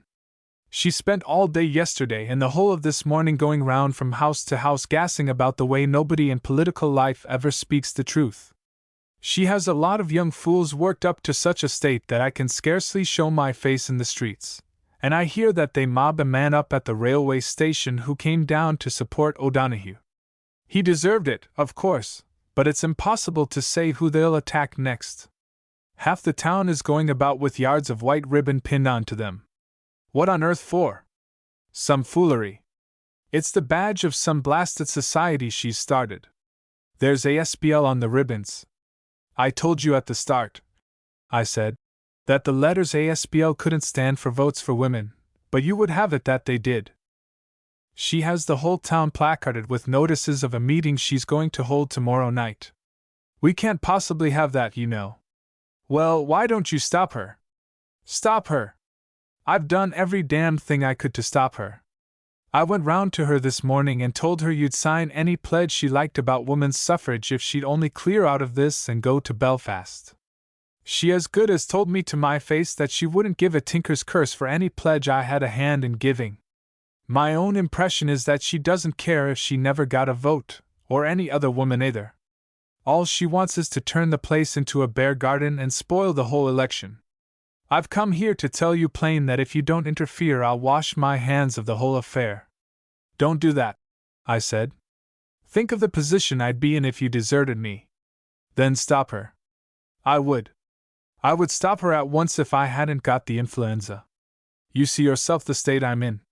The nurse wouldn't let me do it even if McMeekin agreed. Damn the nurse! I quite agree, and if you do as I suggest and cart her off to Viddy. Look here, said Titherington. It's all very well you're talking like that, but this is serious. The whole election's becoming a farce. Miss Beresford. It's a well-known fact that there is nothing so uncontrollable as a tiger once it has got the taste of human blood, and Miss Beresford, having found out how nice it is to call you and Viddy and O'Donoghue liars, isn't likely to be persuaded. What are you going to do? Said Titherington truculently. I'm going back to bed as soon as I can, and when once back I'm going to stay there. Titherington looked so angry that I began to feel afraid. I was quite helpless, and I did not want him to revenge himself on me by carrying off the champagne or sending for a second nurse. There's just one idea which occurs to me, I said. I doubt whether it will be much use, but you might try it if you're regularly stuck. Write to Hilda's mother. Who the devil's Hilda's mother? I don't know, but you might find out. She strongly disapproves of Hilda's making speeches, and if she knew what is going on here I expect she'd stop it. She'd stop Hilda anyhow. Is Hilda the other one? Yes, I said. The minor one. Titherington got out a notebook and a pencil. What's her address? He asked. I don't know. Never mind. I'll hunt all the directories till I find her. What's her name? I don't know. Well, what's the girl's name? I suppose the mother's is the same unless she's married again. Hilda, I said. I've told you that 3 or 4 times. Hilda what? I don't know. I never heard her called anything but Hilda. Titherington shut his notebook and swore. Then he dropped his pencil on the floor. I felt quite sorry for him. If I had known Hilda's surname I should have told it to him at once. It's just possible, I said, that Selby Harrison's father might know. He lives down in these parts somewhere. Perhaps you've met him. There's only one Selby Harrison here. He's on your committee, a warm supporter of yours. That's the man. Selby Harrison, the son I mean, said he'd write to the old gentleman and tell him to vote for me. I expect he went on my committee after that. And you think he can get at this young woman's mother? No, I don't think anything of the sort. All I say is that he may possibly know the name of Hilda's mother. Can I get at Miss Beresford's mother? No, you can't. She's been dead for 20 years. A good job for her, said Titherington. The Archdeacon would agree with you there. What Archdeacon? I saw that I had made an unfortunate admission. Titherington, in his present mood, would be quite capable of bringing the Archdeacon down on us here. I would almost rather have a second nurse. I hastened to cover my mistake. Any archdeacon, I said. You know what archdeacons are. There isn't one of them belonging to any church who wouldn't disapprove strongly of Miss Beresford. Titherington grunted. If I thought an archdeacon would be any use, he said, I'd get a dozen if I had to pay them £50 apiece.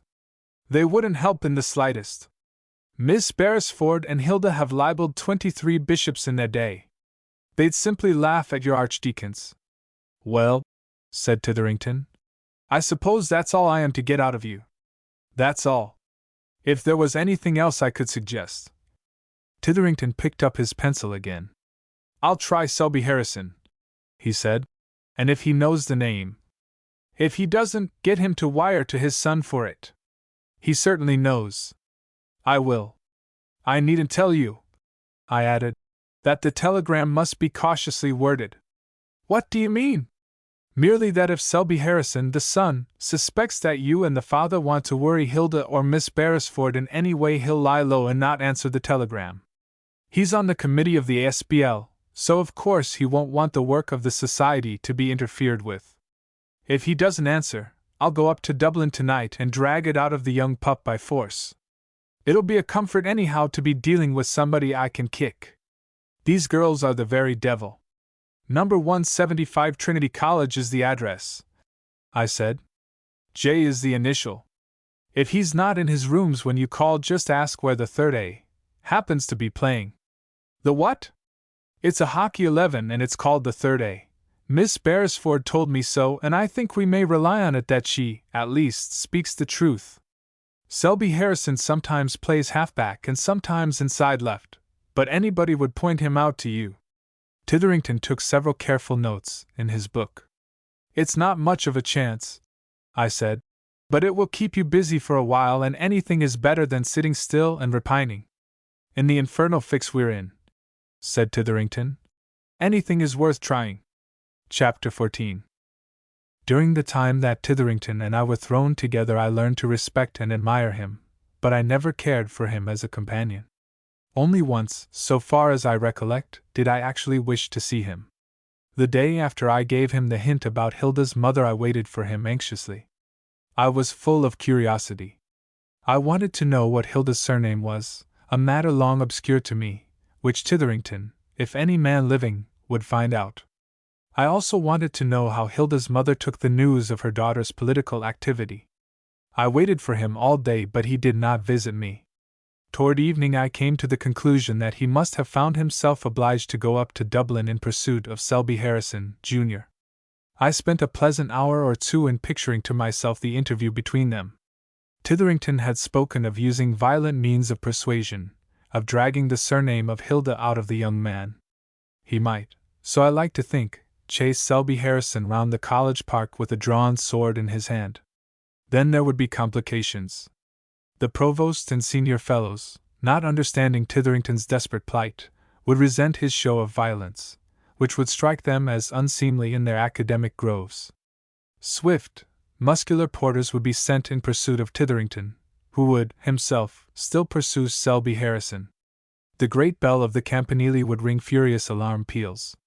The Dublin Metropolitan Police would at last be called in, for Titherington, when in a determined mood, would be very difficult to overpower. All this was pleasant to think about at first, but there came a time when my mind was chiefly occupied in resenting Titherington's thoughtlessness.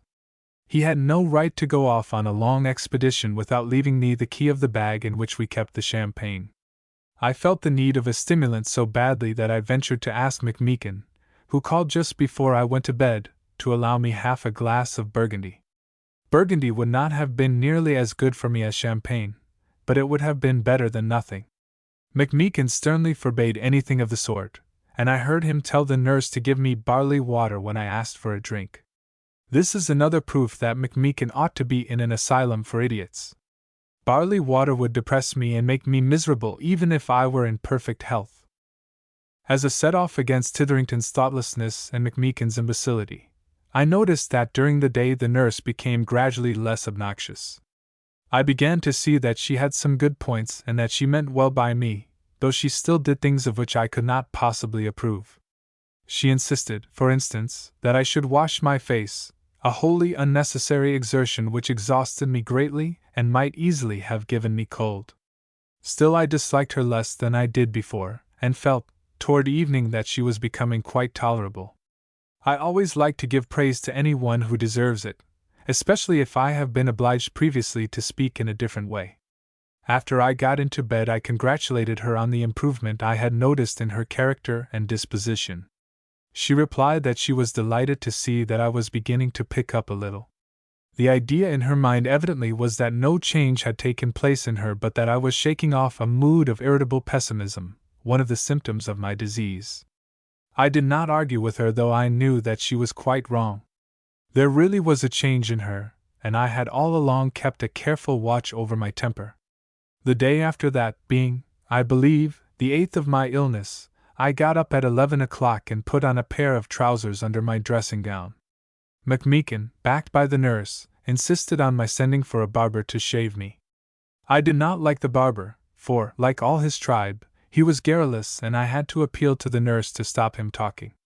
Afterward I was very glad I had endured him. Lalage and Hilda called on me at 2 o'clock, and I should not have liked them to see me in the state I was in before the barber came. They both looked fresh and vigorous. Electioneering evidently agreed with them. "We looked in," said Lalage, "because we thought you might want to be cheered up a bit. You can't have many visitors now that poor Tithers is gone." "Dead?" "Oh, no, not yet at least, and we hope he won't. Tithers means well, and I dare say it's not his fault if he don't speak the truth. They've put him in prison, I suppose. I hardly thought they'd allow him to chop up Selby Harrison in the college park." Hilda gaped at me.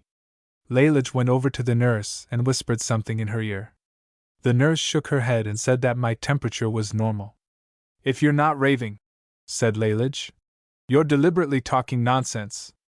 "I don't know what you mean, nor does Hilda." "It ought to be fairly obvious," I said, "that I'm alluding to Mr. Titherington's attempt to find out Hilda's surname from young Selby Harrison." Hilda giggled convulsively. Then she got out her pocket handkerchief and choked. "Tithers," said Lalage, "is past caring about anybody's name. He's got influenza. It came on him the night before last at 12 o'clock. He's pretty bad." "I'm glad to hear that. I was afraid he might have been arrested in Dublin. If it's only influenza, there's no reason why he shouldn't send me the key of the bag. I suppose you'll be going round to see him in the course of the afternoon, Lalage." "We hadn't thought of doing that," said Lalage, "but of course we can if you particularly want us to." "I wish you would, and tell him to send me the key of the bag at once." "You could bring it back with you." "Certainly," said Lalage. "Is that all?" "That's all I want, but it would be civil to ask how he is. There's no use making a special, formal visit for a trifle like that. Hilda will run round at once. It won't take her 10 minutes. Hilda hesitated. "Run along, Hilda," said Lalage. Hilda still hesitated.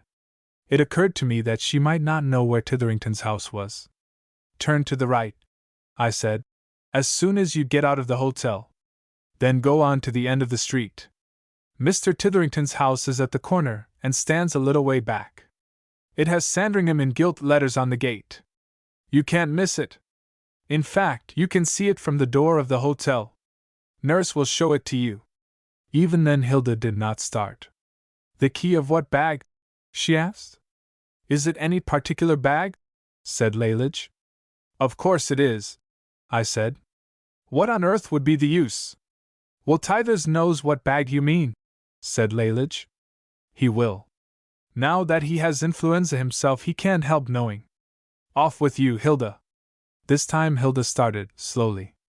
The nurse, who evidently thought that Hilda was being badly treated, went with her. She certainly took her as far as the hotel door. She may have gone all the way to Titherington's house. Lalage sat down opposite me and lit a cigarette.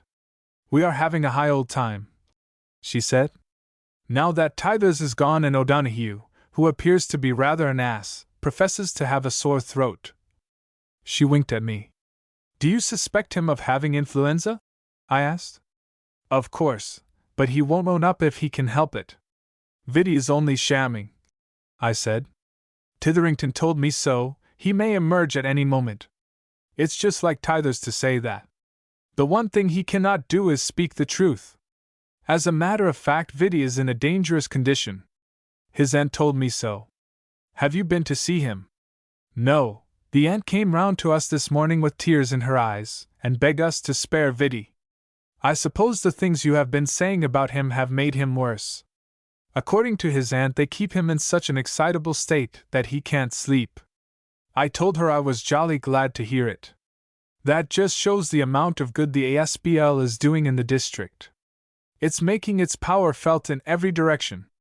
If Vidi dies, he won't. That sort of man never does. I'm sorry for the aunt, of course. She seemed a quiet, respectable sort of woman, and curiously enough, very fond of Vidi.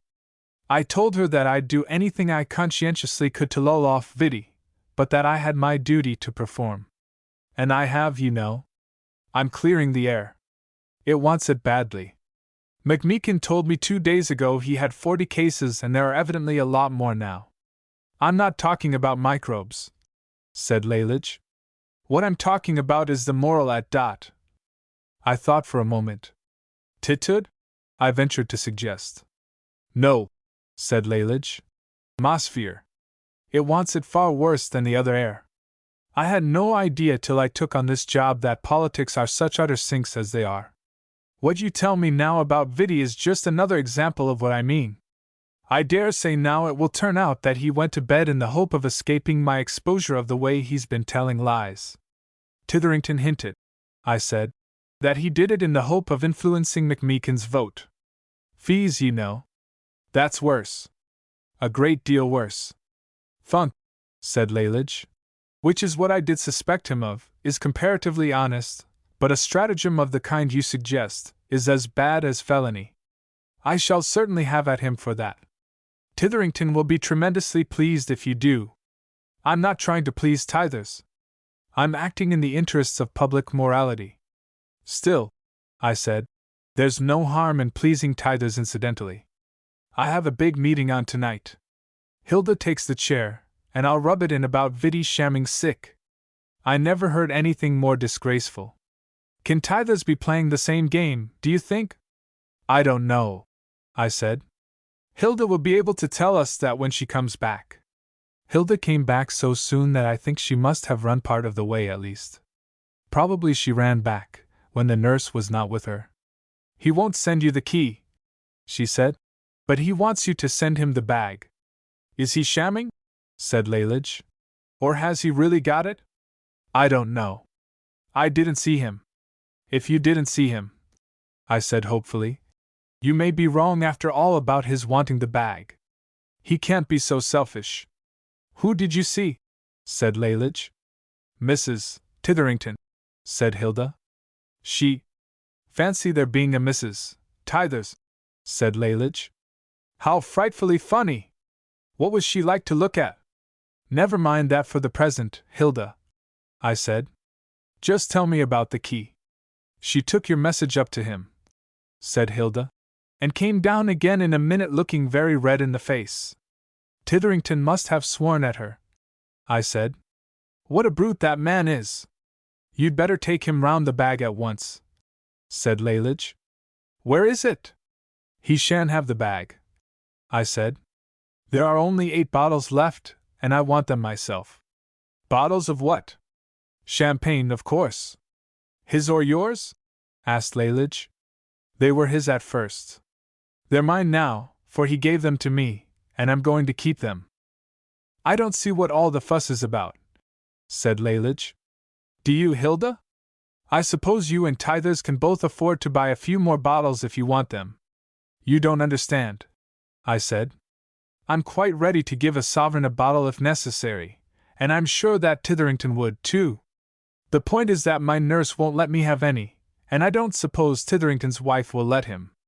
That ass McMeekin insists on poisoning me with barley water, and Titherington's doctor, whoever he is most likely doing the same.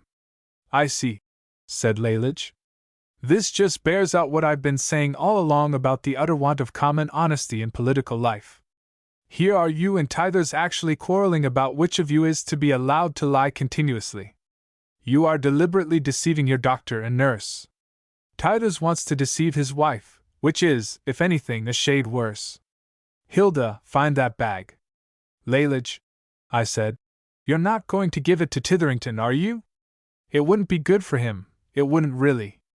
Make your mind quite easy about that, said Lalage. I'm not going to give it to either of you. Hilda, look under the bed. That's just the idiotic sort of place Tithers would hide a thing. I heard Hilda groveling about on the floor. A minute later she was dragging the bag out. What are you going to do with it, Lalage? Take it away and keep it myself till you're both well. We never shall be, I said. We shall die. Please, Lalage, please don't. It's the only honest course, said Lalage. I made an effort to assert myself, though I knew it was useless. There is such a thing, I said, as carrying honesty too far. All extremes are wrong. There are lots of occasions on which it isn't at all right to tell the literal truth. None, said Lalage. Suppose a robber was robbing you, and you had a £5 note inside your sock, and suppose he said to you, "Have you any more money?" That has nothing to do with the way you and Tithers have conspired together to deceive the very people who are trying to do you good.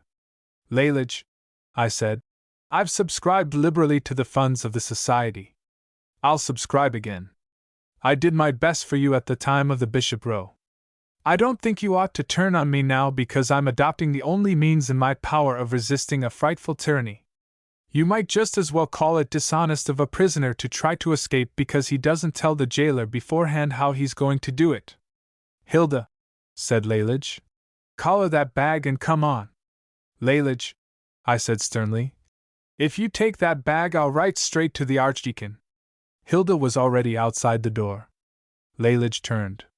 It will be much more unpleasant for you than for me, she said, if you bring the Archdeacon down here. I'm not afraid of him. You are. I'll write to Miss Battersby. I'll write to the Provost, and to Miss Pettigrew. I'll write to Hilda's mother. I'll get Selby Harrison to write, too. Lalage was gone. I rang the bell savagely and told the nurse to get my pens, ink, and paper. I thoroughly agreed with Titherington. Lalage's proceedings must be stopped at once. Chapter 15. I wrote the first page of a letter to the Archdeacon and expressed myself, so far as I could in that limited space, strongly. I gave him to understand that Lalage must be either enticed or forced to leave Ballygore. I intended to go on to a description of the sort of things Lalage had been doing, of Titherington's helplessness and Biddy's peril.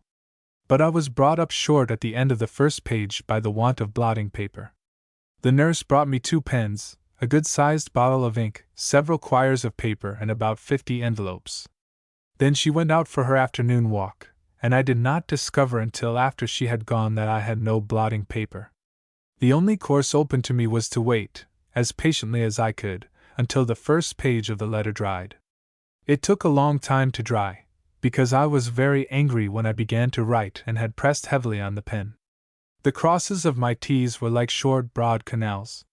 The loops of the E's, F's, and such letters were deep pools, and I had underlined one word with some vigor. I waved the sheet to and fro in the air.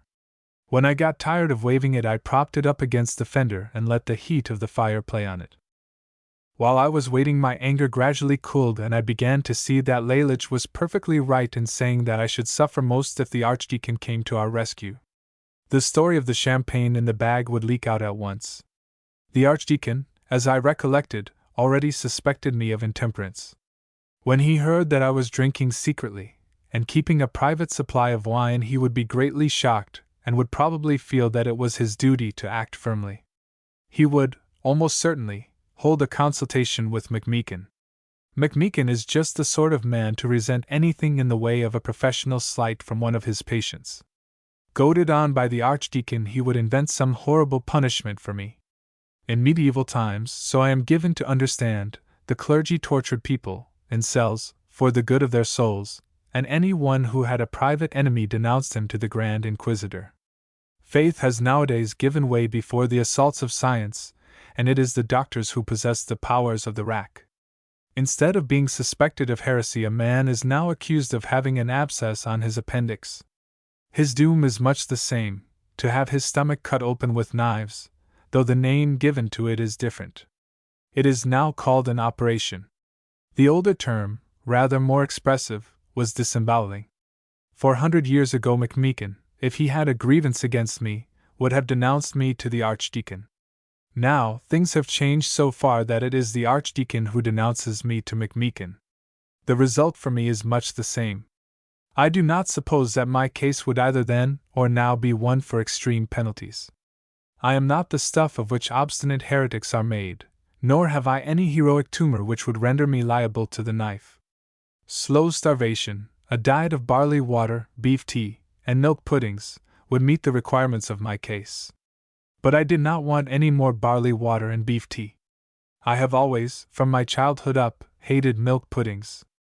I thought over my position carefully, and by the time the first sheet of my letter to the archdeacon was dry, I had arrived at the conclusion that I had better not go on with it. I burned it. Lalage's meeting, held that night, was an immense success. The town hall was packed to its utmost capacity, and I am told that Lalage spoke very well indeed. She certainly had a good subject and a fine opportunity. Biddy, O'Donoghue, and I were all in bed. Our chief supporters, Titherington and the others, were helpless, with temperatures ranging from 102 to 105 degrees. But even if we had all been quite well and in full possession of our fighting powers, we could not have made any effective defense against Lalage. She had an astonishingly good case. Titherington, for instance, might have talked his best, but he could not have produced even a plausible explanation of those 2 letters of ours on the temperance question. O'Donoghue was in a worse case. He had made statements about budgets and things of that kind which Lalage's favorite word only feebly describes. Biddy, apart altogether from any question of the genuineness of his influenza, was in the narrowest straits of us all. He appears to have lied with an abandon and a recklessness far superior to O'Donoghue's or mine. Lalage, so I heard afterward, spent an hour and a half denouncing us and devoted about 2/3 of the time to Biddy. His aunts must have had a trying time with him that night unless McMeekin came to their rescue with an unusually powerful sleeping draught. What Lalage said did not keep me awake, but the immediate results of her meeting broke in upon a sleep which I needed very badly. My nurse left me for the night, and I dropped off into a pleasant doze. I dreamed, I recollect, that the archdeacon was bringing me bottles of whiskey in Titherington's bag and that Hilda was standing beside me with the key. I was roused, just as I was about to open the bag, by a terrific noise of bands in the streets. It was nearly 11 o'clock, and even during elections, bands at that hour are unusual. Besides, the bands which I heard were playing more confusedly than even the most excited bands do.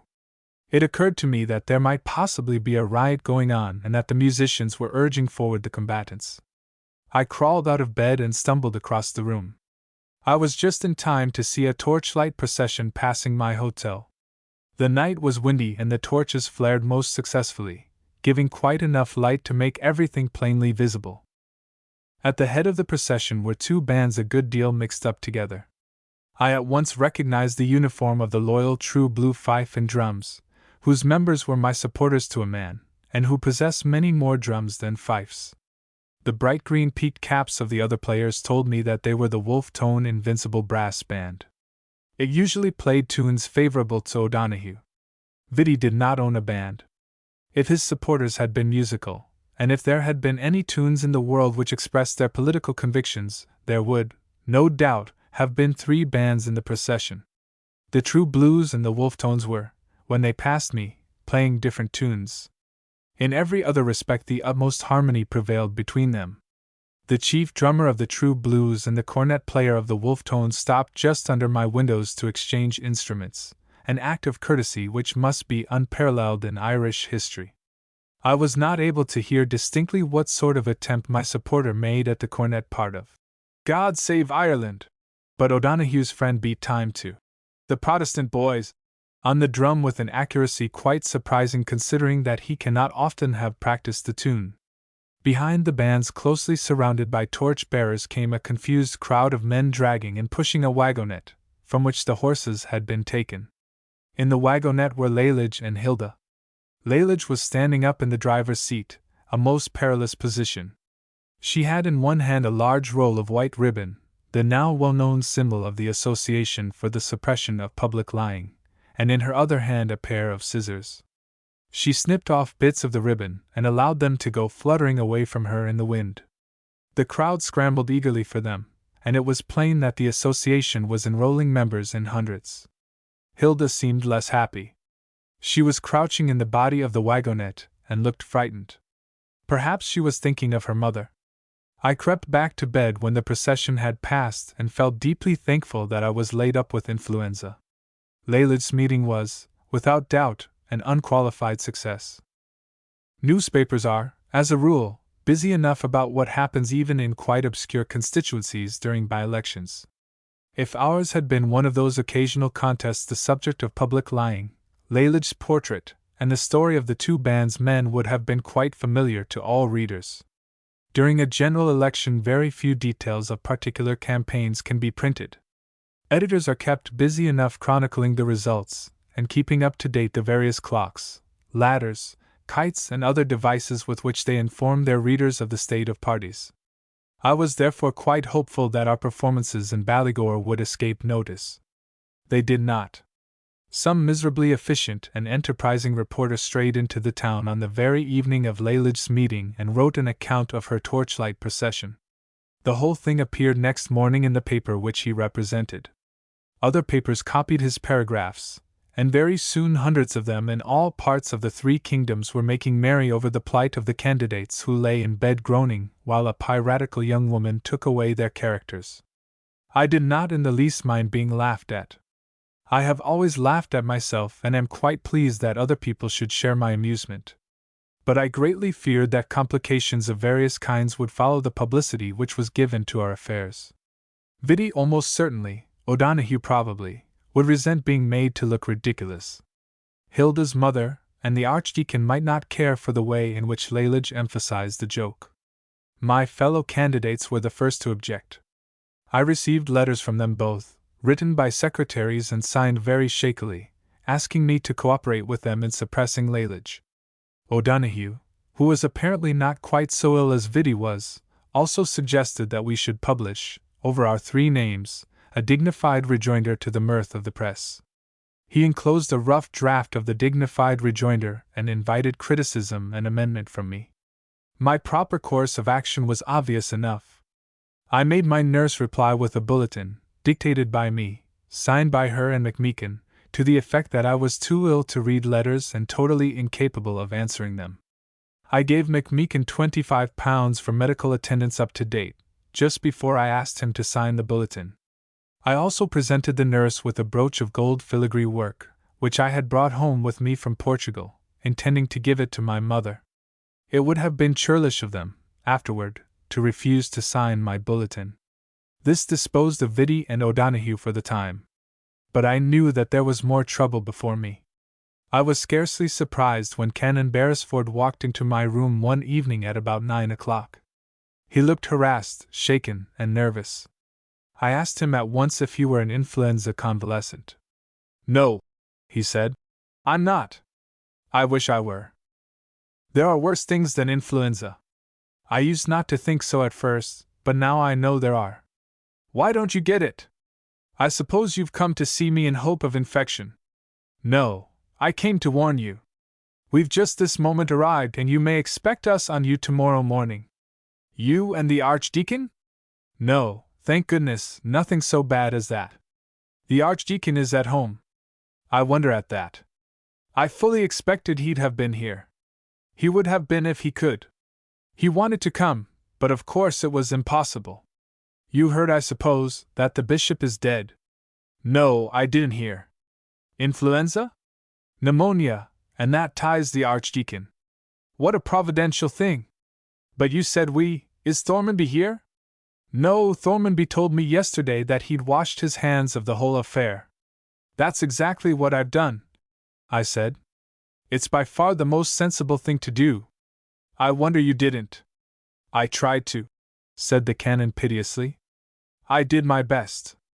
I have engaged a berth on a steamer going to Brazil, one that hasn't got a wireless telegraphic installation, and I've secured a locum tenens for the parish. But I shan't be able to go. You can guess why. The Archdeacon? The canon nodded sadly. I did not care to make more inquiries about the Archdeacon. Well, I said, if neither he nor Thormanby is with you, who is? Miss Battersby, for one. She volunteered. I felt relieved. Miss Battersby is never formidable. She won't matter, I said. Lalage and Hilda will put her to bed and keep her there. That's what they did with her on the way to Lisbon. And Miss Pettigrew, said the canon.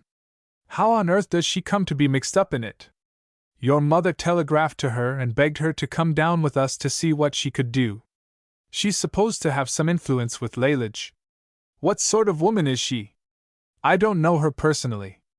Lalage says she's the kind of person that you hate and yet can't help rather loving, although you're afraid of her. Is that your impression of her? She has a strongly developed sense of humor, said the canon, and I'm afraid she's rather determined.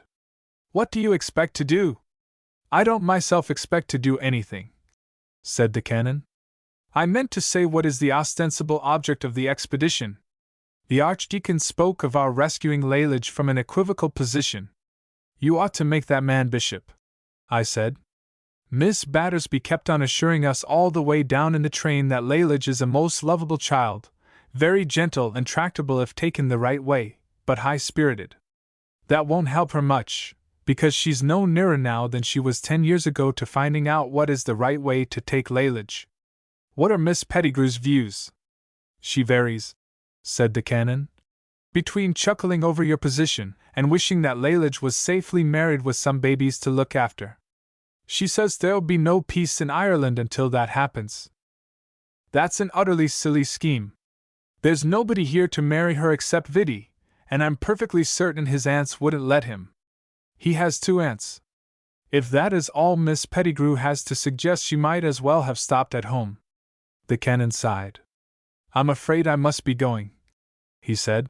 I promised Miss Pettigrew that I'd be back in half an hour. We're going to see Lalage at once. Lalage will be in bed by the time you get there, if she's not organizing another torchlight procession. You'd far better stop where you are. I'd like to, but you can get a bed here and send over for your things. Your 2 ladies are in the other hotel, I suppose? Yes. We knew you were here and Miss Battersby seemed a little afraid of catching influenza, so we went to the other. That's all right. You'll be quite safe for the night if you stop here. I wish I could, but you'll not do any good by talking to Lalage. You know that. I know that, of course, but it won't be at all pleasant for you when Miss Pettigrew comes out with that plan of hers for marrying Lalage to Vidi. There'll be a horrid row. From what I know of Lalage, I feel sure that she'll resent the suggestion. There'll be immense scope for language in the argument which follows, and they'll all feel freer to speak out if there isn't a church dignitary standing there listening. I know all that, but still. You don't surely mean to say that you want to go and wrangle with Lalage? Of course not. I hate that kind of thing and always did, but out with it, canon. You stick at that but every time. I promised Miss Pettigrew I'd go back. Is that all? Not quite. The fact is, you don't know Miss Pettigrew, so you won't understand. You're afraid of her? I said. Well, yes, I am. Besides, the Archdeacon said some stiff things to me before we started, uncommonly stiff things. Stiff isn't the word I want, but you'll probably know what I mean. Prickly, I suggested. Yes, prickly. Prickly things about the responsibility of fatherhood and the authority of parents. I really must go. Very well. If you must, of course. But don't drag me into it. Remember that I've got influenza, and if Miss Pettigrew and Miss Battersby come here, I'll infect them. I rely on you to nip in the bud any suggestion that I've anything to do with the affair one way or the other. I tell you plainly that I'd rather see Lalage heading a torchlight procession every day in the week than married to Vidi. The Archdeacon says that you are the person chiefly responsible for what he calls Lalage's compromising position. The Archdeacon may say what he likes. I'm not responsible. Good heavens, Canon, how can you suppose for an instant that anybody could be responsible for Lalage? I didn't suppose it. I was only quoting the Archdeacon. I wish to goodness the Archdeacon would mind his own business. That's what he's doing, said the Canon. If he wasn't, he'd be here now. He wanted to come. If the poor old bishop had held out another week, he would have come. The Canon left me after that. Chapter 16. I fully expected a visit from Miss Pettigrew in the course of the next day. I was not disappointed. She arrived at 3 o'clock, bringing the Canon with her. I was greatly impressed by her appearance. She has bright eyes which twinkled, and she holds her head very straight, pushed well back on her shoulders so that a good deal of her neck is visible below her chin. I felt at once that she was the sort of woman who could do what she liked at me. I attempted my only possible line of defense. Aren't you afraid of influenza? I said. Is it wise? I'm not in the least afraid, said Miss Pettigrew. Not for yourself, of course, I said. But you might carry it back to Miss Battersby. I'm horribly infectious just now. Even the nurse washes herself in Condy's fluid after being near me. Miss Battersby must take her chance like the rest of us. I've come to talk about Lalage. I told the Canon last night, I said, that I'm not capable of dealing with Lalage. I really am not. I know because I've often tried. Listen to me for a minute, said Miss Pettigrew. We've got to get Lalage out of this. I'm not given to taking conventional views of things, and I'm the last woman in Ireland to want to make girls conform to the standard of what's called ladylikeness. But Lalage has gone too far. The newspapers are full of her, and that's not good for any girl. I'm sure, I said, that if you represent that view of the case to Lalage. We have. We spent 2 hours with her last night, and 3 hours this morning. We didn't produce the slightest effect. Hilda cried, said the Canon. After all, I said, that's something. I couldn't have made Hilda cry. Hilda doesn't count, said Miss Pettigrew. She's a dear girl, but anybody could manage her. We didn't make Lalage cry. No, I said. You couldn't, of course.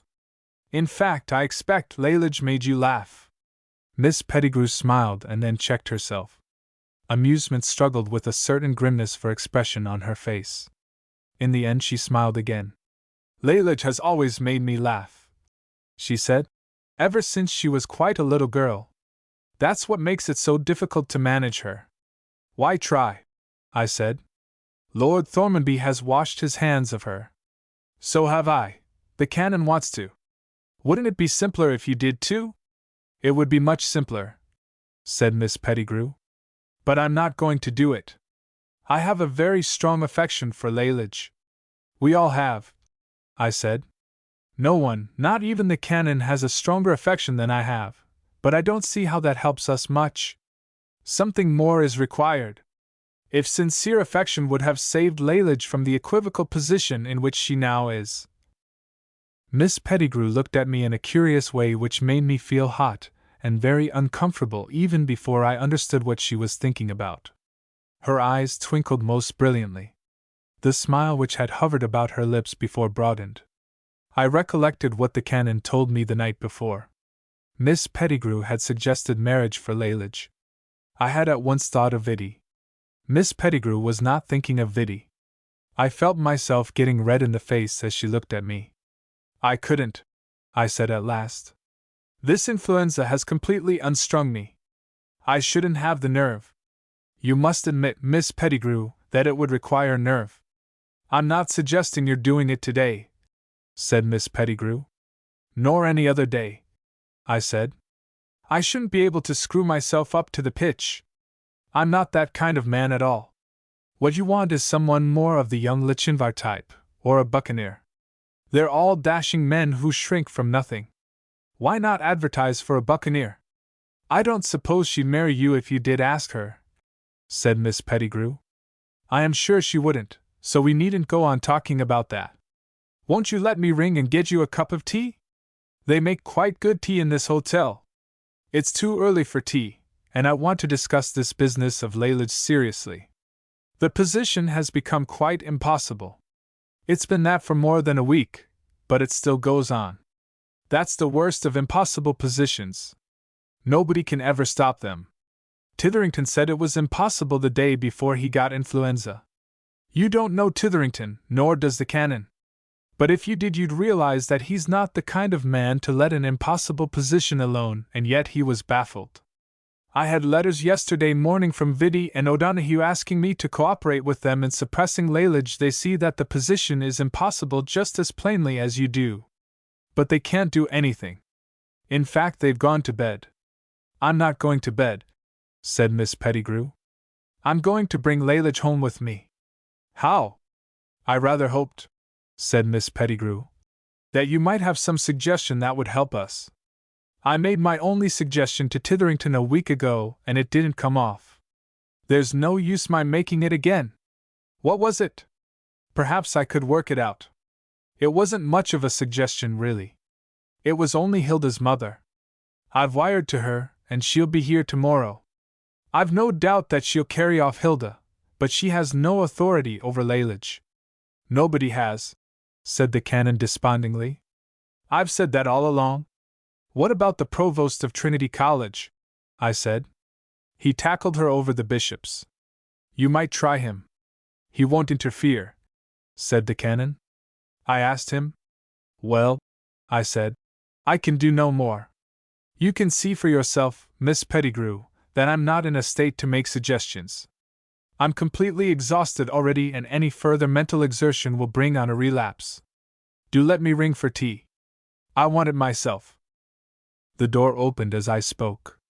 I hoped that my nurse or McMeekin had arrived and would insist on my being left in peace. I was surprised and, in spite of my exhaustion, pleased to see Lalage and Hilda walk in. Father, said Lalage, why didn't you tell me last night that the bishop is dead? I didn't think it would interest you, said the canon. Of course it interests me. When poor old Pussy mentioned it to me just now, I simply hopped out of my shoes with excitement and delight. So did Hilda. Did you hate the bishop that much? I asked. Worse than other bishops? Not at all, said Lalage. I never saw him except once, and then I thought he was quite a lamb. Hilda, I said, why did you hop out of your shoes with excitement and delight when you heard of the death of an old gentleman who never did you any harm? We'll have to elect another, won't we? Said Lalage. A horrible dread turned me quite cold. I glanced at Miss Pettigrew. Her eyes had stopped twinkling. I read fear, actual fear, in the expression of her face. We both shrank from saying anything which might lead to the confirming of our worst anticipations. It was the canon who spoke next. What he said showed that he was nearly desperate. Lalage, he said, will you come with me for a tour to Brazil? I've booked one berth and I can easily get another. I can't possibly go to Brazil, said Lalage. And you certainly ought not to think of it till the bishopric election is over. I'll take Hilda too, said the canon. I should like to have Hilda. You and she would have great fun together. I'll give Selby Harrison a present of his ticket, I added, and pay his hotel expenses. It would be a delightful trip. Brazil, said Miss Pettigrew, is one of the most interesting countries in the world. I can lend you a book on the natural history. Hilda's mother wouldn't let her go, said Lalage. Would she, Hilda? I'm afraid not, said Hilda. She thinks I ought to be more at home. Miss Pettigrew will talk her over, I said. It's a great chance for Hilda. She oughtn't to miss it. And Selby Harrison has just entered the divinity school, said Lalage. He couldn't possibly afford the time. The long days on the steamer, I said, would be perfectly invaluable to him. He could read theology from morning to night. There'd be nothing, except an occasional albatross, to distract his attention. Those South American republics, said Miss Pettigrew, are continually having revolutions. Miss Pettigrew is certainly a very clever woman. Her suggestion was the first thing which caused Lalage to waver. A revolution must be very attractive to a girl of her temperament, and revolutions are comparatively rare on this side of the Atlantic. Lalage certainly hesitated. "What do you think, Hilda?" she asked. For one moment I dared to hope.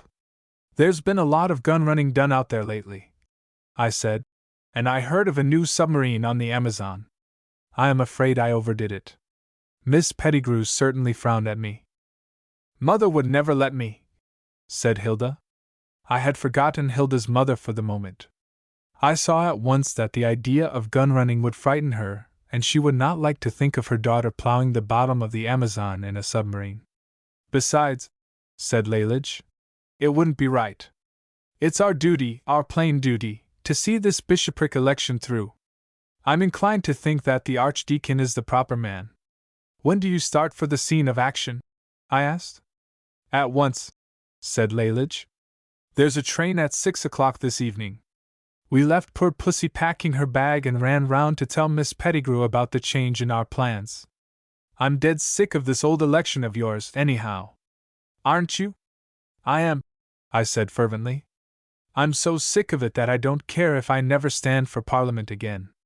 By the way, Lalage, now that you're turning your attention to church affairs, wouldn't it be as well to change the name of the society again?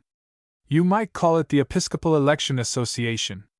E.A. would look well at the head of your notepaper and might be worked up into a monogram." "I dare say we shall make a change," said Lalage. "But if we do, we'll be a guild, not a society or an association. Guild is the proper word for anything connected with the church, or high-class furniture, or art needlework. Selby Harrison will look into the matter for us. But in any case it will be all right about you. You'll still be a life member. Come along, Hilda. We have a lot of people to see before we start. I have to give out badges to about 50 new members." "Will that be necessary now?" I asked. "Of course. If anything, more. But if you're changing the name of the society? That won't matter in the least. Do come on, Hilda. We shan't have time if you dawdle on here. In any case, Pussy will have to pack our clothes for us." They swept out of the room. Miss Pettigrew got up and shut the door after them. The canon was too much upset to move. "I congratulate you, Miss Pettigrew," I said. "You've succeeded after all in getting Lalage out of this. I hardly thought you would." "This," said the canon, "is worse, infinitely worse." "I'm not quite sure," said Miss Pettigrew, "about the procedure in these cases. Who elects bishops?" "The diocesan synod," I said. "Isn't that right, Canon?" "Yes," he said gloomily. "And who constitutes the diocesan synod?" said Miss Pettigrew. "A lot of parsons," I said. "All the parsons there are, and some dear old country gentlemen of blameless lives. Just the people really to appreciate Lalage." "We shall have more trouble," said Miss Pettigrew. "Plenty," I said. "And Thormanby will be in the thick of it. He won't find it so easy to wash his hands this time." "Nor will you," said Miss Pettigrew, smiling, but I think maliciously. "I shall simply stay here," I said, "and go on having influenza." I have so much respect for Miss Pettigrew that I do not like to say she grinned at me, but she certainly employed a smile which an enemy might have described as a grin. "The election here," she said. "Your election takes place, as I understand, early next week. Your mother will expect you home after that." "Mothers are often disappointed," I said. "Look at Hilda's, for instance.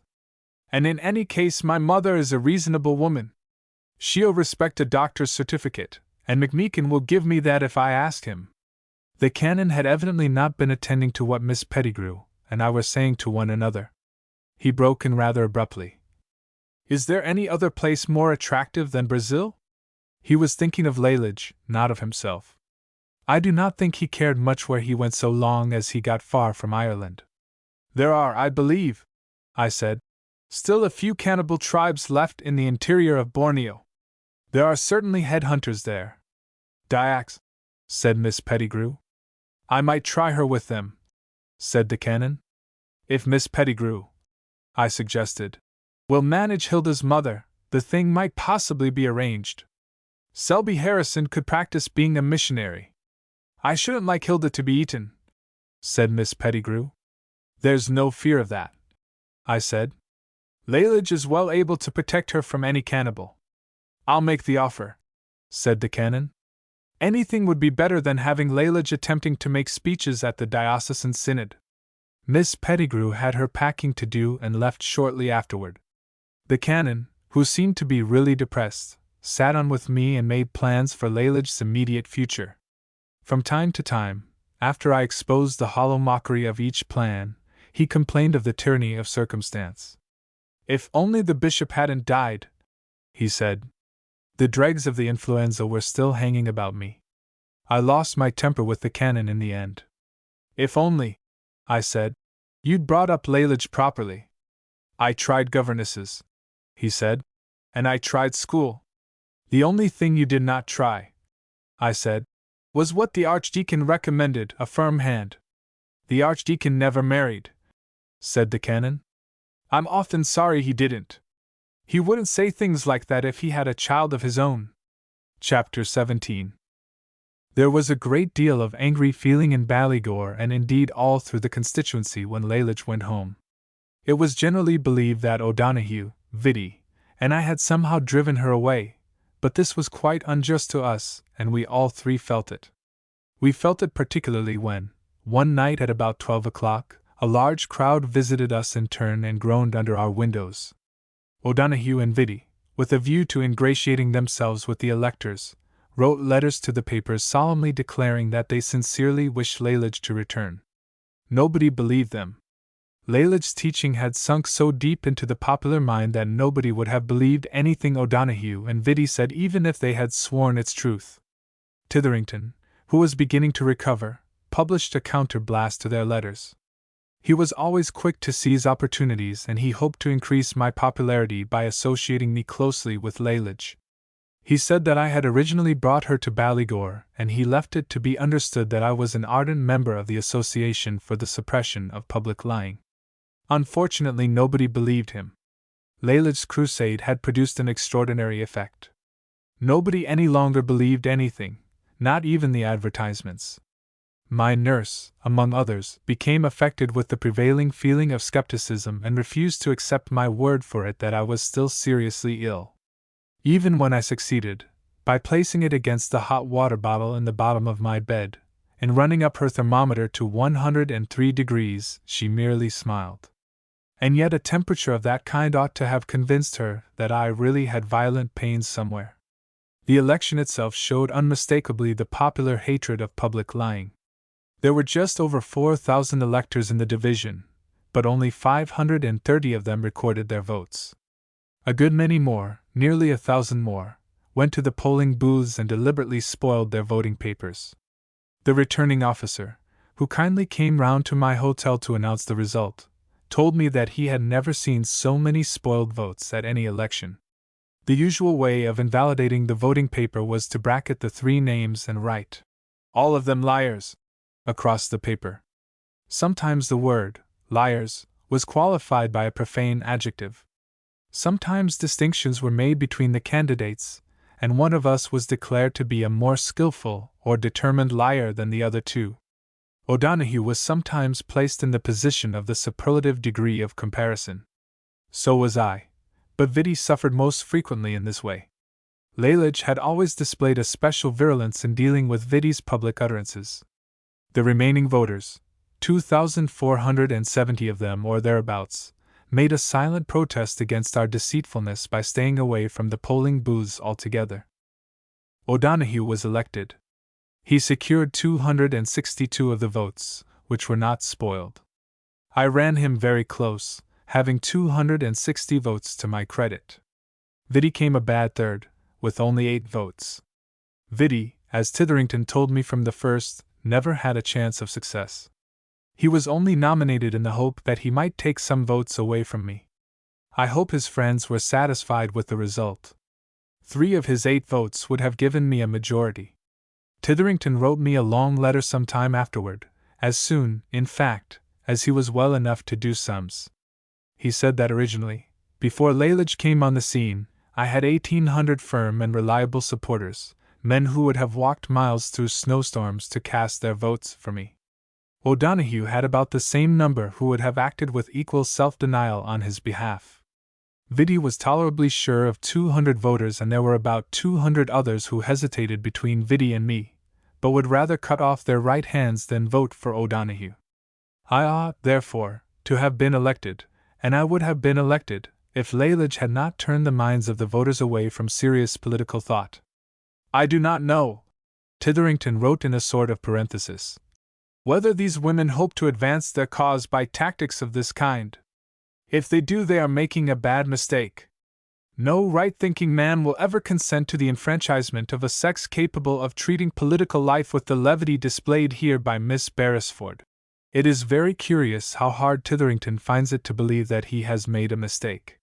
He will probably go down to his grave maintaining that the letters ASPL stand for woman's suffrage, although I pointed out to him more than once that they do not. The latter part of Titherington's letter was devoted to a carefully reasoned explanation of the actual victory of O'Donoghue. He accounted for it in two ways. O'Donoghue's supporters, being inferior in education and general intelligence to mine, were less likely to be affected by new and heretical doctrines such as Lalage's. A certain amount of mental activity is required in order to go wrong. Also, Lalage's professed admiration for truth made its strongest appeal to my supporters, because O'Donoghue's friends were naturally addicted to lying and loved falsehood for its own sake. My side was, in fact, beaten. I have noticed that this is the case in many elections, because it was intellectually and morally the better side. This theory would have been very consoling to me if I had wanted consolation. I did not. I was far from grudging O'Donoghue his victory. He, so far as I can learn, is just the man to enjoy hearing other people make long speeches. I have never developed a taste for that form of amusement. The day after the declaration of the result of the election, a really serious misfortune befell me. McMeekin himself took influenza. There was a time when I wished very much to hear that he was writhing in the grip of the disease. But those feelings had long passed away from my mind. I no longer wished any ill to McMeekin. I valued him highly as a medical attendant, and I particularly needed his skill just when he was snatched away from me, because my nurse was becoming restive. She hinted at first, and then roundly asserted that I was perfectly well. Nothing but McMeekin's determined diagnosis of obscure affections of my heart, lungs, and viscera kept her to her duties. She made more than one attempt to take me out for a drive. I resisted her, knowing that a drive would, in the end, take me to the railway station, and from that home to be embroiled in the contest between Lalage and the diocesan synod. I had a letter from my mother urging me to return home at once and hinting at the possibility of unpleasantness over the election of the new bishop. This made me the more determined to stay where I was, and so McMeekin's illness was a very serious blow to me. I satisfied myself by inquiry that he was not likely to get well immediately, and then I sent for another doctor. This man turned out to be one of my original supporters, and I think his feelings must have been hurt by my calling in McMeekin. He had also, I could see, been greatly influenced by Lalage. He told me, with insulting directness of speech, that there was nothing the matter with me. I could not remember the names of the diseases which McMeekin said I had or might develop. The nurse, who could have remembered them if she liked, would not. The new doctor, an aggressive, red-faced young man, repeated his statement that I was perfectly well. He emphasized it by refusing to take a fee. My nurse, with evident delight, packed her box and left by the next train. After that there was nothing for me but to go home. My mother must have been disappointed at the result of the East Connor election. She believed, I fear she still believes, that I am fitted to make laws and would be happy in the work. But she has great tact. She did not, by either word or glance, condole with me over my defeat. I also possess a little tact, so I did not exult or express any gratification in her presence. We either of us mentioned the subject of the election. My Uncle Thormanby, on the other hand, has no tact at all. He came over to luncheon the day after I arrived home. We had scarcely sat down at table when he began to jeer. "Well," he said, speaking in his usual hearty, full-throated way, Better luck next time. I am not sure, I said with dignified coolness, that there will be a next time. Oh, yes, there will. He who fights and runs away will live to fight another day. I did not see how the proverb applied to me. Do you mean the influenza? I said. That was scarcely my fault. My temperature was 104.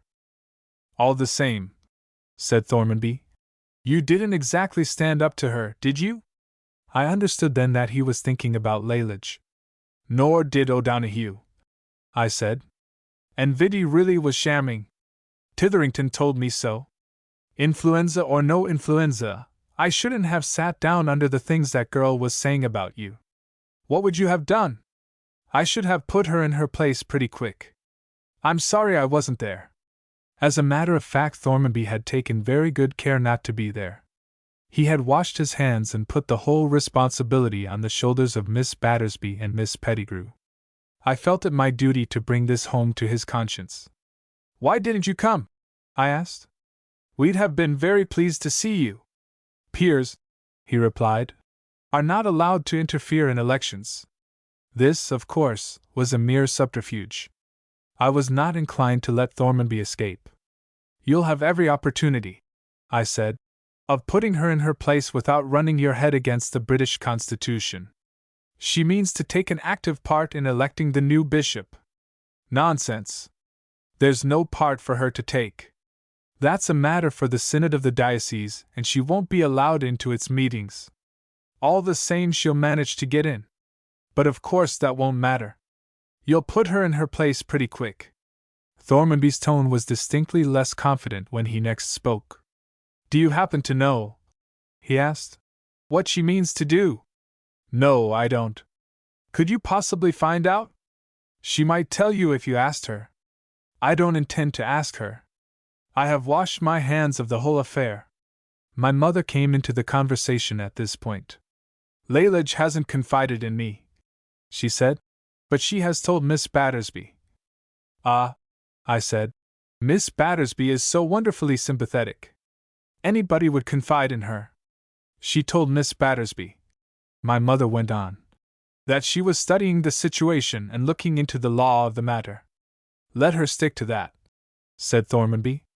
Are Hilda and Selby Harrison down here? I asked. Hilda is, said my mother. I don't know about the other. Who is he or she? He, I said, is the third member of the committee of the Episcopal Election Guild. He's particularly good at drawing up agreements. I expect the Archdeacon will have to sign one. By the way, I suppose he's the proper man to vote for? I'm supporting him, said Thormanby. So I suppose you will. I do not like being hustled in this way. I shall study the situation, I said, before I make up my mind. I am a life member of the Episcopal Election Guild, and I must allow myself to be guided to some extent by the decision of the committee.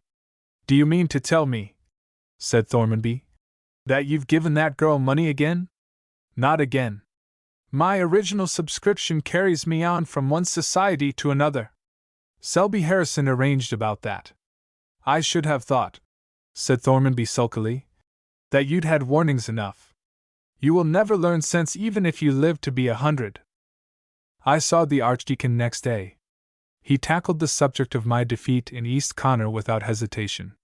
He has even less tact than Thormanby. I'm sorry for you, my dear boy, he said, wringing my hand. More sorry than I can tell you.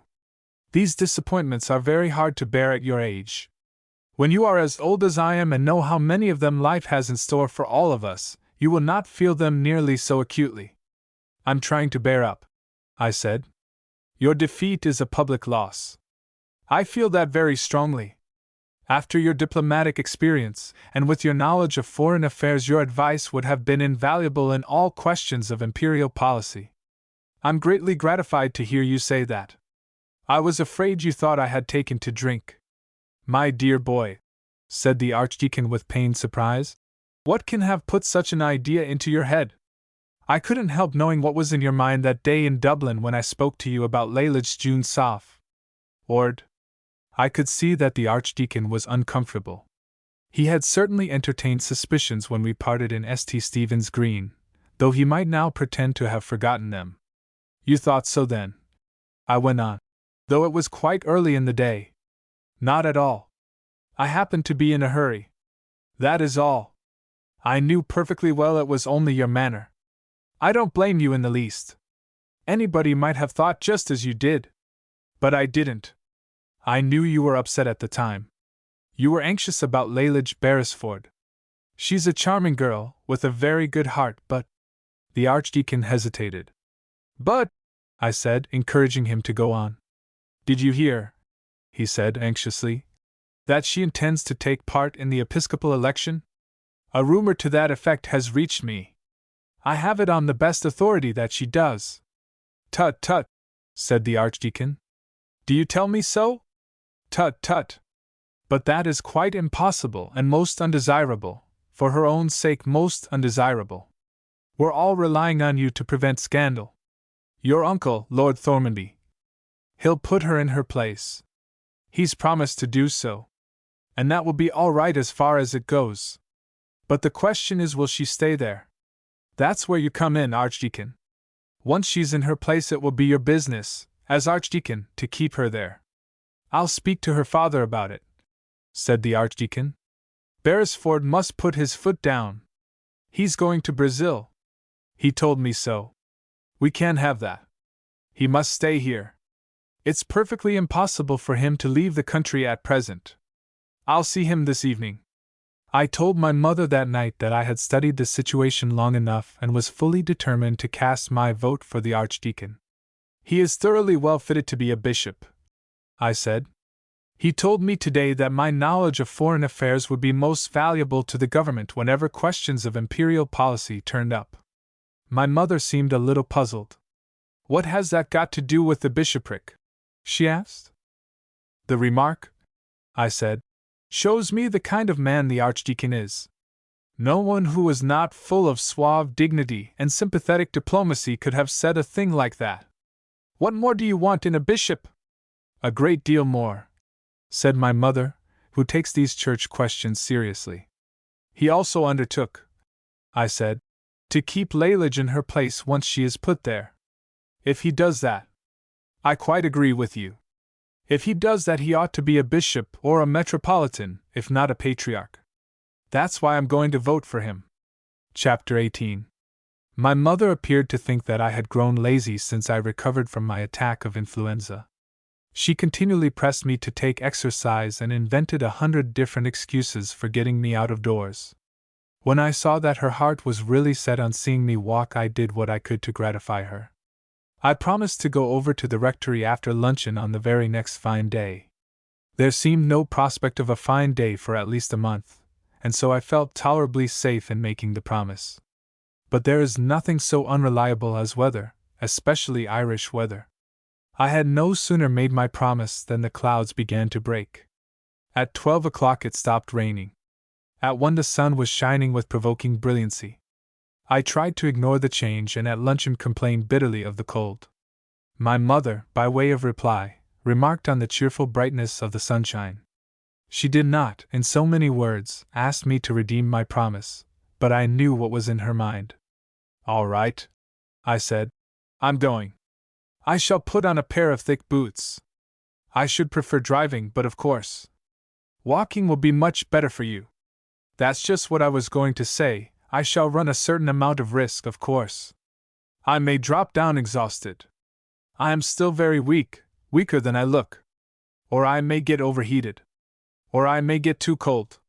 My mother, curiously enough, for she was very fond of me, did not seem frightened.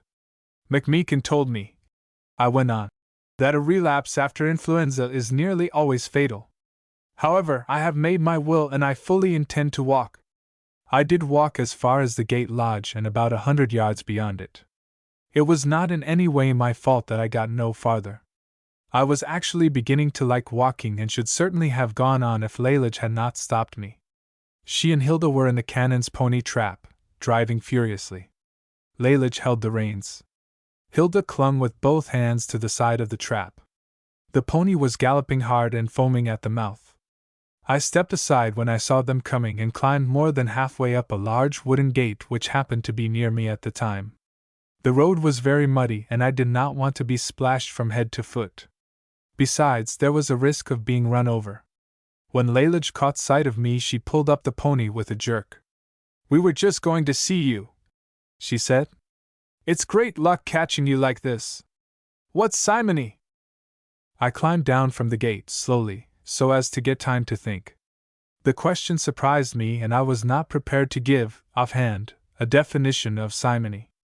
"I don't know," I said at last. "But I think, in fact I'm nearly sure, that it is some kind of ecclesiastical offense, perhaps a heresy. Were you coming to see me in order to find out?" "Yes, that's the reason we were in such a terrific hurry." "Quite so," I said. "I was a little surprised at first to see you galloping, but now I understand." "Would it," said Lalage, "be simony to cheek an archdeacon?" "It might. It very well might. Is that what you've done, Hilda?" "I didn't," said Hilda. "You did, just as much as me," said Lalage. "And it was to you he said it, so he evidently meant you. Not that either of us did cheek him really." "Why didn't you ask your father?" I said. "He's a canon and he'd be almost sure to know." I didn't like to speak to him about it until I knew what it was. It might turn out to be something that I wouldn't care to talk to him about, something, you know the kind of thing I mean. Improper? Not quite so bad as that, but the same sort. Risqué? But surely the archdeacon wouldn't say anything the least. "You never know," said Lalage. "And if it had been that, Hilda would never have done it." "I didn't," said Hilda. "Of course, if it's nothing worse than ordinary cheek," said Lalage, "I shouldn't have minded talking to father about it in the least. But I don't see how it could be that, for we didn't cheek him. Did we, Hilda?" "I didn't," said Hilda. "If there'd been anything of the other sort about it, and it sounds rather like that, doesn't it?" "Very," I said. "But you can't trust sounds." "Anyhow, we thought it safer to come to you," said Lalage. "That was nice of you both." "I don't see anything nice about it one way or the other," said Lalage. "We simply thought that if it was anything not quite ladylike, you'd be sure to know all about it." I do not know why Lalage should saddle me with a reputation of this kind. I have never done anything to deserve it. My feelings were hurt. "As it turns out not to be improper," I said, "there's no use coming to me." I spoke severely, in cold tones, with great stiffness of manner. Lalage was not in the least snubbed. "Have you any book in the house that would tell you?" she asked. "I have a dictionary." "Stupid of me," said Lalage, "not to have thought of a dictionary, and frightfully stupid of you, Hilda. You ought to have thought of it. You were always fonder of dictionaries than I was. There are 2 or 3 of them in the rectory. We might have gone straight there and looked it out." "We'll go now. If it's a really pressing matter," I said, "you'll save a few minutes by coming back with me. You're fully a quarter of a mile from the rectory this minute." "Right," said Lalage. "Let down the back of the trap and hop up. We'll drive you." I let down the seat and then hopped. I hopped quite a long way before I succeeded in getting up. For Lalage started before I was nearly ready and urged the pony to a gallop at once. When we reached the house, I sent the unfortunate animal round to the stable yard, with orders that he was to be carefully rubbed down, and then walked about until he was cool. Lalage, followed by Hilda and afterward by me, went into the library. "Now," she said, "trot out your best dictionary." I collected 5, one of them an immense work in 4 volumes, and laid them in a row on the table. "Hilda," said Lalage, "look it out." Hilda chose the largest dictionary and after a short hesitation picked up the volume labeled "Jab to Slee." She stared at the word without speaking for some time after she found it. Lalage and I looked over her shoulder and, when we saw the definition, stared too. It was Lalage who read it out in the end. "Simony from Simon Magus, Acts 8. The crime of buying or selling ecclesiastical preferment, or the corrupt presentation of any one to an ecclesiastical benefice for money or reward." I own that I was puzzled. Lalage is a person of great originality and daring, but I did not see how even she could possibly have committed simony. She and Hilda looked at each other. There was an expression of genuine astonishment on their faces. "Do you think," said Lalage at last, "that the Archdeacon could by any chance have gone suddenly dotty in the head? He was quite sane the day before yesterday," I said. "I was talking to him." "Well, then, I don't understand it. Whatever else we didn't do that or anything like it. Did we, Hilda?" "I didn't," said Hilda, who seemed as unwilling as ever to answer for Lalage.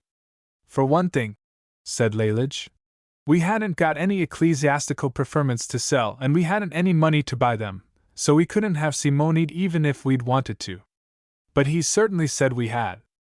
"Just tell exactly what he did say, Hilda." "It was to you he said it."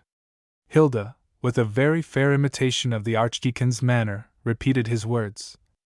"Young lady, are you aware that this is the sin of simony?" I took the dictionary in my hand.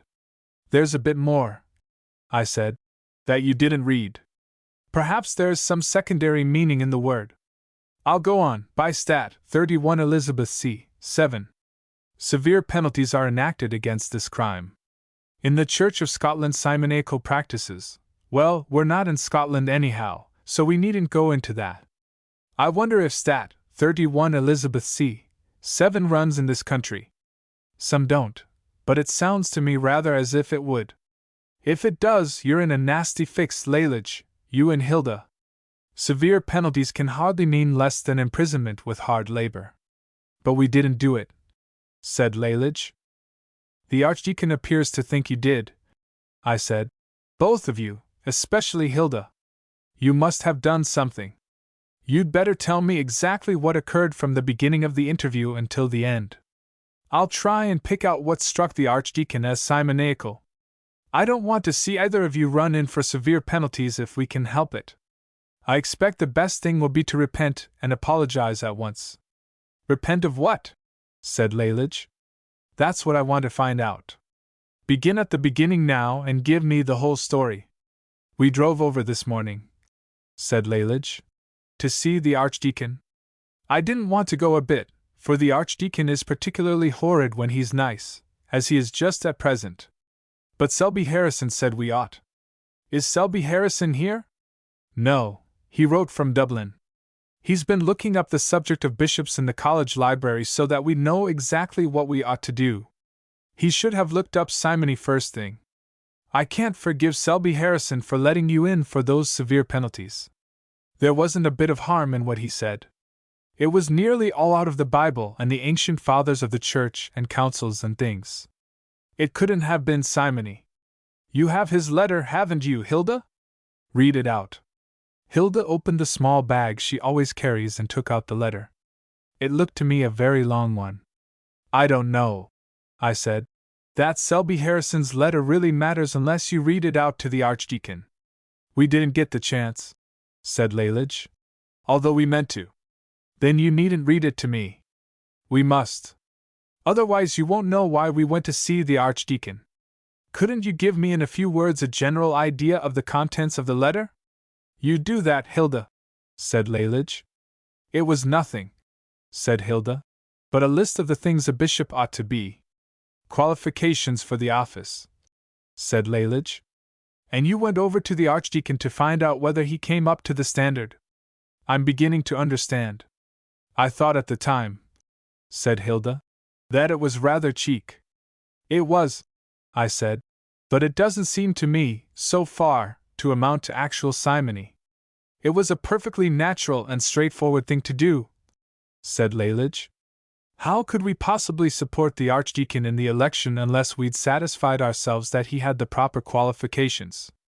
Anyhow," I said, "whether the Archdeacon mistook it for cheek or not, and I can quite understand that he might, it wasn't simony." "That's just what bothers us," said Lalage. "Do you think that dictionary of yours could possibly be wrong?" "It might," I said. "Let's try another." Hilda tried 3 others. The wording of their definitions varied, but they were all in substantial agreement with the first. "There must," I said, "have been something in the questions which you put to the Archdeacon which suggested simony to his mind. What did you ask him?" "I didn't ask him anything," I intended to, but I hadn't time. He was on top of us with his old simony before I opened my mouth. You did say one thing, said Hilda. Then that must have been it, I said. It wasn't in the least simonious, said Lalage. In fact, it wasn't anything at all. It was merely a polite way of beginning the conversation. All the same, I said. It was simony. It must have been, for there was nothing else. What was it? It wasn't of any importance, said Lalage. I simply said, just in the way you might say you hoped his cold was better without meaning anything in particular, that I supposed if he was elected bishop he'd make Father Archdeacon. Ah, I said. He flew out at that straight away. Rather ridiculous of him, wasn't it? He can't be both bishop and archdeacon, so he needn't try. He must give up the second job to someone or other. I'd have thought he'd have seen that at once. I referred to the dictionary. Or the corrupt presentation of any one to an ecclesiastical benefice for money or reward. That's where he has you, Lalage. You were offering to present him. I wasn't. How could I?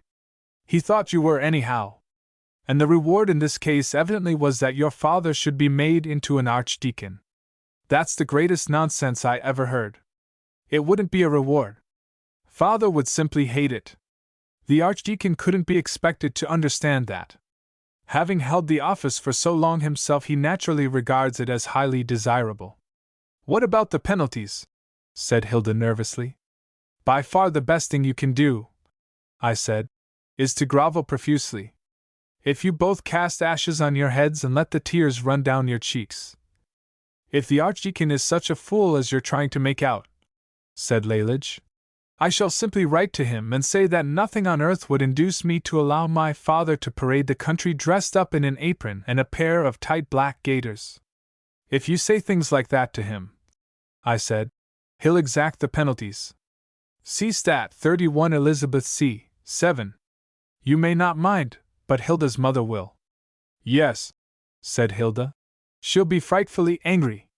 At this moment my mother came into the library. Thank goodness, said Lalage. We have someone at last who can talk sense. My mother looked questioningly at me. I offered her an explanation of the position in the smallest possible number of words. The archdeacon, I said, is going to put Lalage and Hilda into prison for simony. He can't, said Lalage, for we didn't do it. They did, I said, both of them. They offered to present the archdeacon corruptly to an ecclesiastical benefice for a reward. It wasn't a reward. Lalage, said my mother, have you been meddling with this bishopric election? I simply tried, said Lalage, to find out whether he was properly qualified. You did more than that, I said. You tried to get a reward. If you take my advice, said my mother. I will, said Lalage. And so will Hilda. That threatening statue of Queen Elizabeth's must have frightened Lalage. I never before knew her so meek. Then leave the question of the archdeacon's qualifications, said my mother, to those who have to elect him. Not to me, I said hurriedly. I couldn't work through that list of Selby Harrisons. Try my uncle. Try Lord Thormanby. He'll like it. There's one thing, said Lalage. Leave it to the synod, said my mother. Or to Lord Thormanby, I said. Very well, said Lalage. I will. But perhaps he won't care to go into it, and if he doesn't I shall have to act myself. He will, I said.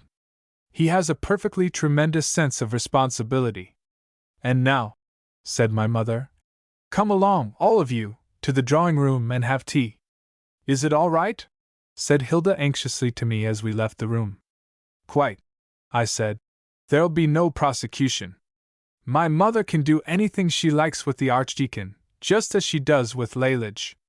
He'll not enforce a single penalty. She's wonderful, said Hilda. I quite agreed. She is. Even Miss Pettigrew could not do as much. It was more by good luck than anything else that she succeeded in luring Lalage away from Ballygore. Chapter 19. I congratulated my mother that night on her success in dealing with Lalage. Your combination, I said. Of tact, firmness, sympathy, and reasonableness was most masterly. My mother smiled gently. I somehow gathered from her way of smiling that she thought my congratulations premature. Surely, I said, you don't think she'll break out again? She made you a definite promise. She'll keep her promise to the letter, said my mother, still smiling in the same way. If she does, I said, she can't do anything very bad. It turned out, it always does, that my mother was right and I was wrong. The next morning at breakfast a note was handed to me by the footman. He said it had been brought over from Thormanby Park by a groom on horseback. It was marked urgent, in red ink. Thormanby acts at times in a violent and impulsive manner. If I were his uncle, and so qualified by relationship to give him the advice he frequently gives me, I should recommend him to cultivate repose of manner and leisurely dignity of action. He is a peer of this realm, and has, besides, been selected by his fellow peers to represent them in the House of Lords. He ought not to send grooms scouring the country at breakfast time, carrying letters which look, on the outside, as if they announced the discovery of dangerous conspiracies. I said this and more to my mother before opening the envelope, and she seemed to agree with me that the political and social decay of our aristocracy is to some extent to be traced to their excitability and lack of self-control. By way of demonstrating my own calm, I laid the envelope down beside my plate and refrained from opening it until I had finished the kidney I was eating at the time. The letter, when I did read it, turned out to be quite as hysterical as the manner of its arrival. Thormanby summoned me to his presence, there is no other way of describing the style in which he wrote, and ordered me to start immediately. I can't imagine what has gone wrong, I said. Do you think that Miss Battersby can have gone suddenly mad and assaulted one of the girls with a battle-axe? It is far more likely that Lalage has done something, said my mother. After her promise to you, what could she have done? She might have kept it. I thought this over and got a grip on the meaning by degrees. You mean, I said, that she has appealed to my uncle on some point about the Archdeacon's qualifications. Exactly. But that wouldn't upset him so much. It depends on what the point is. She's extraordinarily ingenious, I said. Perhaps I'd better go over to Thormanby Park and see. Finish your breakfast, said my mother. I'll order the trap for you. I arrived at Thormanby Park shortly after 10 o'clock. The door was opened to me by Miss Battersby. She confessed that she had been watching for me from the window of the morning room which looks out over the drive. She squeezed my hand when greeting me and held it so long that I was sure she was suffering from some acute anxiety. She also spoke breathlessly, in a sort of gasping whisper, as if she had been running hard. She had not, of course, run at all. The gasps were due to excitement and agony. I'm so glad you've come, she said. I knew you would. Lord Thormanby is waiting for you in the library. I do hope you won't say anything to make it worse. You'll try not to, won't you? I gathered from this that it, whatever it was, must be very bad already. Lalage? I said. Miss Battersby nodded solemnly. My mother told me it must be that, before I started. If you could, said Miss Battersby persuasively. And if you would? I can and will, I said. What is it? I don't know. But I can't bear to think of poor little Lalage bearing all the blame. I can't well take the blame, I said, although I'm perfectly willing to do so, unless I can find out what it is she's done. I don't know. I wish I did. There was a letter from her this morning to Lord Thormanby, but he didn't show it to me. If it's in her handwriting, I said, there's no use my saying I wrote it. He wouldn't believe me. But if it's typewritten and not signed, I'll say it's mine. Oh, I wouldn't ask you to do so much as that. Besides, it wouldn't be true. It won't be true in any case, I said, if I take even part of the blame. But you mustn't say what isn't true. Miss Battersby is unreasonable, though she means well. It is clearly impossible for me to be strictly truthful and at the same time to claim, as my own, misdeeds of which I do not even know the nature. I walked across the hall in the direction of the library door. Miss Battersby followed me with her hand on my arm. Do your best for her, she whispered pleadingly. Thormanby was certainly in a very bad temper. He was sitting at the far side of a large writing table when I entered the room. He did not rise or shake hands with me. He simply pushed a letter across the table toward me with the end of a paper knife. His action gave me the impression that the letter was highly infectious. "Look at that," he said. I looked and saw at once that it was in Lalage's handwriting. I was obliged to give up the idea of claiming it as mine. "Why don't you read it?" said Thormanby. "I didn't know you wanted me to." "Do you? How the deuce are you to know what's in it if you don't read it? It's quite safe, I suppose?" "Safe? Safe? What do you mean? When I saw you poking at it with that paper knife, I thought it might be poisoned." Thormanby growled, and I took up the letter. Lalage has a courteous but perfectly lucid style. I read: "Dear Lord Thormanby, as a member of the Diocesan Synod you are, I feel sure, quite as anxious as I am that only a really suitable man should be elected bishop. I therefore enclose a carefully drawn list of the necessary and desirable qualifications for that office." "You have the list?" I said. "Yes." She sent the thing. She has cheek enough for anything. Selby Harrison drew it up, so if there's anything objectionable in it, he's the person you ought to blame, not Lalage. I felt that I was keeping my promise to Miss Battersby. I had succeeded in implicating another culprit. Not more than half the blame was now Lalage's. "The sine qua nons," the letter went on, "are marked with red crosses, the desiderata in black." "I'm glad," I said, "that she got one plural right. By the way, I wonder what the plural of that phrase really is. It can't be sines qua non, and yet sine quibus sounds pedantic." I said this in the hope of mitigating Thormanby's wrath by turning his thoughts into another channel. I failed. He merely growled again. I went on reading the letter. "You will observe at once that the Archdeacon, whom we should all like to have as our new bishop, possesses every requirement for the office except one, number 15 on the enclosed list, marked for convenience of reference, with a violet asterisk." "What is the missing sine qua?" I asked. "Don't tell me if it's private." It's damn it all, look for yourself." He flung a typewritten sheet of foolscap at me. I picked my way carefully among the red and black crosses until I came to the violet asterisk. "Number 15. A bishop must be the husband of one wife, item 3. That's rather a poser," I said, "if true. It seems to me to put the Archdeacon out of the running straight off." "No, it doesn't," said Thormanby. "That's where the girl's infernal insolence comes in." I read: "This obstacle, though under the present circumstances an absolute bar, is fortunately remedial." "I wish Lalage would be more careful," I said.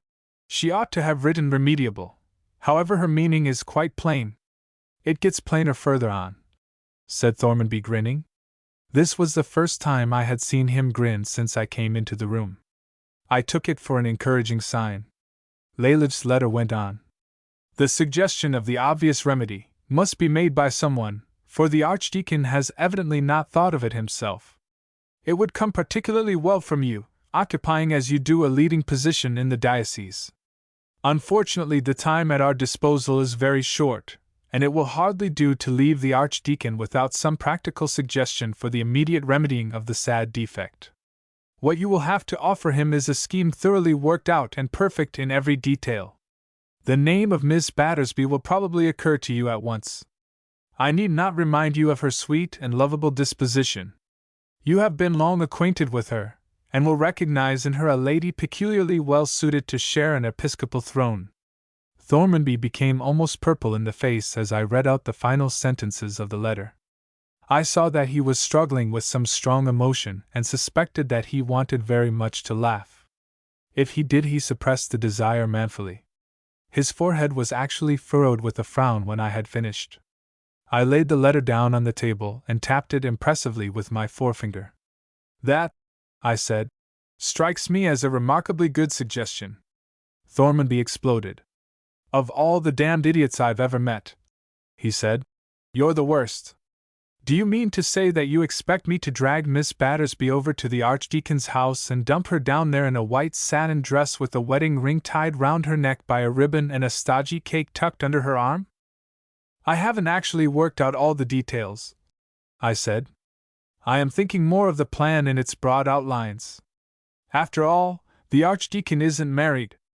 We can't get over that. If that text of 1 Timothy is really binding, I don't myself know whether it is or not, but I'm inclined to take Selby Harrison's word for it that it is. He's in the divinity school and has been making a special study of the subject. If he's right, there's no use our electing the Archdeacon and then having the local government board coming down on us afterward for appointing an unqualified man.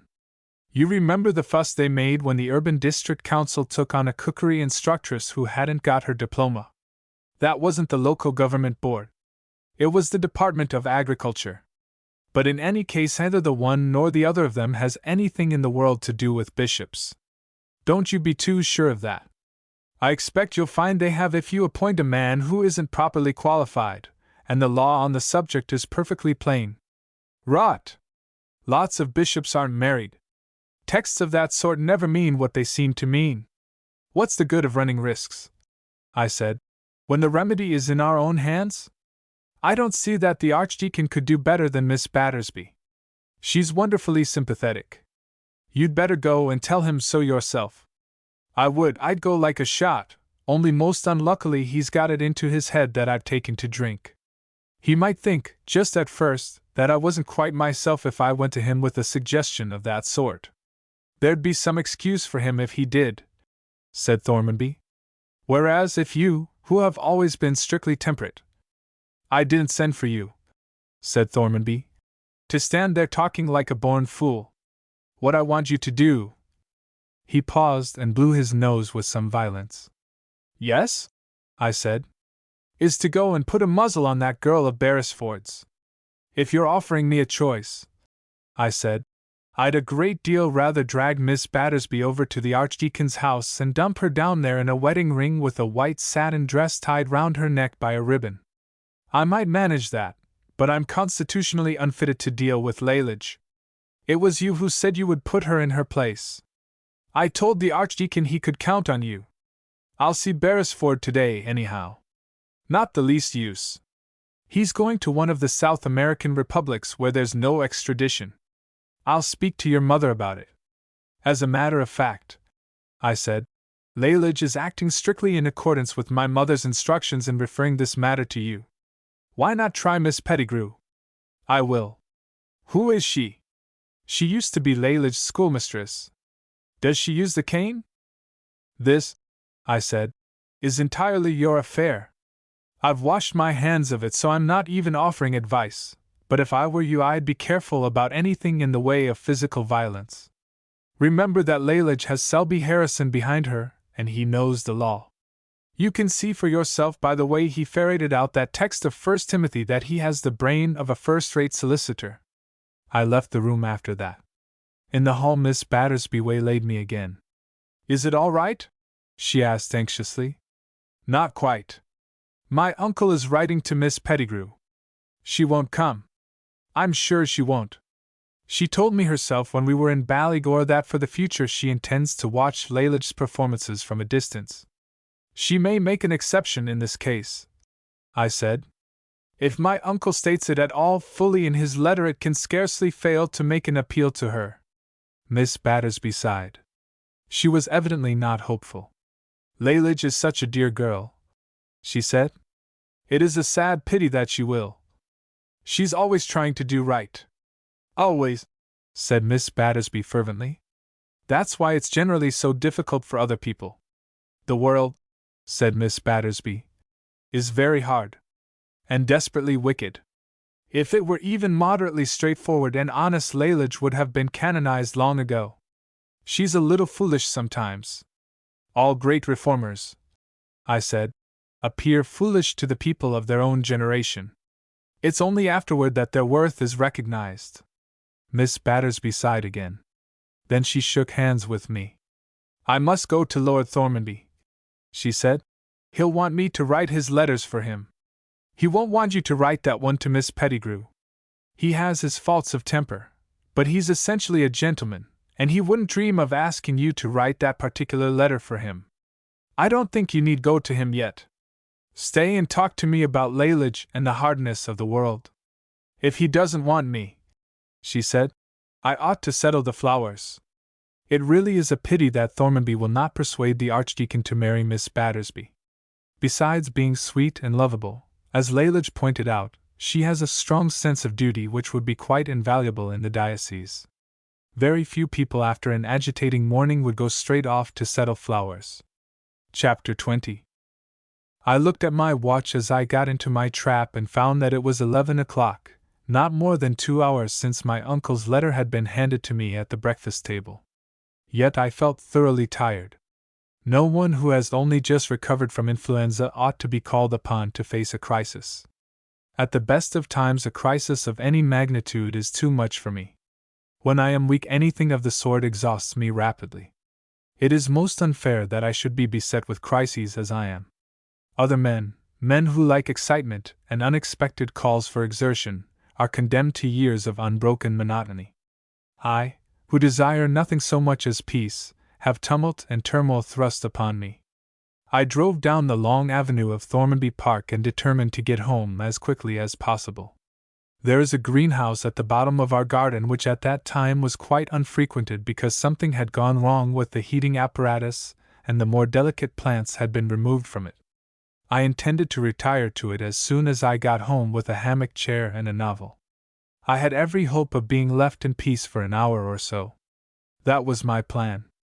It proved, as all my plans do, unworkable, but, as is always the case, through no fault of my own. At the gate lodge of Thormanby Park I met Lalage. She was riding a bicycle and jumped down as soon as she saw me. I pulled up my pony, of course. Even if Lalage had not jumped down, I should have pulled up the pony. Lalage is a sure harbinger of trouble. Crises attend her course through life. Yet I cannot help stopping to talk to her when I get the chance. I suppose I am moved by some obscure instinct which makes me wish to know the worst in store for me as soon as possible. I'm darting on, said Lalage, to secure Pussy Battersby, but I stop for a moment to tell you to go straight to the rectory. You can't get Miss Battersby now. She's settling flowers. I must. She's of the utmost importance. I must bring her back with me. Has the Archdeacon arrived unexpectedly? No. What on earth put that into your head? Goodbye. Wait a minute, Lalage. Take my advice and don't go on. It's not safe. My uncle is threatening you with all sorts of violence. You can guess the sort of temper he's in. Gout? No, your letter. My letter? Oh, yes. I'd forgotten that letter for the moment. You mean the one I wrote to him about the Archdeacon's marriage. Now you know why you'd better not go near him for a day or two. Silly old ass, isn't he, to lose his temper about that? But I can't stop to argue. I must get Pussy Battersby at once. There isn't a moment to spare. If the Archdeacon hasn't turned up, what on earth do you want her for? The fact is, said Lalage, that Hilda's mother is at the rectory. I thought she'd arrive some day. You couldn't expect to keep her at bay forever. The wonder is that she didn't come long ago. She traveled by the night mail and was rather disheveled when she arrived, hair a bit tousled, a smut on the end of her nose and a general look of crinkliness about her clothes. Hilda has been in floods of tears and sobbing like a steam engine all morning. I don't wonder at all. Any nice-minded girl would. It can't be pleasant for her to see her mother in such a state. Don't drivel, said Lalage. Hilda isn't crying for that. She's not a perfect idiot, whatever you may say. I didn't say anything of the sort. I said she was a nice-minded girl. Same thing, said Lalage. And she's not either the one or the other. Then why is she crying? Because her mother is taking her home. That's the reason I'm going for Pussy Battersby. She'll be a poor substitute for Hilda, I said. She'll boggle at simony every time. What are you talking about now? Miss Battersby. I'm trying to explain that she'll hardly be able to take Hilda's place as the companion of your revels. What I'm getting her for, said Lalage severely, is to restore the confidence of Hilda's mother. She doesn't trust me one bit, silly of her, isn't it? And she's ragged poor father into a condition of incoherence. Will Miss Battersby be any use? I should hardly have thought her the sort of person who would deal successfully with a frantic mother. She's tremendously respectable, said Lalage, and Hilda's mother will have absolute confidence in her the moment she sees her. Remember how she agreed to that Portugal trip when she knew Pussy was to be with us, and she hadn't even seen her then. When I trot her out there'll be absolutely no further trouble. Goodbye, I must be darting on. Lalage put her foot on the pedal and balanced the bicycle. I stopped her again. You said something about my going to the rectory, I said. What am I to do when I get there? Attend to Hilda's mother, of course. Do you mean that I'm to take a basin of hot water and a sponge and wash her nose? I couldn't possibly. I don't know her nearly well enough. I'd hardly venture to do such a thing to Hilda herself. I wasn't thinking of the smut on her nose, said Lalage. What I want you to do is to keep her in play till I get back. I shan't be long, but it's not possible to start Pussy Battersby off on the first hop. She'll want to titivate a little. If you think I'll be any use. Of course you will. You're very nearly as respectable to look at as Pussy Battersby. I shall hate to see Hilda crying. Then cheer her up. Goodbye for the present. This time Lalage really did mount the bicycle. I drove on in the direction of the rectory, turning over in my mind various plans for keeping Hilda's mother in play. Some of them were very good plans which I think would have been successful, but I shall never be certain about that because I did not have the chance of putting them to the test. A mile from the rectory gate I met a car. There was a good deal of luggage piled on the well, and two ladies sat together on one side. I recognized Hilda at once. The other lady I supposed, quite rightly, to be her mother. I saw afterward, to have made some effort, even at that 11th hour, to keep her in play. I do not think I could have succeeded, but it was certainly my duty to try. My nerve unfortunately failed and I simply drove past, raising my hat and bowing sorrowfully to Hilda.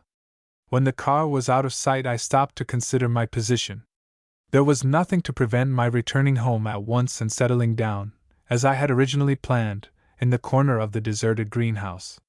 My inclination was, of course, to do this, but it occurred to me that it would be a charitable and kindly action to comfort Canon Beresford. He had, so Lalage told me, been reduced to a condition of incoherence by the ragging of Hilda's mother. He was also likely to have been a good deal distressed by the sight of Hilda's tears and the sound of her sobs. He would probably be sorry to lose Hilda. In spite of anything Lalage might say, I still believed Hilda to be a nice-minded girl, the sort of girl that any man would like to have staying in his house. For all three reasons the canon would require sympathy and comfort. I drove on to the rectory. There I had, once more, to reconsider my position. The canon was comforting himself. He had, so the maid informed me, gone out fishing. My first impulse was to start for home with a sigh of relief. Then I remembered that someone would have to explain to Lalage and Miss Battersby that Hilda and her mother had really gone. The canon would not be able to do this because he had gone out fishing before they left. The maid was obviously a stupid girl. It seemed to be my duty to wait for Lalage and tell her, soothingly, what had happened. I went into the canon's study and made myself comfortable with a pipe. At about 1 o'clock Lalage arrived without Miss Battersby. She made no comment at first on the absence of Hilda's mother. Her mind had evidently been turned away from that subject. She flung herself into a chair, and dragged furiously at the pins which fastened on her hat. When she had worked them loose she threw the hat itself on the floor. "Great Scott!" she said. "I've had a time of it. I rather thought you would. Curious, isn't it? For he can be a perfect pet when he likes.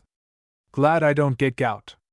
You know perfectly well that it wasn't gout which was the matter with him this time. It can't have been all my letter, can it?" "It was," I said. "Of course I wasn't going to stand that sort of thing," said Lalage. "What sort of thing?" "The way he talked, or rather, tried to talk. I soon stopped him. That's what makes me so hot. I wish you'd seen poor Pussy's face. I was afraid every minute he'd mention her name, and then she would have died of shame. That's just the kind of thing which would make Pussy really ill. What did you say to him? I told him that it was his plain duty to put the matter before the Archdeacon, and that if he didn't do it I should simply get someone else, and then he'd jolly well feel ashamed of himself and be afraid to look anyone in the face for weeks and weeks. I didn't mention that Pussy was the future wife, of course. I'm much too fond of her to hurt her feelings. I should have liked to hear a description of the expression on Miss Battersby's face. I should also have liked to hear what my uncle said in reply to Lalage's remarks, but I felt an anxiety so acute as greatly to dull my curiosity. Had you any one particular in your mind? I asked. When you said that you'd get somebody else to go to the Archdeacon? Of course I had, said Lalage. You. I was just afraid you might be thinking of that. You'll do it, of course. No, I said. I won't. There are reasons which I gave to my uncle this morning which made it quite impossible for me. You're not thinking of marrying her yourself, are you? Certainly not. Then there can't be any real reason. Lalage, I said, there is. I don't like to mention the subject to you, but the fact is, if it's anything disagreeable, I'd much rather not hear it. It is, very, though it's not true. You appear to me to be getting into a tangle, said Lalage. So you'd better not go on. If you're afraid of the Archdeacon, and I suppose that is what your excuses will come to in the end, I'll do it myself. After all, you'd most likely have made a mess of it. I bore the insult meekly. I was anxious, if possible, to persuade Lalage to drop the idea of marrying the Archdeacon to Miss Battersby. Remember your promise to my mother, I said. I've kept it. I submitted the matter to Lord Thormanby just as I said I would. If he won't act, I can't help it. The Archdeacon will be frightfully angry. Lalage sniffed slightly. I could see that the thought of the Archdeacon's wrath did not frighten her. I should have been surprised if it had. After facing Thormanby in the morning, the Archdeacon would seem nothing. I adopted another line. Are you perfectly certain, I said, about that text? Don't you think that if it's really in the Bible the Archdeacon would have seen it? He might have overlooked it, said Lalage. In fact, he must have overlooked it. If he'd come across it, he'd have got married at once. Anybody can see that he wants to be a bishop. This seemed unanswerable. Yet I could not believe that the Archdeacon, who has been a clergyman for many years, could have failed to read the epistle in which the verse occurs. I made another effort. Most likely, I said, that text means something quite different. It can't. The words are as plain as possible. Have you looked at the original Greek? No, I haven't. What would be the good of doing that? And besides, I don't know Greek. Then you may be sure, I said, that the original Greek alters the whole thing. I've noticed hundreds of times that when a text seems to be saying anything which doesn't work out in practice, the original Greek sets it right. I know that, said Lalage. At least I've often heard it. But it doesn't apply to cases like this. What on earth else could this mean in the original Greek or any other language you like to translate it into? A bishop is to be the husband of one wife. I looked it out myself to make sure that Selby Harrison had made no mistake. The text certainly seemed uncompromising. I had talked bravely about the original Greek, but I doubted in my own mind whether even it would offer a loophole of escape for the Archdeacon. It may, I said desperately, merely mean that a bishop mayn't have two wives. Do talk sense, said Lalage. What would be the point of saying that a bishop mayn't have two? It's hard enough to get a man like the Archdeacon to have one. Besides, if that's what it means, then other people, not bishops, are allowed to have two wives, which is perfectly absurd. It would be bigamy, and that's far worse than what the Archdeacon said I'd done. Where's Hilda? Lalage's way of dismissing a subject of which she is tired is abrupt but unmistakable. I told her that Hilda and her mother had gone. That's a pity, said Lalage. I should have liked to take Hilda with me this afternoon. Are you going to do it so soon? The election is next week, said Lalage. So we haven't a moment to lose. Well, I said, If you're really going to do it, I shall be greatly obliged if you'll let me know afterward exactly what the Archdeacon says. I will if you like, said Lalage. But there won't be anything to tell you. He'll simply thank me for bringing the point under his notice. I'm not a betting man, but if I were I'd wager a pretty large sum that whatever the Archdeacon does he won't thank you. Have you any reason to suppose that he has a special objection to Pussy Battersby? None in the world. I'm sure he respects her. We all do. Then I don't see what you mean by saying that he won't thank me. He's a tiresome old thing, especially when he tries to be polite, which he's always doing, but he's not by any means a fool where his own interests are concerned. He'll see at once that I'm doing him a kindness. I found nothing more to say, so I left Lalage. I had at all events done my best. I drove home. Chapter 21. I was late for luncheon, very late.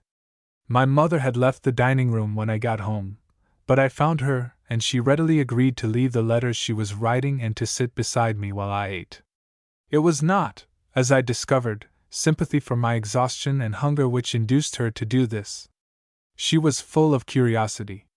Well, she said, as I helped myself to some cold pie. What was it? It was Lalage, I said. You guessed that before I started. There was a short pause during which I ate some of the cold pie and found out that it was made, partly at least, of veal. Then my mother asked another question. Has she hit on anything unexpected? Quite. She wants Thormanby to insist on the Archdeacon marrying Miss Battersby. Even my mother was startled. She gave utterance to an exclamation. If she had been a man she would have sworn. I soothed her. It's not really a bad scheme, I said, when you get over the first shock. The Archdeacon, it appears, is bound to marry. Why? Timothy says so or seems to say so. Perhaps he didn't really. What is the proper, regularly received interpretation of that text which says that a bishop is to be the husband of one wife? There are several. The Archdeacon is sure to know them, I suppose? Oh, yes. He's certain to know them. He'll want them all this afternoon. Lalage is going to him with that text drawn in her hand. She's also taking Miss Battersby, a wedding ring, a cake, and a white satin dress. I'm speaking figuratively, of course. I hope so. But however figurative your way of putting it may be, I'm afraid that the Archdeacon won't be pleased. So I told Lalage. But she's quite certain that he will. I should say myself that he'd dislike it several degrees more than he did the simony. I often think it's a pity the Archdeacon hasn't any sense of humor.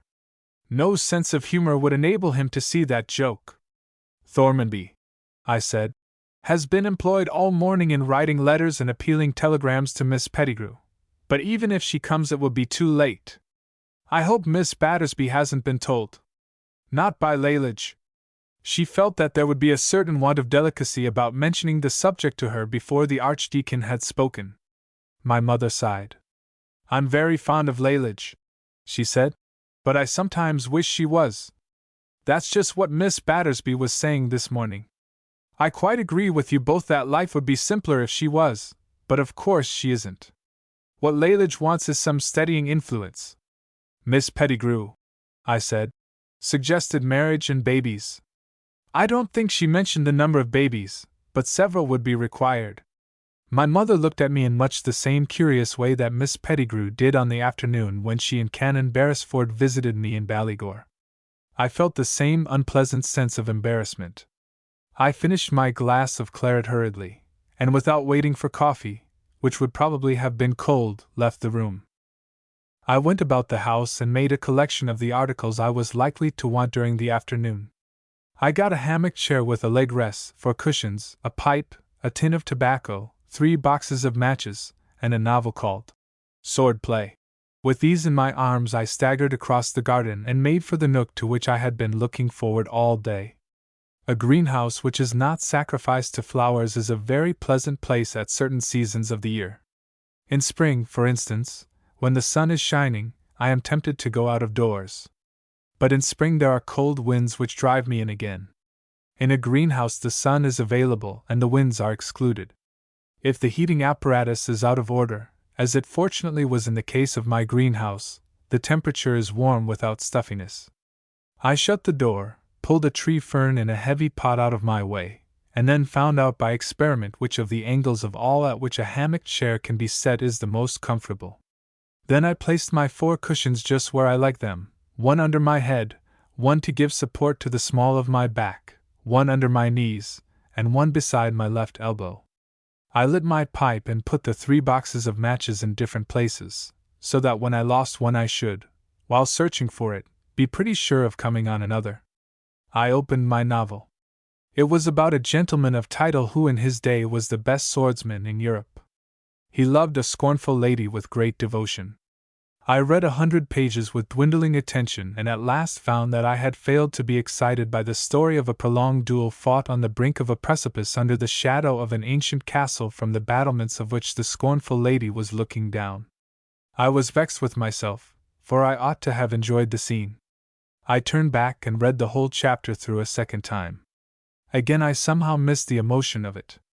My mind kept wandering from the lunging figures on the edge of the cliff to a vision of Lalage in a dark green dress speeding along the road on her bicycle. I laid down the novel and set myself the pleasant task of constructing imaginary interviews between Lalage and the Archdeacon. As a rule I enjoyed the meanderings of my own imagination, and in this particular case I had provided it with material to work on much more likely to be entertaining than the gambols of the expert swordsman, or the scorn of the lady above him. But my imagination failed me. It pictured Lalage well enough. But the Archdeacon, for some reason, would not take shape. I tried again and again with no better success. The image of the Archdeacon got fainter and fainter, until I could no longer visualize even his apron. At some time, perhaps an hour after I had settled down, I went to sleep. I cannot fix, or make any attempt at fixing, the exact moment at which the conscious effort of my imagination passed into the unconscious romance building of dream. But I know that the Archdeacon totally disappeared, while Lalage, a pleasantly stimulating personality, haunted me. I may have slept for an hour, perhaps for an hour and a half. Looking back on the afternoon, and arranging its chronology to fit between 2 fixed points of time, I am certain that I did not sleep for more than an hour and a half. It was a few minutes after 2 o'clock when I sat down to luncheon. I am sure of this, because my mother's eyes sought the clock on the chimney-piece when we entered the dining-room together, and mine followed them. It was 5:30 when I saw her again in the drawing-room. I am equally sure of this because she kissed me 3 times rather effusively, and I was obliged to look at my watch to hide my embarrassment. Between 2 o'clock and 5:30 I lunched, smoked, read, slept, and played a part in certain other events. This makes it tolerably certain that I did not sleep for more than an hour and a half.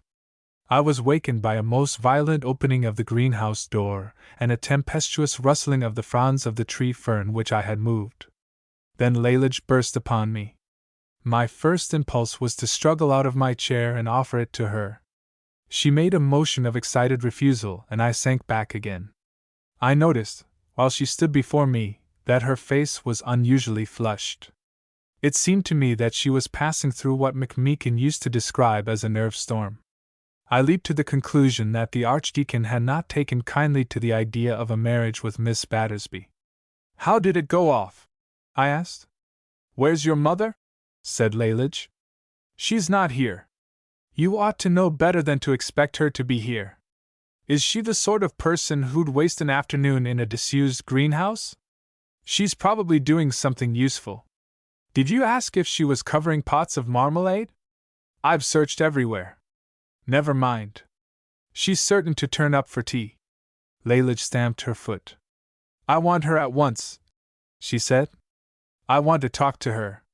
I'm a very poor substitute for my mother, of course, but if you can't find her—" "I've something to tell her," said Lalage. "Something that I simply must tell to somebody. I shall be delighted to listen." Lalage hesitated. She was drumming with her fingers on the edge of an empty flower pot as if she were playing a very rapid fantasia on the piano. This seemed to me a further symptom of nerve storm. I encouraged her to speak, as tactfully as I could. "Has Miss Battersby," I asked, "rebelled against her destiny?" Lalage's face suddenly puckered up in a very curious way.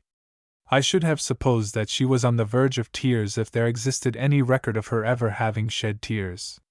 But no one, not even her most intimate friend, ever heard of her crying, so I came to the conclusion that she wanted to laugh. I felt uneasy, for Lalage usually laughs without any preliminary puckerings of her face. "Perhaps," I said, "you're thinking of the Archdeacon." "I am," said Lalage. She spoke with a kind of gulp which in the case of Hilda would certainly have been a premonitory symptom of tears. "Did he make himself particularly disagreeable?" Greatly to my relief, Lalage laughed. It was an excited, unnatural laugh, and it was not very far from crying. Still, it was a laugh. "No," she said.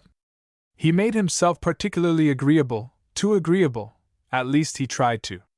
Then she laughed again, and this time the laughing did her good. She became calmer and sat down on the edge of an iron water tank which stood in the corner of the greenhouse. I warned her of the danger of falling in backward. I also offered her one of my cushions to put on the edge of the tank, which looked to me hard. She laughed in reply. My cigarette case was, very fortunately, in my pocket.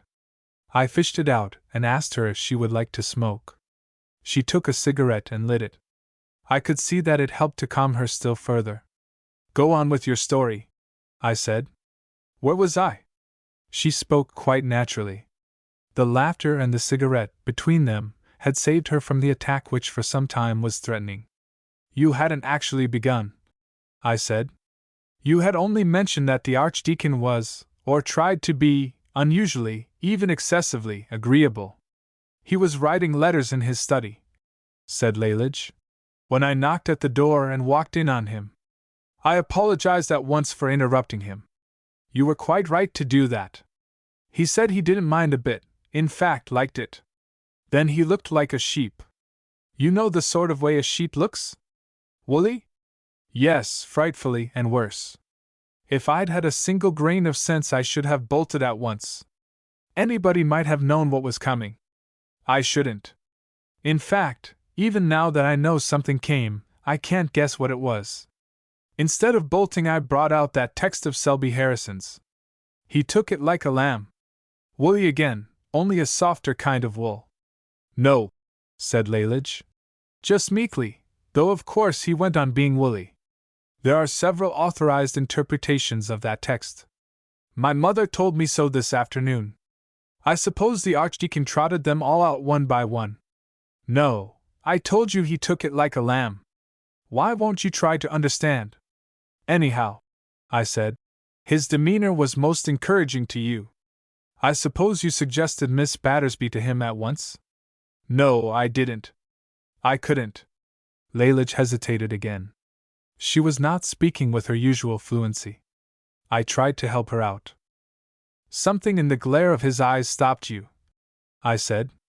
"I have always heard that the human eye possesses remarkable power." "There was something in his eye," said Lalage. "But not that. It stopped you, though, whatever it was." "No, it didn't. I wish it had. I might have cleared out at once if it had."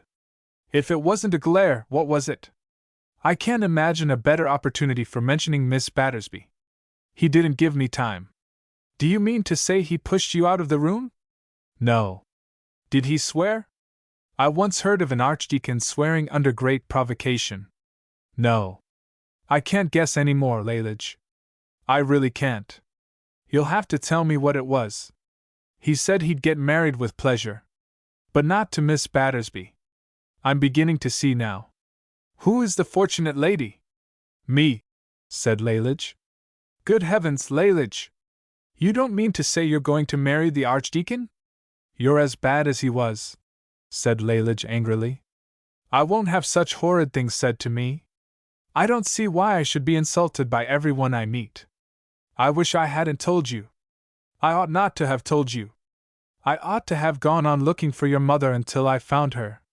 I was immensely, unreasonably relieved. The idea of Lalage marrying the Archdeacon had been a severe shock to me. "The Archdeacon's proposal," I said. "By the way, you couldn't possibly have been mistaken about it, could you?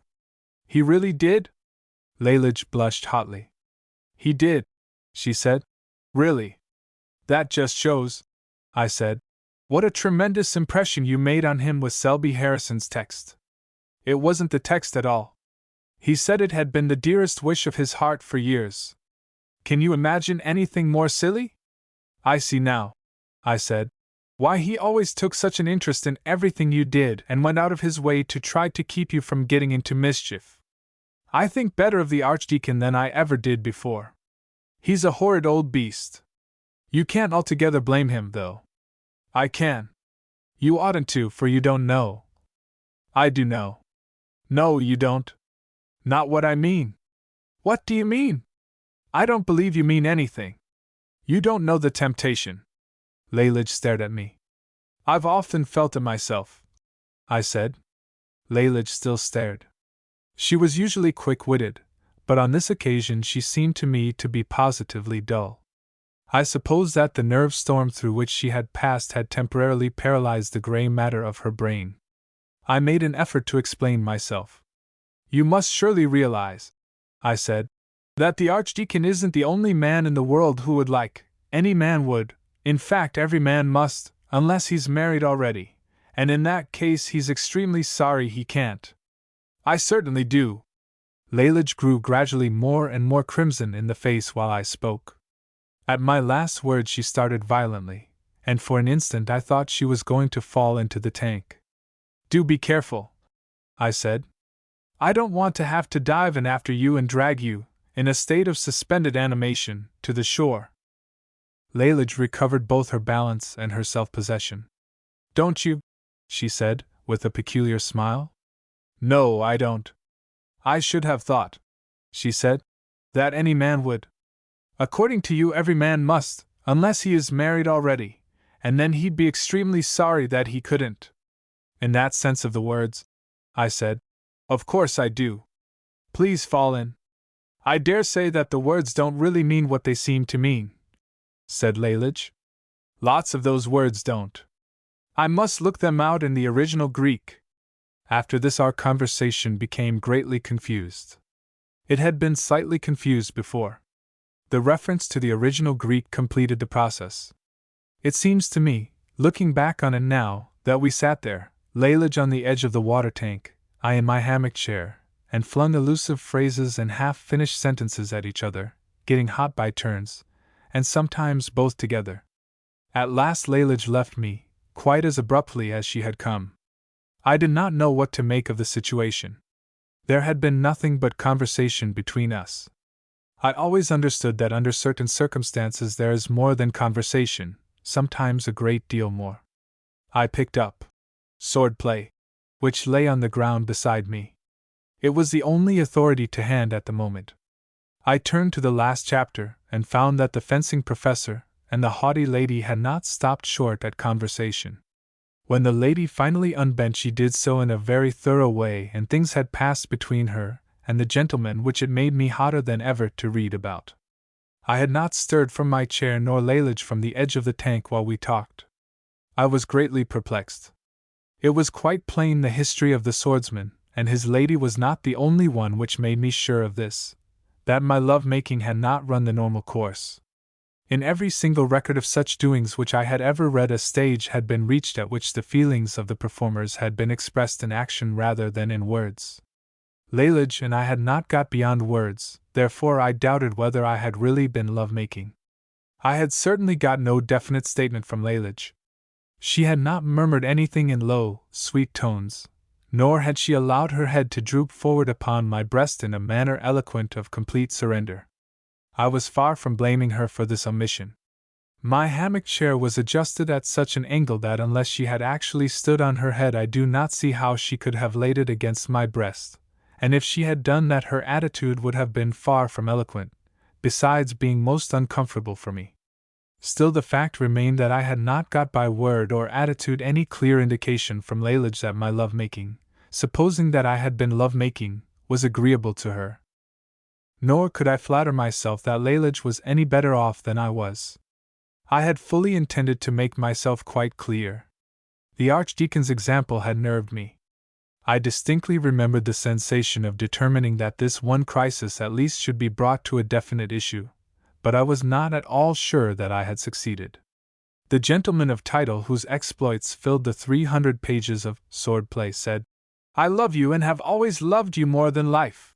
And though he spoke in a voice which was hoarse with passion, his meaning must have been perfectly plain. I had not said, nor could I imagine that I ever should say, anything half so heroic. Had I said anything at all, or was Lalage as perplexed as I was? This question troubled me, unnecessarily, for, as it turned out afterward, Lalage was not at all perplexed. Chapter 22. My mind concentrated on one question: was I to consider myself as engaged to be married to Lalage? The phrase, with its flavor of vulgarity, set my teeth on edge, but no other way of expression occurred to me, and I was too deeply anxious to spend time in pursuit of elegancies. It was absurd that I could not answer my question. A man ought to know whether he has or has not committed himself to a proposal of marriage. The Archdeacon, I felt perfectly certain, knew what he had done. And I ought to know whether Lalage had accepted or rejected the proposal. The Archdeacon can have had few if any doubts when Lalage left him. I made up my mind at last to lay the case before my mother. I determined to repeat to her, as nearly as possible, verbatim, the whole conversation which had taken place in the greenhouse. I knew that I should feel foolish while making these confidences. I should, indeed, appear positively ridiculous when I asked my mother to settle the question which troubled me. But my mother is extraordinarily sympathetic, and in any case, it was better to suffer as a fool than to continue to be the prey of perplexity. I sighed a little when I recollected that my mother had a keen sense of the ridiculous, and that my dilemma was very likely indeed to appeal to it. I found my mother in the drawing-room with the remains of afternoon tea still spread on a small table before her. I had just time to notice that two people had been drinking tea and that the second cup, balanced precariously on the arm of a chair, was half full. Then my mother crossed the room rapidly and kissed me 3 times. She may have done such a thing before. I think it likely that she did when I was a baby. She certainly never kissed me more than once at a time since I was old enough to remember what she did. "I'm so delighted," she said. "So very delighted. I can't tell you how glad I am." This remark, taken in connection with the kisses which preceded it, could only have one meaning. I realized at once that I actually was going to marry Lalage. I was not exactly surprised, but the news was so very important that I felt it right to make absolutely certain of its truth. "You're quite sure, I suppose?" I said. "Lalage has been here with me." "She has only just gone." "Then we may regard it as settled." "You silly boy! Haven't you been settling it for the last hour?" "That's exactly what I want to know." "Have I? I mean to say, have we?" "Lalage seems to think you have." "That's all right then. She'd be sure to know." "How can you talk like that when you've arranged everything down to the minutest details?" This startled me. I felt it necessary to ask for more information. "Would you mind recapitulating the details? I'm a little confused about them." "You're to wait till the Archdeacon is actually bishop," said my mother, "and then he's to marry you. Is that your plan or Lalage's?" "Lalage's, of course. I suppose it's yours too." "I'm sorry," I said, "to find that Lalage is so vindictive. I hoped that she'd have been more ready to forgive and forget." "I know what you're thinking about, because Lalage told me. She doesn't mean to be vindictive in the least.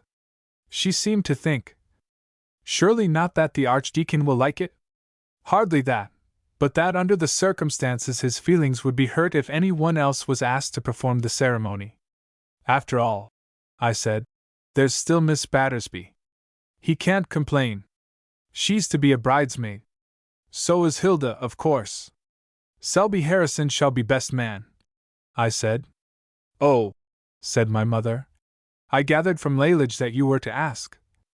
"I know she doesn't want me to get into touch with Selby Harrison. I've been trying to make his acquaintance for years and she keeps on concealing him. But this time I'm determined. I'll have Selby Harrison or no one.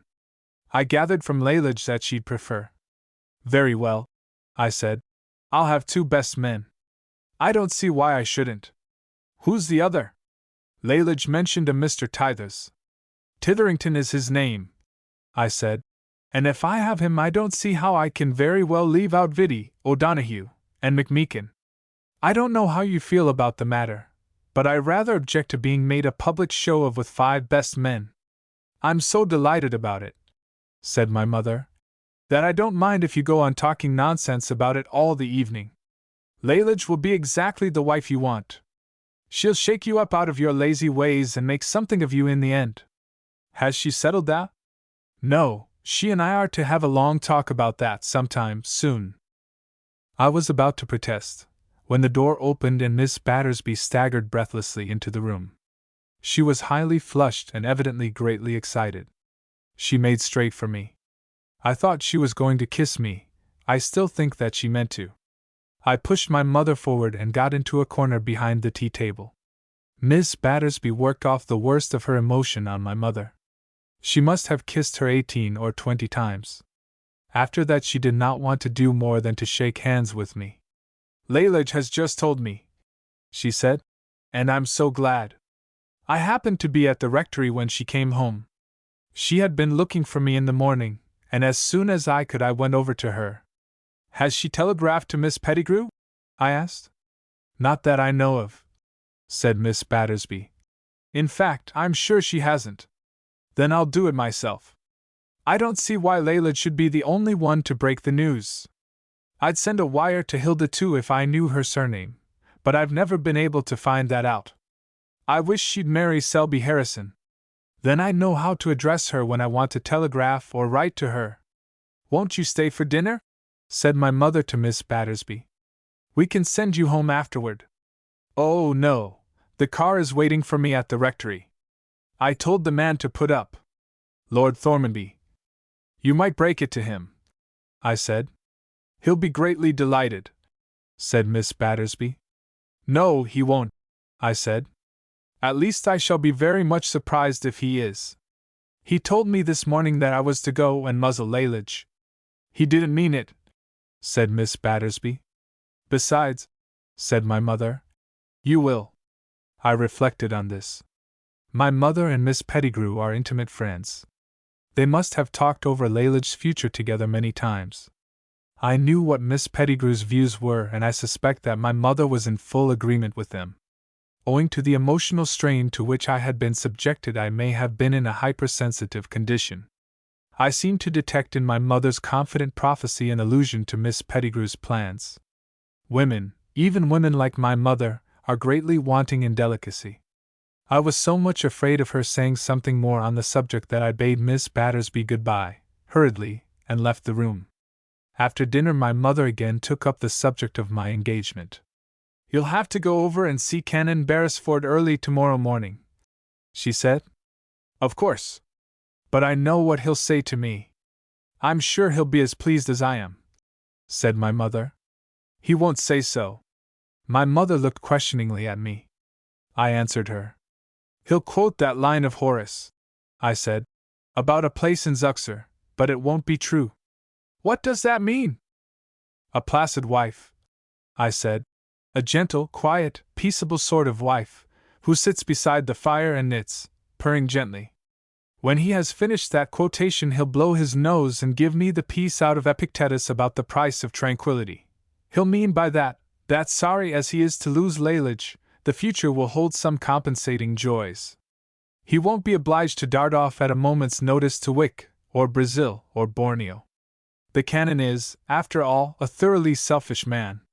He won't care a bit about something being made of me by Lalage, and if I try to explain my position to him, he'll go out fishing at once. Chapter 23. The fuss which preceded our wedding was very considerable indeed. Presents abounded. Even in my house, which is a large one, they got greatly in the way. There was, for instance, a large picture sent by Titherington. I do not think he had any malicious intention. He probably gave an order to a dealer without any details of the kind of work of art to be supplied. It turned out to be a finely colored photographic reproduction of a picture which had been very popular a few years before, called The Ministering Angel. It represented a hospital nurse in the act of exulting over her patient. It reminded me so unpleasantly of my time in Ballygore that I gave orders to have it set up with its face to the wall in a passage. There I used to trip over it nearly every day. Canon Beresford's position was worse than mine, for his house was smaller and Lalage's presents were both numerous and larger than those sent to me. I also suffered great inconvenience from the paperists and painters who came down from Dublin in large numbers and pervaded my favorite rooms. It was my mother who invited them. She said that the house was in a disgraceful condition. Lalage took the keenest interest in these men and their work. She used to come over every morning and harangue them vehemently. This was some consolation to me, for the paperists and painters certainly did not like it. I used to enjoy hearing what they said to each after Lalage had finished with them. Before and after she dealt with the men, she used to consult with my mother about clothes. Miss Battersby was admitted to these council meetings. I never was. Patterns of materials arrived from the most distant shops. Some came direct to my mother. I used to see them piled up behind the letters on the breakfast table. Others came to Miss Battersby, who brought them over in the Thormanby's pony trap. Still more were addressed to Lalage at the rectory. I used to send for these in the morning, and it was while she waited for them that Lalage gave the paperists and painters her opinion of their incompetence. It seemed to me quite impossible that anyone, during those frenzied 6 weeks, could have thought calmly on any serious subject. But Lalage is a very wonderful young woman, and my mother is able to retain her self-possession under the most trying circumstances. They managed somehow to snatch an hour or two for that long talk about my future of which my mother had spoken to me. I do not know whether Miss Battersby's advice was asked. Mine certainly was not. Nor was I told at the time the result of the deliberations. That leaked out long afterward. When the wedding was over and we had returned home to settle down, I scarcely hoped, in peace. I suspected, of course, that I should be made to do something, and I was agreeably surprised that no form of labor was directly imposed on me for some time. Lalage, acting no doubt on my mother's advice, decided to shepherd rather than goad me along the way on which it was decided that I should go. She began by saying in a casual way, one night after dinner, that she did not think I had any real taste for political life. I agreed with her heartily. Then she and my mother smiled at each other in a way which made me certain that they had some other career for me in mind. Shortly afterward they took to talking a great deal about books, especially at meal times, and several literary papers appeared regularly on my study table. I came to the conclusion that they wished me to become a patron of literature, perhaps to collect a library or to invite poets to spend their holidays with us. I was quite willing to fall in with this plan, but I determined, privately, only to become acquainted with poets of a peaceable kind who wrote pastorals or elegies and went out for long, solitary walks to commune with nature. In my eagerness to please Lalage, I went so far as to write to Selby Harrison, asking him to make out for me a list of the leading poets of the meditative and mystical schools. I also gave an order to a bookseller for all the books of original poetry published during that autumn. The number of volumes I received surprised me. I used to exhibit them with great pride to my mother and Lalage. I once offered to read out extracts from them in the evening. "The bent of your genius," said Lalage, "is evidently literary." My mother backed her up, of course. "It is," I said, "and always was. It's a great pity that it wasn't found out sooner. Think of the time I wasted in Portugal and of that wretched episode in East Connor. However, there's no use going back on past mistakes." "They weren't altogether mistakes," said Lalage. "We couldn't have known that you were literary until we found out that you weren't any good at anything else. That view of literature," I said, "as the last refuge of the incompetent, is quite unworthy of you, Lalage. Recollect that you once edited a magazine yourself. You should have more respect for the profession of letters." "Don't argue," said Lalage. "All we say is that if you can't do anything else you must be able to write." Then the truth began to become clear to me. My dream of a life of cultured ease, spent, with intervals for recreation, in the society of gentle poets, faded. "Do you mean," I said, "that I'm to?" "Certainly," said Lalage. "To write a book?" I said desperately. "That's the reason," said Lalage, "why I refurnished your study and bought that perfectly sweet Dutch marquetry bureau and hung up the picture of Milton dictating Paradise Lost to his 2 daughters. I have hated that picture since the day it first appeared in my study. I only agreed to letting it in because I knew the alternative was Titherington's hospital nurse. The Dutch bureau, if it is Dutch, is most uncomfortable to write at. There was no use, however, wrangling about details.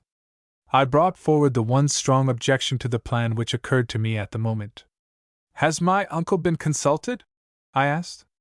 "From what I know of Thormanby, I should say he's not at all likely to agree to my spending my life in writing poetry.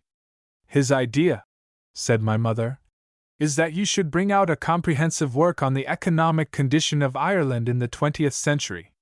He thinks," Lalage added, "that when you do go into Parliament it will be a great advantage to you to be a recognized authority on something, even if it's only Irish economics."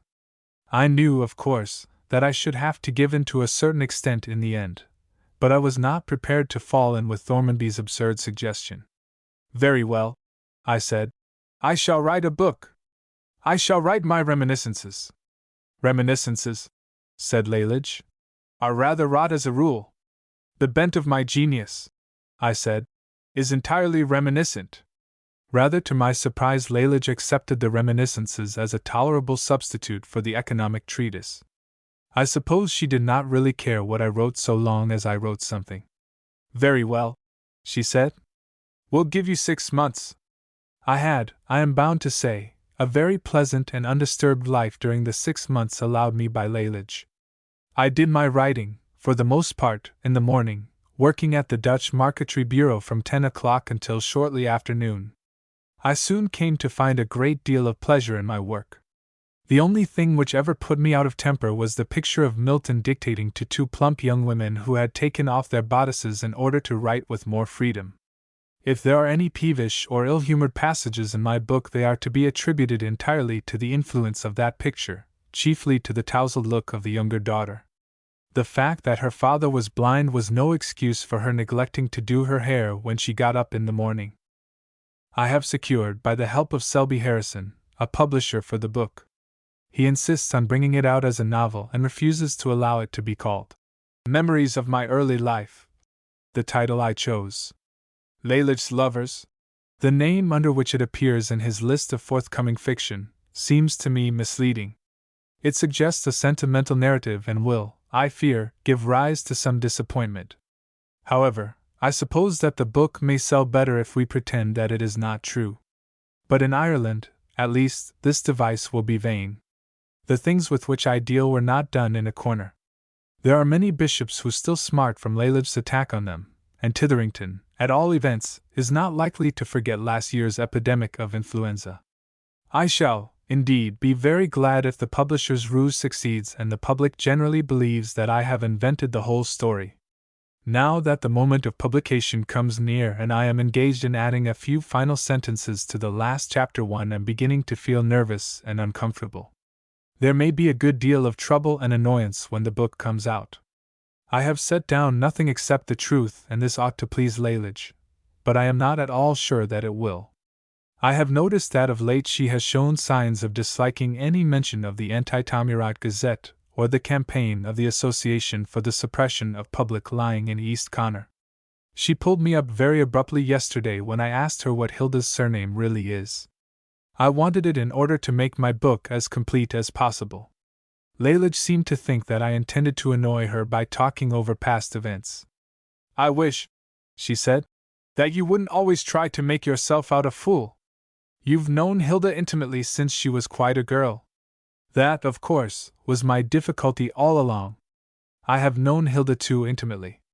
If our friendship had been more formal or had begun more formally, I should, at first at all events, have called her Miss something instead of simply Hilda. Then I should not be in my present awkward position. I am also doubtful about Thormanby's reception of the book. He ought to be pleased, for he appears in my pages as a bluff, straightforward nobleman, devoted to the public good and full of sound common sense though slightly choleric. This is exactly what he is, but I have noticed that people are not always pleased with faithful portraits of themselves. The case of the Archdeacon, now Bishop, is more serious. He has not yet married Miss Battersby, although Lalage has done her best to throw them together, and the advantages of the match become every day more obvious. It is just possible that the publication of my reminiscences may create an awkwardness, a constraint of manner on the part of the bishop, a modest shrinking in Miss Battersby, which will tend to put off the final settlement of the affair. I ventured to hint to Lalage that it might be well to bring the business to a head, if possible, before my book is published. Lalage expressed considerable surprise. "What on earth has your book got to do with their marriage?" she said. I saw no good in anticipating what is likely to be an evil day by offering a premature explanation. "Nothing," I said. "Nothing at all." "Then why do you want to have them married before the book comes out?" "I don't," I said. "I merely want them to be engaged. My idea is to give them the book as a wedding present, nicely bound in calf, of course." "Poor pussy," said Lalage. "I intend to give her something better than that." Lalage has not read my book. It was a bargain from the very first that neither she nor my mother should ask to see the manuscript.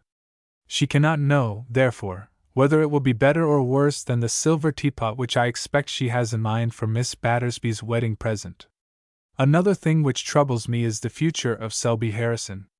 It has been arranged, chiefly by Lalage, that the bishop, who used to be archdeacon, is to ordain Selby Harrison as curate assistant to Canon Beresford. There are incidents in the career of Selby Harrison of which no bishop can be expected to approve. His part in Lalage's various crusades has not hitherto been forced upon the attention of the public.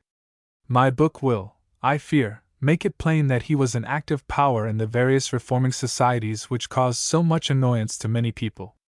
If I could, I would leave Selby Harrison out of the book altogether, but to do so would render unintelligible the whole sequence of events which resulted from the discovery of that text in 1 Timothy. Besides, it would scarcely be fair to deprive the young man of the credit he certainly deserves for the masterly way in which he drew up the agreements which Titherington and I signed. All this causes me to hesitate, even now at the 11th hour, about publishing the book at all. One consideration, however, decides me to go on and face the consequences, whatever they may be. This is not the kind of book which will encourage Thormanby to drive me into Parliament. That plan, at all events, will be dropped when my reminiscences appear.